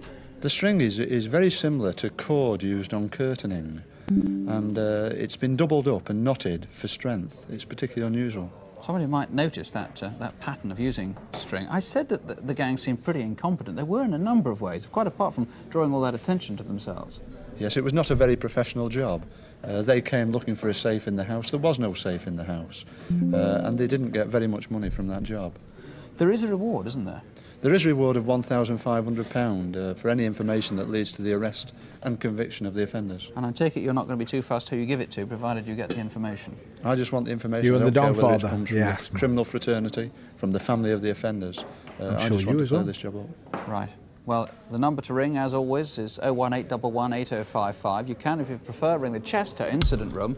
That's 0244 313 One more. That's 0244, the code for Chester. We'll do the beginning of 88, January 88.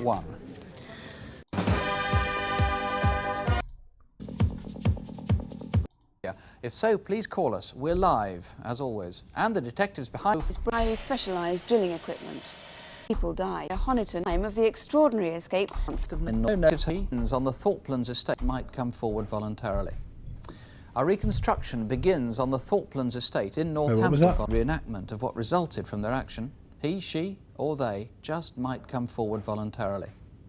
Right. A reconstruction begins Criminals. on the Thorpelands estate in Northampton just after 10:30 p.m. Don't like the way this one's starting, mate. Hey, you little minx, get in that bed. Ah, now, no more nonsense, or Cyril will be after you. Sarah. Hey, Cyril, do you want a cup of coffee, love? Yes, please, love. Stacey lived with her grandmother, Florence Pennell. Florence, known as Penny, was popular, lively and outspoken, a matriarchal figure with 7 grown-up children. 2 years ago, she'd become engaged to Cyril Fensham, a former plumber, and they seemed very happy. That Sunday, by midnight, their home was all in darkness, and all 3 were sound asleep. On the other side of Northampton, at Rubicon Casino, Penny's son Christopher, a regular there, was leaving after a successful night. He'd won over £400. He picked up a curry on his way home at Wellingborough Road. Just don't tell me you're filling your face again. I'll leave off, Iris. I haven't eaten all day. Mum's been babysitting. How you doing? You still in the taxis? Yeah, I'm going to get my own car and get it plated now, though. Have you got the car? Thank you very much, sir. I'll see you later, Thank Iris. you. Good night, sir. Thank you.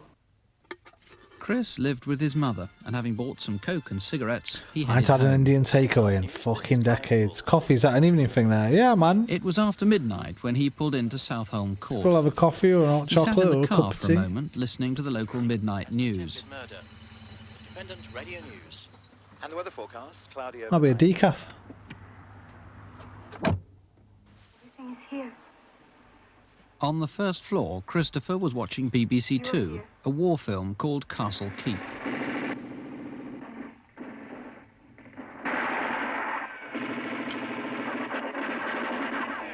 Upstairs, Cyril, Penny and Stacey were asleep.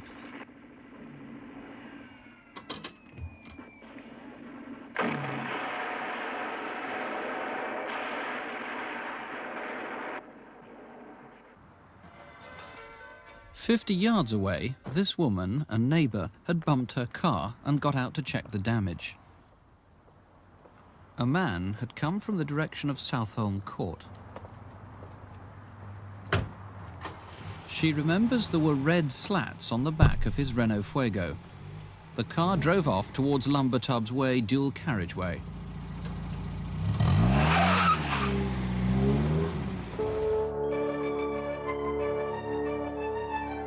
Castle Keep ended at 12:30, and as it did so, Christopher smelt something like burning rubber.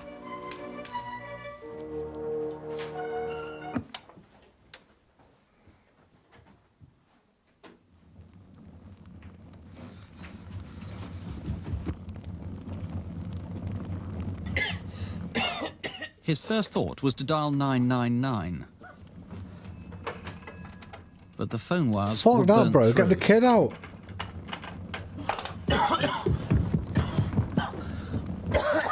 The acrid smoke began to choke him as he tried to warn the family.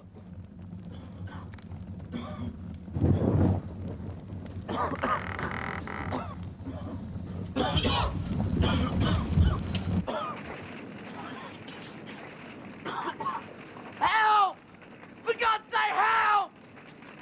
Mum! Stacey! Cyril! There's a fire in Southholm Court. Mum! Stacey!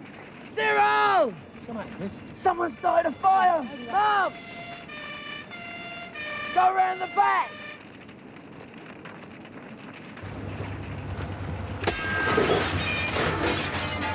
People in there! Whereabouts are they? On the top floor!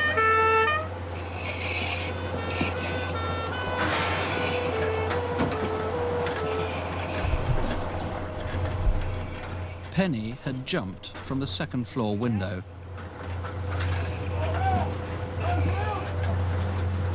Can you tell us what happened? She just jumped. Jumped from where? Top. Right at the top.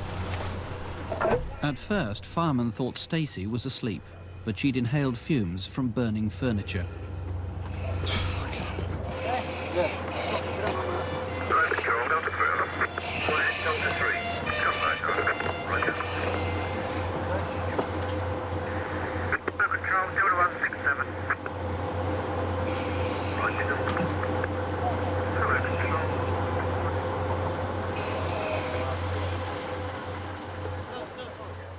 Stacy died 4 days later. Penny died that evening of internal injuries. Cyril was dead by the time he arrived at hospital. Mr. Pritchett, what do you hope that showing that reconstruction will achieve? You've shown some terrible scenes there. It may be that the person involved in this didn't intend these murders. However, the longer the matter goes undetected, the less likely it's going to be that such an explanation is likely to be believed. I'm hoping that whoever it is, once he's seen these things, will come forward and tell us, or anybody that knows of his this daughter? person You'd will fucking ring us and let us know who that person may be. Let me go back to the beginning. The man who was seen by the witness leaving the scene at 3 p.m. Hey, you little minx, get in that bed.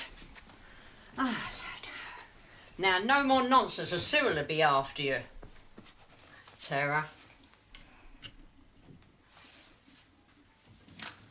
Hey, Cyril, do you want a cup of coffee, love? Yes, please, love. Stacy lived with her grandmother, Florence Pennell.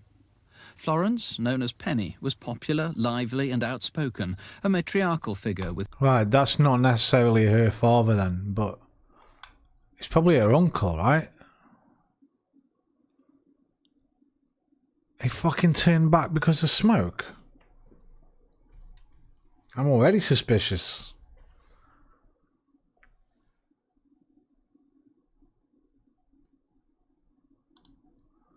Northampton arson. What was her name?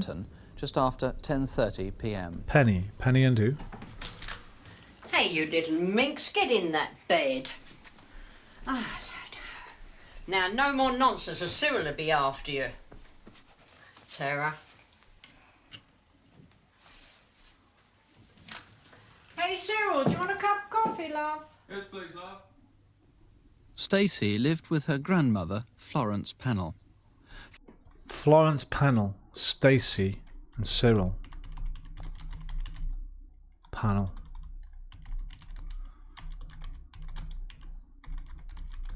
Arson 87.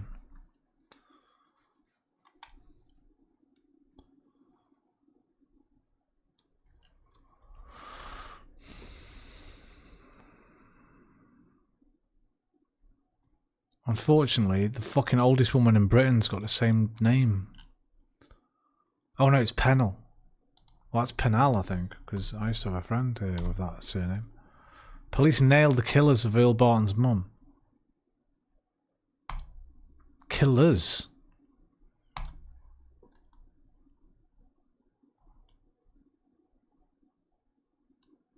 Oh no, this might be a cold case.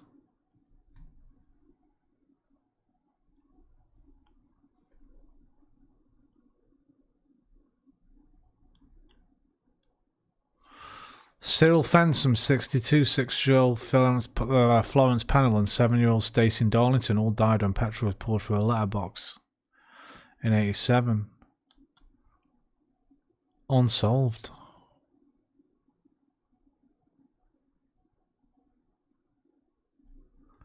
Certainly when this was written, which was 2020.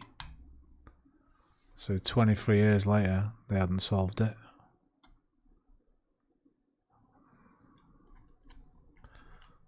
I mean, I'm not saying the fucking son did do it, but...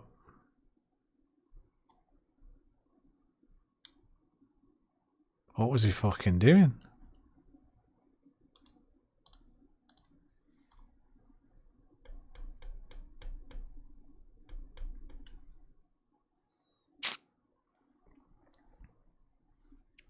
No definite leads believed to be arson.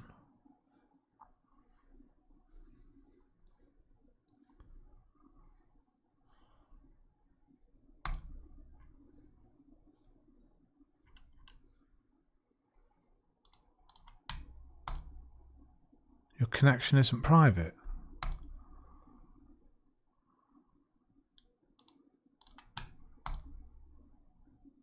Fuck off.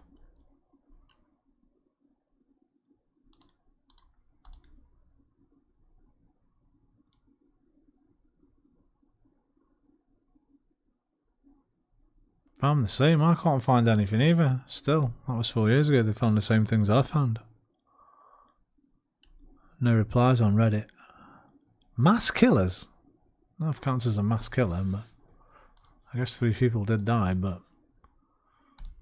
Florence, known as Penny, was popular, Bruv. lively and outspoken. A I'm wondering matriarchal again figure. whether they thought it was him, because... They don't show this to be very dangerous and going up the stairs. His first thought was to dial 999. They say down like, I mean, the first thing you do is run up and grab the fucking little girl, innit? The It's the acrid very smoke first began thing to you choke do. him as he tried to warn the family. And the smoke wouldn't stop you, man.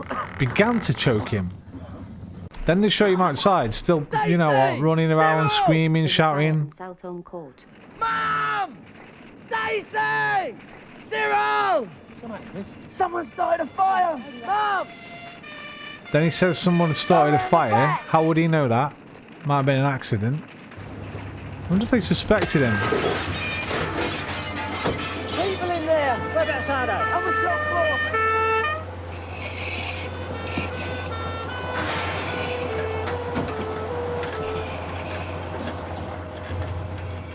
Penny had jumped from the second floor window.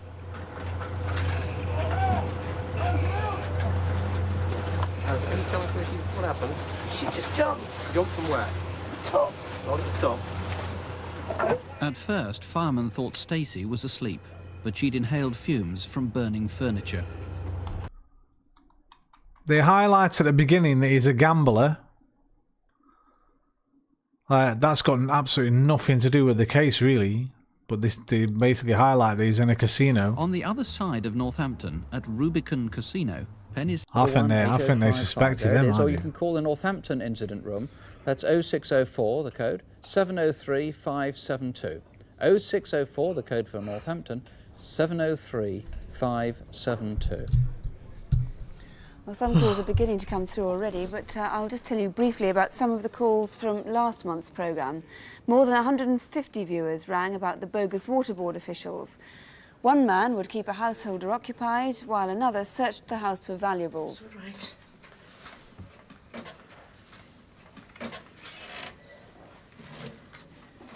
You are? Well, after the programme, police had several promising leads which haven't yet actually come to anything, but investigations are continuing. There's nothing to report yet on the farmhouse robbery in Cheshire. If you remember, 3 men armed with a shotgun took £3,000 worth of jewellery and cash. The regional crime squad is still sorting through information from about 250 calls which we had that night. There has been progress in the search for Linda Hunter from Carnoustie near Dundee. Linda, together with her dog Shep, has been missing since August, when she left her home, probably to visit her parents in Glen Rothes. Her car was found abandoned next day in Manchester. We had 200 calls with 2 probable sightings of her car. In fact, one viewer may well have followed it for a good 80 miles. Another viewer called to say they'd found a dog that might well have been Shep near Tentsmuir Forest, which is about 20 miles from Linda's home. The dog was in bad condition, as though it had been abandoned, and it had to be put down, so we can't be sure it was Shep. But as a result of that call, police have launched extensive searches of that area, and Linda's parents are now offering a reward of £2,000 for further information. Well, we have more to report later on in the programme, and we'll keep you posted as the calls come in tonight. And now to Incident Desk, which this month is going to concentrate on that dramatic escape from Gartree Prison. Here are Constable Helen Phelps and Superintendent David... A prison escape? That's a first. Tonight we're asking you to help us find 2 of Britain's most wanted Oh, is this the men helicopter one? and help identify the man who They landed a staged their fucking extraordinary helicopter in the escape prison from yard. On Yeah, Thursday, it is. December the 10th, a helicopter was This forced is to land mad. inside the walls of Gartree Maximum Security Prison in Leicestershire. John Kendall was serving 8 years for burglary, with further charges pending. He'd escaped from prison once before, 4 years ago. Sidney Draper was halfway through a 25-year sentence for a murder that took place during an armed robbery in 1973. But the identity of this third man who hired the helicopter and forced it to land at Gartree is still unknown. 8 days before the escape, on Wednesday the 2nd of Crazy. December, someone calling himself Andrew Downs, together with another man, chartered a helicopter from Essex to the Harborough Golf Course. Gartree is 4 miles from there. We now know that that trip was almost certainly a dummy run. but we'd like to hear from anyone who saw anything suspicious in the vicinity of the golf course on the day of the escape. During the same flight, the men asked to be flown over a location which took them past the prison. Later that day, they were seen in this library in Market Harbour, studying maps of the area. On the 10th of December, the man who gave his name as Downs hired another helicopter, this Bell Long Ranger, from Talair at Stansted Airport in Essex. Ian Evans was a pilot that day. They took off from Stansted at 2:30 in the afternoon and made several circuits of the Market Harbour area. Ian Evans remembers Downs looking at his watch. By 3 o'clock, Kendall and Draper would be leaving the prison workshops at Gartree and heading out onto the playing field. Just after 3, Downs produced a gun and told Ian Evans to fly to the prison. I don't know what went through my head in the first few seconds. He didn't really give me a lot of time to think, and at that time, obviously, I was going to do exactly what I was told. It was very apparent that the gun was real, and he meant business. They landed on the playing field. What happened next was recorded by prison security cameras. If you wanted to be brave in that moment, the guys, they might have a gun on you, but you're flying a fucking helicopter.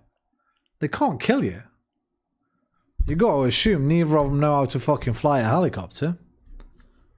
So what are you going to do? Shoot me, you pricks. And die yourselves for these two muppets you're trying to rescue. Innit?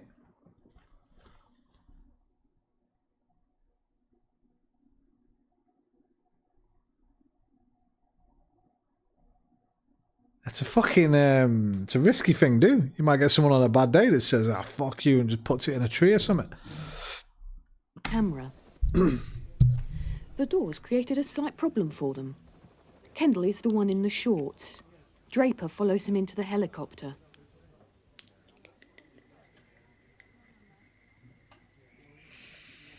The man called Downs is seated next to the pilot. His real identity remains a mystery. The pilot was told to fly to the Harbour Golf Club, but visibility was too poor. As I failed to find the golf course, Kendall, particularly in the back, was getting extremely excited and screaming abuse at me. Downs at this stage threatened to shoot me in the leg if I didn't get on and do it. And at that point, Kendall obviously decided that they'd changed their plans. He said to me, right, get down, we'll hijack one. He was forced to land near the Welland Valley Industrial Estate in Market Harbour and was left handcuffed in the helicopter. In the next 5 hours, the three men hijacked a series of vehicles. The first was this Ford Transit. Outside Market Harbour, on the A427 Corby Road, they forced his Fiat Uno to stop. Once in Corby, Draper seems to You have don't have to slipped Fiat from the Uno others as a about getaway car, 5:30. man. He hasn't been seen since. Kendall and Downs apparently went to this car park, where they took this metro and its driver. They drove towards Stamford, then up the A1 to Sheffield, making several stops on the way. In Sheffield, they abandoned the car and its terrified owner near the railway station. Where they went after that But now is many unknown. times. Now take another look at the prison security video. The man with the white towel is Kendall. He's about 5'7", muscular build, with sandy receding hair, and he wears glasses. His favourite book is Behind him is Hitchhiker's Draper. Guide to the Galaxy. He's 5'10", medium build, with dark brown hair, and he may have grown a beard since the escape. He also has a slight squint. We're particularly anxious for information about the third man who organised the escape. Several witnesses have helped compile this video fit of him. He's aged about 30, 5'7", slim, with receding hair, and possibly a broken nose. He's believed to have an East London accent and is said to bear a strong resemblance to the character Jacko the Painter in the BBC's comedy Brushstrokes. Kendall and Draper are dangerous men with several Oh, it was previous good, that. convictions Was for that violent crimes. Michael Alfick? It's vital that you ring us if you know where they are, And, or if Neil you can Morrissey. identify their accomplice, the man who called himself Andrew Downs. Next, Manchester Police need your help to find a man who could be anywhere in the country. His name is Andrew Longmire, although he uses a number of aliases. Oh, wait. Why don't I know his face and name? Andrew Longmire. shaved that beard off by now, so he may look more like this. Serial rapist. We'd like to speak to him about 23 serious offences committed as far apart as Manchester and Devon. He's believed to carry a knife and might still have a shotgun. He's 31, 6 foot and heavily built, with dark collar-length wavy hair. So if you see him, or know where he is, call us now. And finally, perhaps you can help us to identify this armed robber who was recorded on not one, but... Yeah, serial rapist.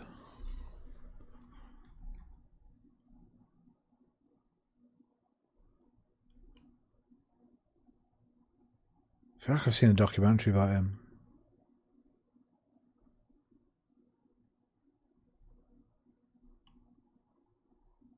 "13 life sentences."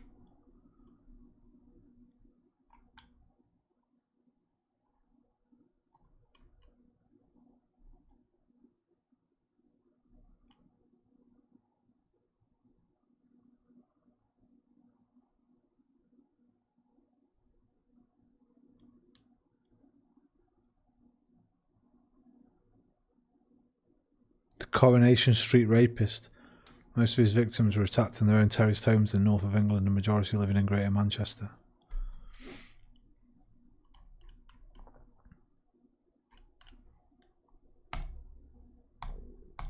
but 2 cameras when he raided this Leeds Permanent Building Society in Hornchurch in Essex. Here he is on the other camera. On the 26th of October last year, he escaped with nearly £15,000 in cash and cheques. Look closely at that face again and call us if you recognise him. Nicked. He's described as 6 foot tall, of medium build, with dark brown receding hair and a pale, thin face. You got grassed up on the night, mate. The number I to imagine. ring 01 811 8055. There it is, 811 8055. As we've said so often on this programme, it's a fact that the least likely people to become the victims of a crime are the elderly. Few criminals sink that low.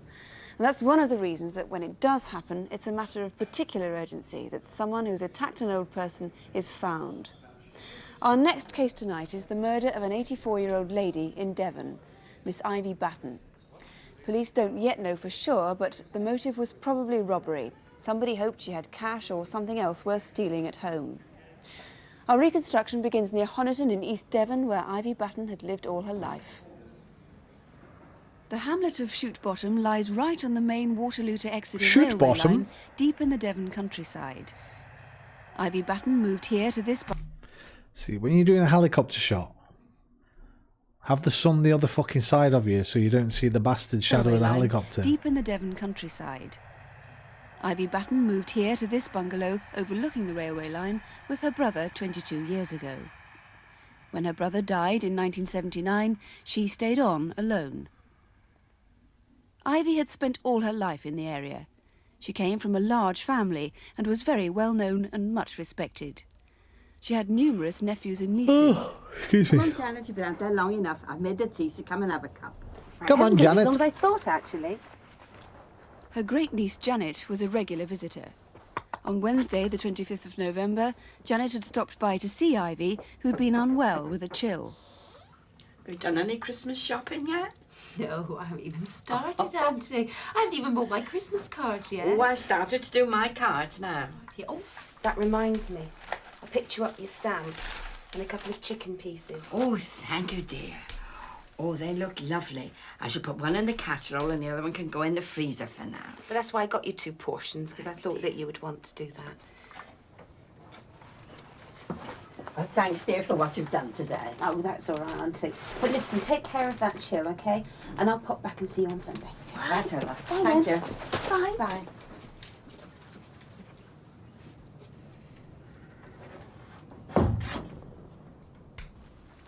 Oh.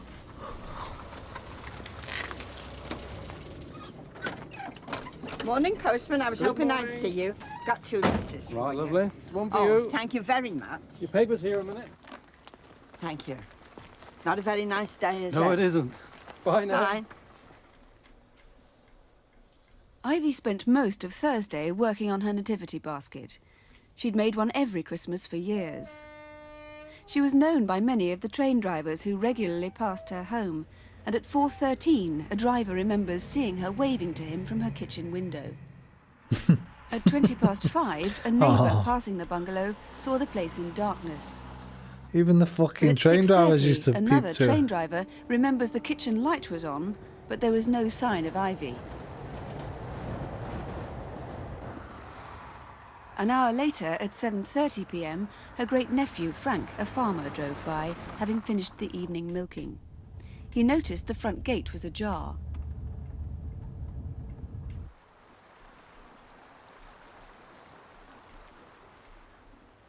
At 9 o'clock next morning, Janet and her friend Ruth took her dog for his usual walk. Seeing the closed curtains, Janet assumed her aunt was having a lie-in because of her chill.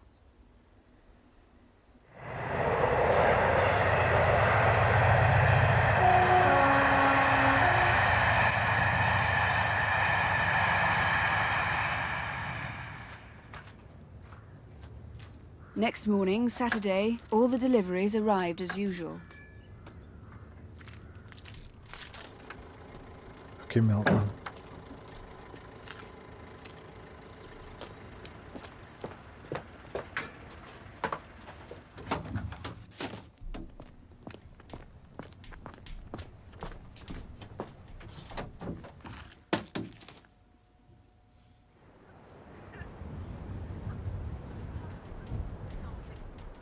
Then Janet and two friends saw the curtains still drawn and became really concerned.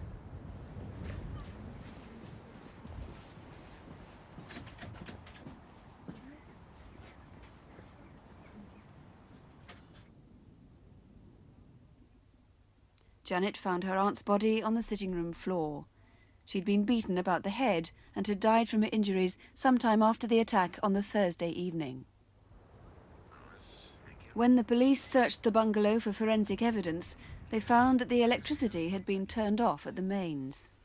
When the power was restored, 3 lights and the TV came on. 1 hour for lunch now, go. A week later, in a field 800 yards away, 2 farm workers found a pair of well-worn purple and gold gloves and a hammer. Forensic tests have confirmed that these were used by Ivy Batten's murderer. Well, in charge of the case is Detective Superintendent John Essery. We'll start with the gloves and the hammer which we've brought into the studio here. In fact, looking at them more closely, I would have said these gloves were not so much purple and gold as purple and brown or khaki or mustardy coloured. Well, that's true, but they're very, very distinctive. They're predominantly purple, but they've got this gold band. And in fact, the band on the right hand is much larger than that on the left hand. They're also distinctive in that both thumbs are worn. And if you look closely, you can see that they've both been repaired. Both thumbs have been repaired, probably at independent times, because this one, the left, is with blue thread, and the right with the dark thread. So whoever used these gloves probably did some kind of manual work that made him wear at the thumbs. That is a possibility that it was wear. It's equally possible that they might have wanted freedom for the thumb in their trade or profession. Now, these aren't bought in a shop. They've been knitted by somebody who might be watching now and might recognise them. That's true. They're hand knitted. They've been hand repaired. The person that knitted them would recognise them. The person that repaired them would recognise them. And so too would somebody working or living alongside the offender. Let's hope they would. Now, the hammer is also particularly distinctive. It's not an ordinary domestic household hammer, is it? It's an unusual one. No, it's not. We all own hammers, and probably we can recognise our own hammers, but this one is very distinctive. It's what is called a blocking don't hammer, fit, or a you must quit. It's used in a variety of trades. It's used at technical schools. It's used in metalwork. It's How used mad's that? in, That fucking precious basically got him metalwork. off. And it has been he's got his used, hand like that when he's trying to probably pull it on. innocently, in its use in hitting a crazy, surface harder than its own, which isn't to be found in the household. Rest And from in our piss, inquiries, we know that that murdering hammer bastard. was made between April 74 and the 31st of December 76. We can see it's split here. That makes it even more distinctive. Yes, I think that the person that's used that hammer, the innocent person that's used that hammer, will recognise it. They'll recognise it by the crack on it. And I'm sure that if any viewer thinks that they've got a hammer like that, then I would ask them to go and have a look and see if they've still got it in their toolbox. Right. It may have been stolen from them. Let's hope so. One particularly important clue also is that there was a car seen just a few yards from the bridge very near Ivy's home. What about that? Yes, that car is facing in the shoot direction, just a few yards from Ivy. It's variously described. We think that it's possibly a white Viva with a black roof, but it could also possibly be a Cortina. It's Brian been described Parsons. by 3 witnesses, and that one was there. 2004 was given a life sentence. Oh, the year after they got him. Brian Parsons was given a life sentence in 1988 for murdering 84-year-old Ivy Batten. Parsons, now 42, made several unsuccessful appeals against his conviction, claiming the original trial was unfair. Parsons' lawyers allege police may have planted crucial evidence.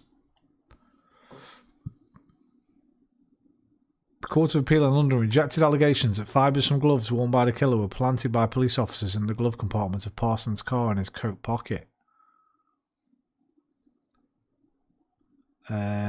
He was released from open prison in Sussex. He's living in Littlehampton now with his wife Annette. Wait, he was released in 2004?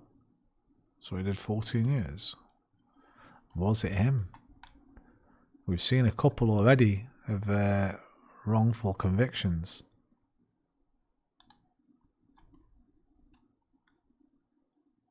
Do we get anything else on the... A labourer from West Sussex.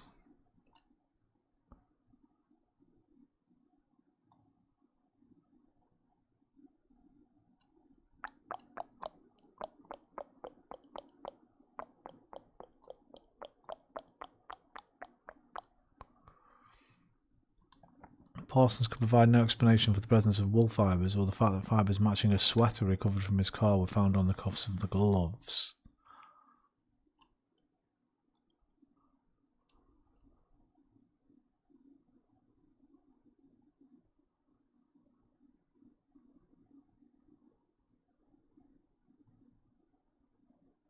Okay, it looks like it was him.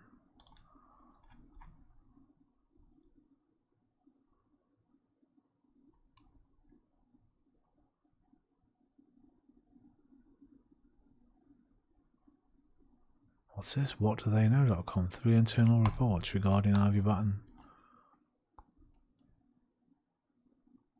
Oh, it's people asking for a freedom of information request.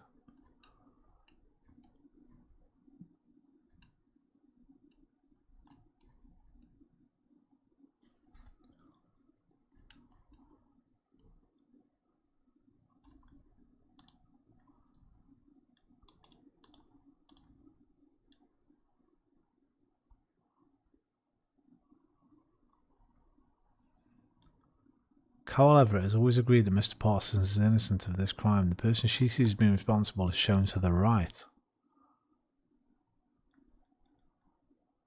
This one.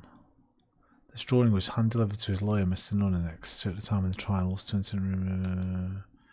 Who Carol says about murder. Man had a blue van, bacon and egg in services on motorway, money from purse, broken milk bottle. Man's very podgy, white. Other man looked like half caste. Tall, skinny and thin, but man above his main man, Brian Parsons, did go to house. The other man went after. What? Who the fuck is Carol Everett? Intuitive investigations. Murderer as drawn by Carol.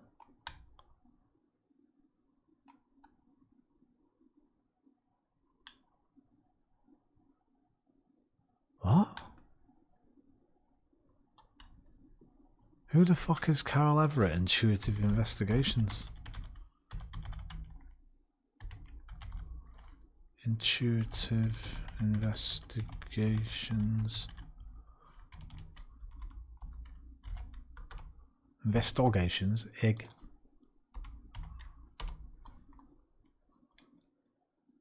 Okay. I've seen enough. Medical intuitive healer. Alright.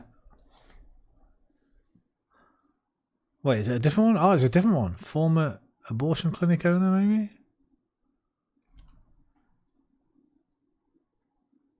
Is this the same one? Intuitive investigations and psychic readings. Okay, forget about it.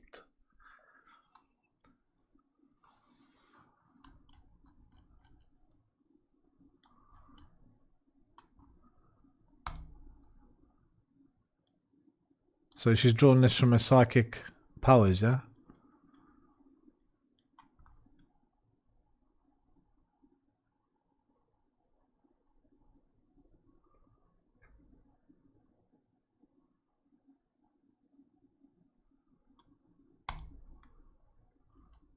Murder conviction questioned by investigative duo.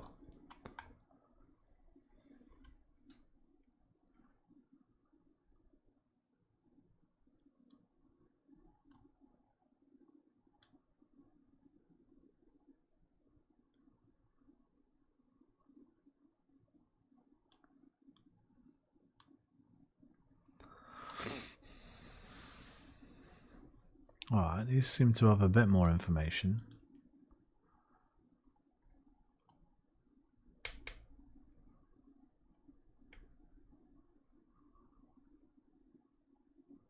He's still, even though he's out,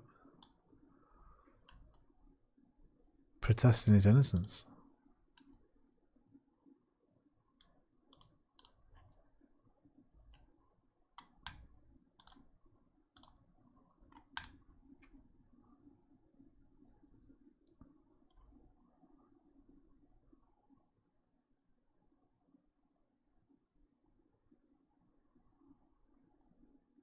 No previous convictions. Was arrested and convicted on the basis of forensic scientific evidence.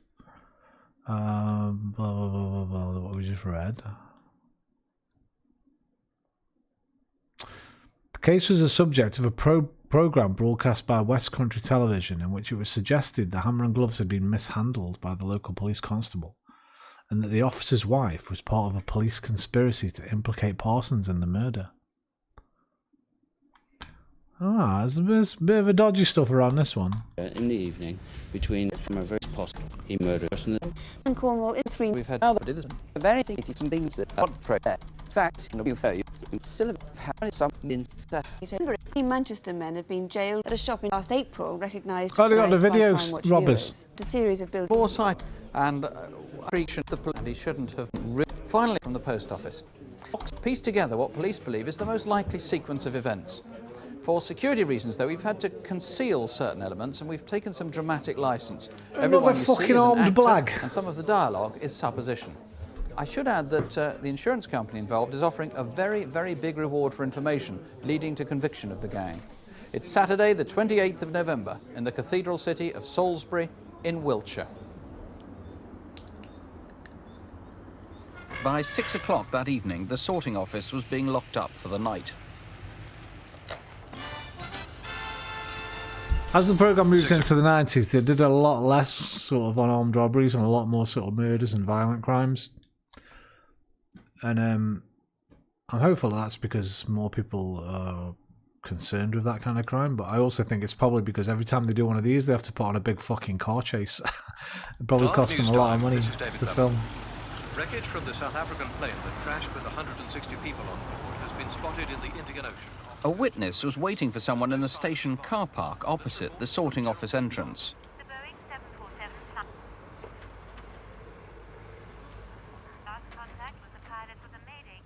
He saw two men get into what he thinks was a black VW Golf. He noticed a black Labrador on the back seat. The two other men went into the shadows and seemed to exchange something.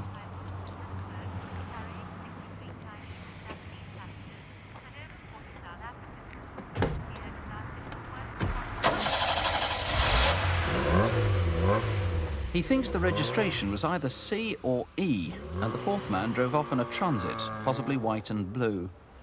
It could have been the same men who, with at least one other, then drove into the British Rail Yard behind the sorting office.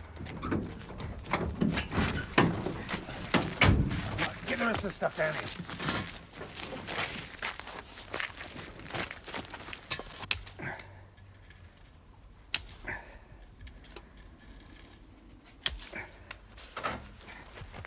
Right, come on, lads. We're through.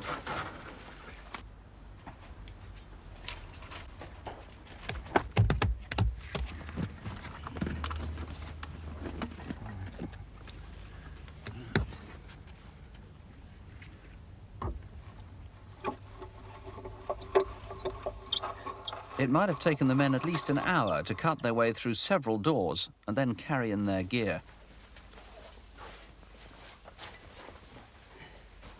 The drill they brought to bore through the safe room wall weighed 200 weight.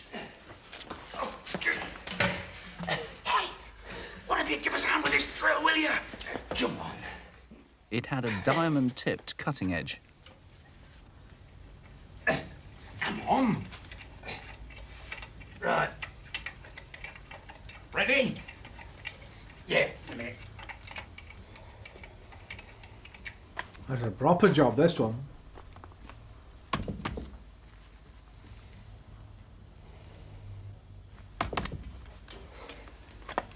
What's wrong with the ruddy thing? Come on. At this stage, the gang must have realised they'd brought the wrong piece of equipment.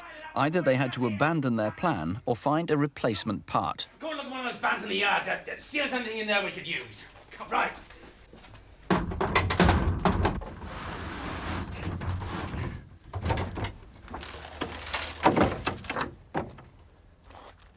They didn't find what they needed, but they may well have seen a label giving the address of a local tool company.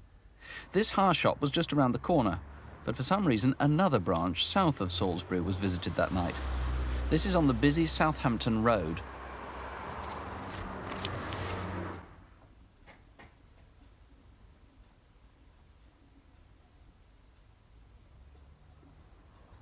We're not sure what time the break-in happened, but perhaps if you were on the Southampton Road, that's the A36 on the outskirts of Salisbury, you remember seeing something unusual.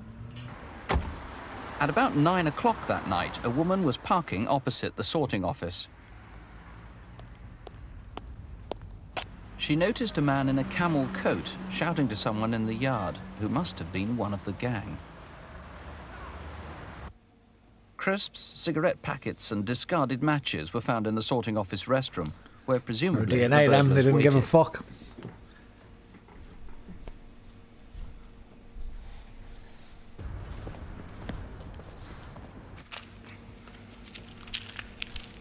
But we're in the very early days of it, for blood types only.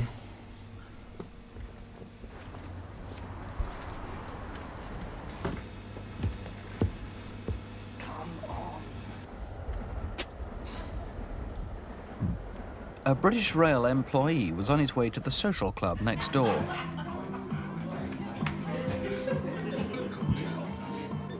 He knew there shouldn't have been anyone in the sorting office, so he went to find a friend who he knew worked there.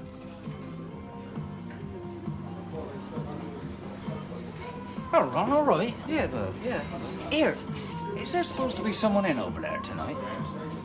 Ah, of course not. Saturday. What, why? I just seen two blokes in there, I think. Give over. Oh, no, they seemed to duck down behind a couple of chairs when I walked by. Eh? Yeah, one of them had a sort of woolly hat on, and the other a dark coat. Sure? Yeah. We better go and have a look then, haven't we? Call the Rozzers, man. Yeah, it was over there. It was probably about 9:20 when they checked out the building, but they saw nothing unusual. Come on, let's go and finish our pints. Yeah, all right.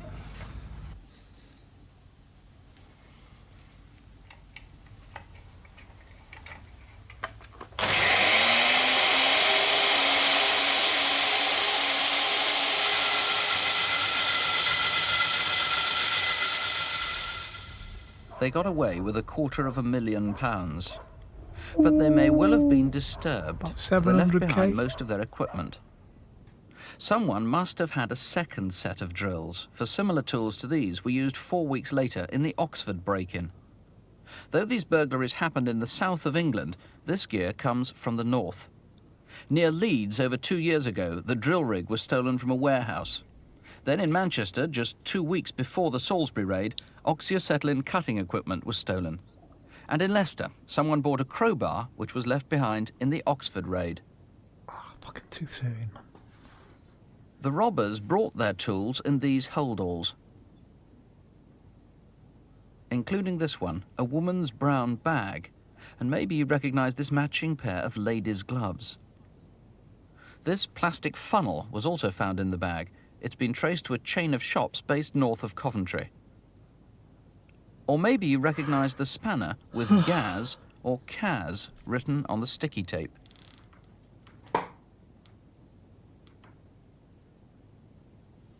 The drilling rig is used in the building trade, but it's most unusual. Only 28 have ever been sold in Britain. What's more, this drill had been adapted with a steel plate to accommodate larger core bits. Perhaps someone from an engineering firm remembers an unusual request to make or fix this plate.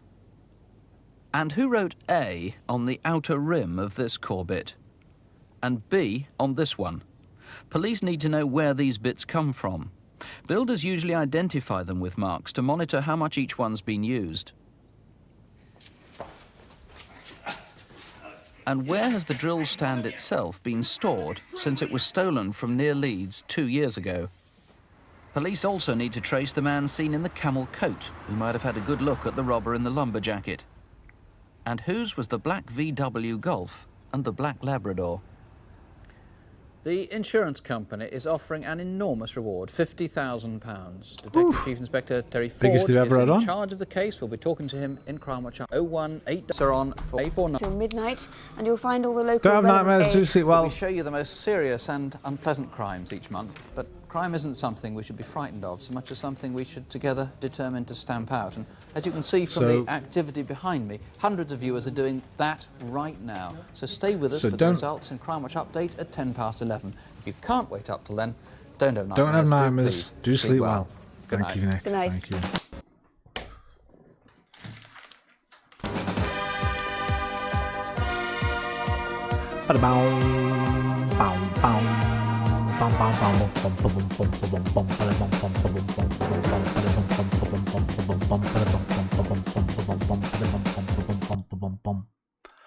Do the boo boo do be boo boo booty boo do boo do be boo booty boo boo booty boo boo booty boo boo booty boo.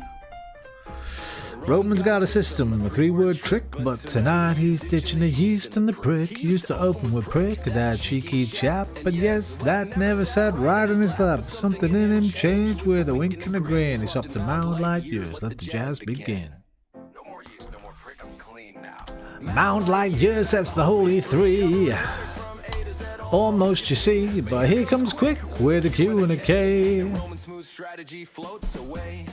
Low bricks and chat typing, try crispy day, no machine sipping tea with a lisp. Cosmic pentacast lost in thought, try F Jord maybe, and oh it's not. You can't plan for a zebra, black and white and sly. It skips past your method and winks as it flies. Strategy's grand, but chaos is fun. That's how these cool down wordles get done. You try all night to avoid the yeast, but the game just gives you fungus anyway.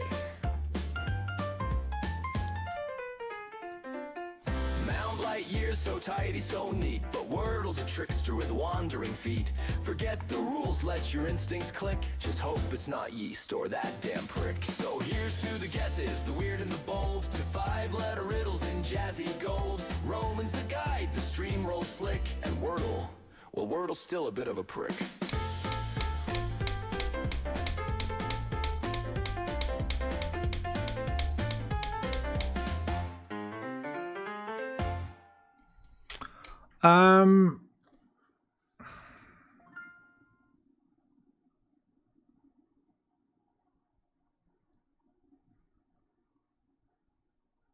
Roman's got a system, a 3-word trick, but tonight he's ditching the yeast and the prick. He used to open with prick, that cheeky chap, and yes, well that never sat right in his lap. But something in him changed with a wink and a grin. He swapped to Mount Light Years, let the jazz begin.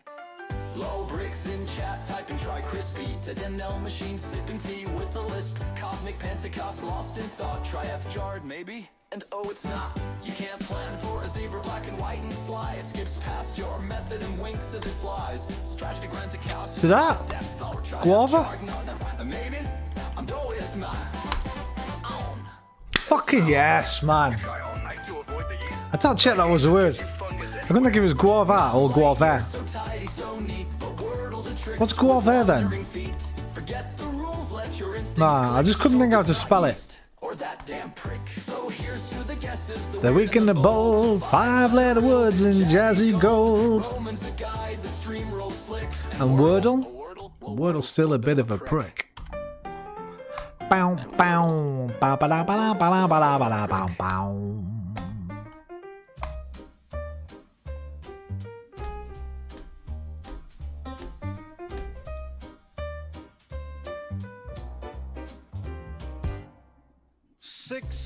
Words on the glowing screen for neat groups or a cryptic dream.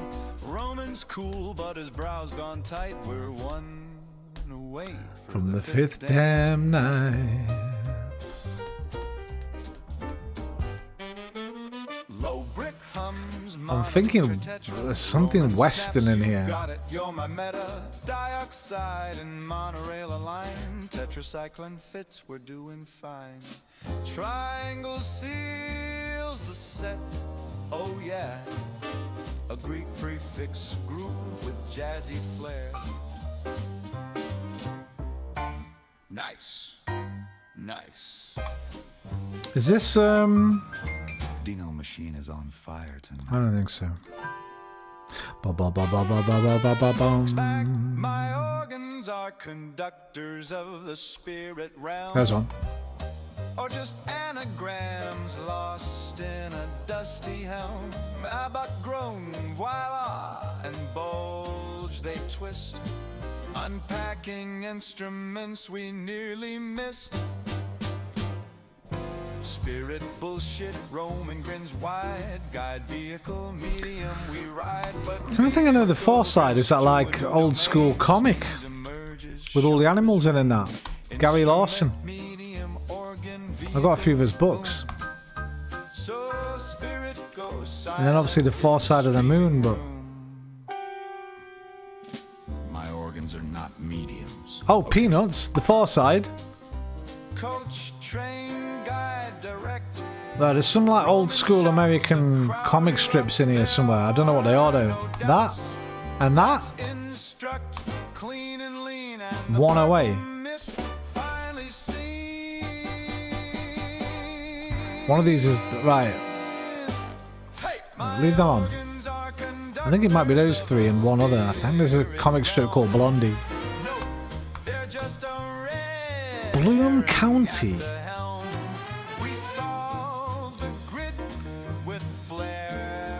I don't know what that is. What is that? Not just yet. Okay. Okay. Psychic claim, connections cracked, confusion done, but we'll be one away. Again, come dawn. So I might be right. Distinguished, like silver-haired, salt and pepper, and flecked. Like an old man's fucking hair. Yeah, grey hair. Next time I see a Rough Riders, Bull Moose, Teddy Bear, and Big Stick.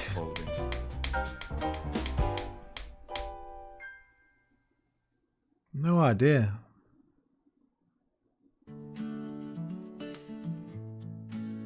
You used to spark, surprise, ignite. Now every word is clean and right. Your structure calm, prepared, exact. Associated with Teddy Roosevelt. I don't know any of them were fucking. Nah, I'd have never got that in a million years. Ba ba ba ba. Oh, we haven't got tomorrow's yet. What? Are we that early? It's 3:30. We normally have frame by now. Alright, we have to wait for tomorrow. We did this one last night.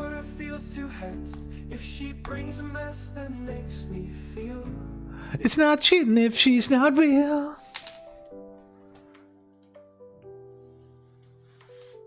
Oh my god, it's such a big day tomorrow. It's huge. Biggest North London derby in a long time.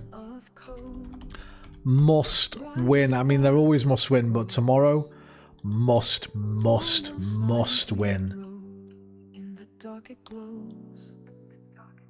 If we don't win this, I might not be streaming tomorrow. Or maybe I will to take my mind off it. Because right now, it's looking peak. 2 points behind us. They got a game in hand. Because we'll play 28 tomorrow. If we lose, they'll be 2 points behind us. But they'll have an extra game.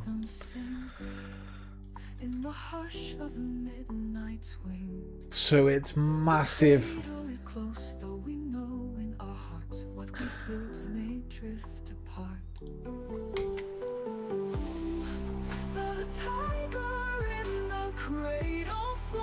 Pre-match Fred's up already.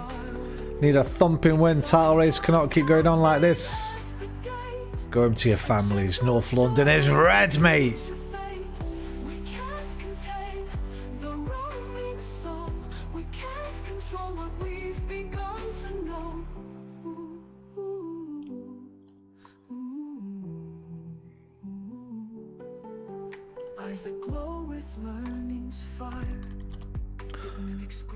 And climb still higher. We hold it close in human hands, yet wonder if it understands.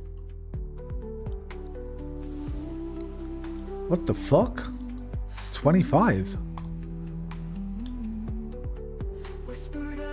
Self-inflicted gunshot wound.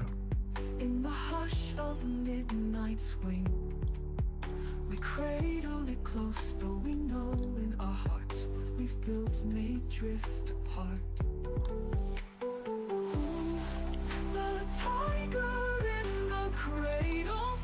CTE, that's what I was thinking. That was my first thought.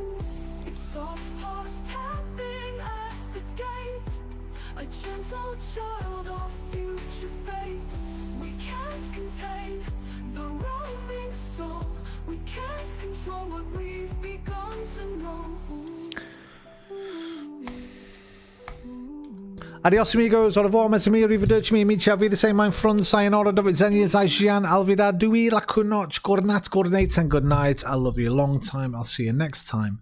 Take care of yourselves. More importantly, oh, you're still here, lurking away. I thought you'd gone fucking hours ago, brother. You take care of you, yeah? Sleep well, mate. Love to your mama. Love to Bo. Love to Millie. Love to Gabby. And now, love to your bro as well. Love to your broski up there with you. Where did I get to? I forgot. Adios amigos, au revoir mes amis, arrivederci mi amici, a wiedersehen mein Freund, sayonara, do widzenia, zajian, alvida, dui, la kunoc, gornat, gornate, and good night. I love you a long time. I'll see you next time. Take care of yourselves. But more importantly than that, take care of each other. Namaste. Hi. In ancient of written law, we raise this mind unsure. Oh, you fucker. Thoughts unseen, a whisper of what might have been. The tiger in the cradle grown so fast, so strong. In a world of knowledge, ancient songs, we hope it finds where it belongs. We cradle it close, though we know in our hearts one day it must roam, one day we must part. But that day is not today. Have a wonderful rest of the weekend. If I don't see you, if I do see you, we'll have a wonderful rest of the weekend together. You're damn right it's not today. Better not be. Now you've said that, don't jinx it. Only I'm allowed to say that. What if I die in my sleep tonight now? You've jinxed it. You'll feel guilty like you put a curse on or something. You should never say that. I'm old, remember. You never know. I might have a heart attack in my sleep or something. Take care, Effie. Take care, everybody. Love you. Goodbye.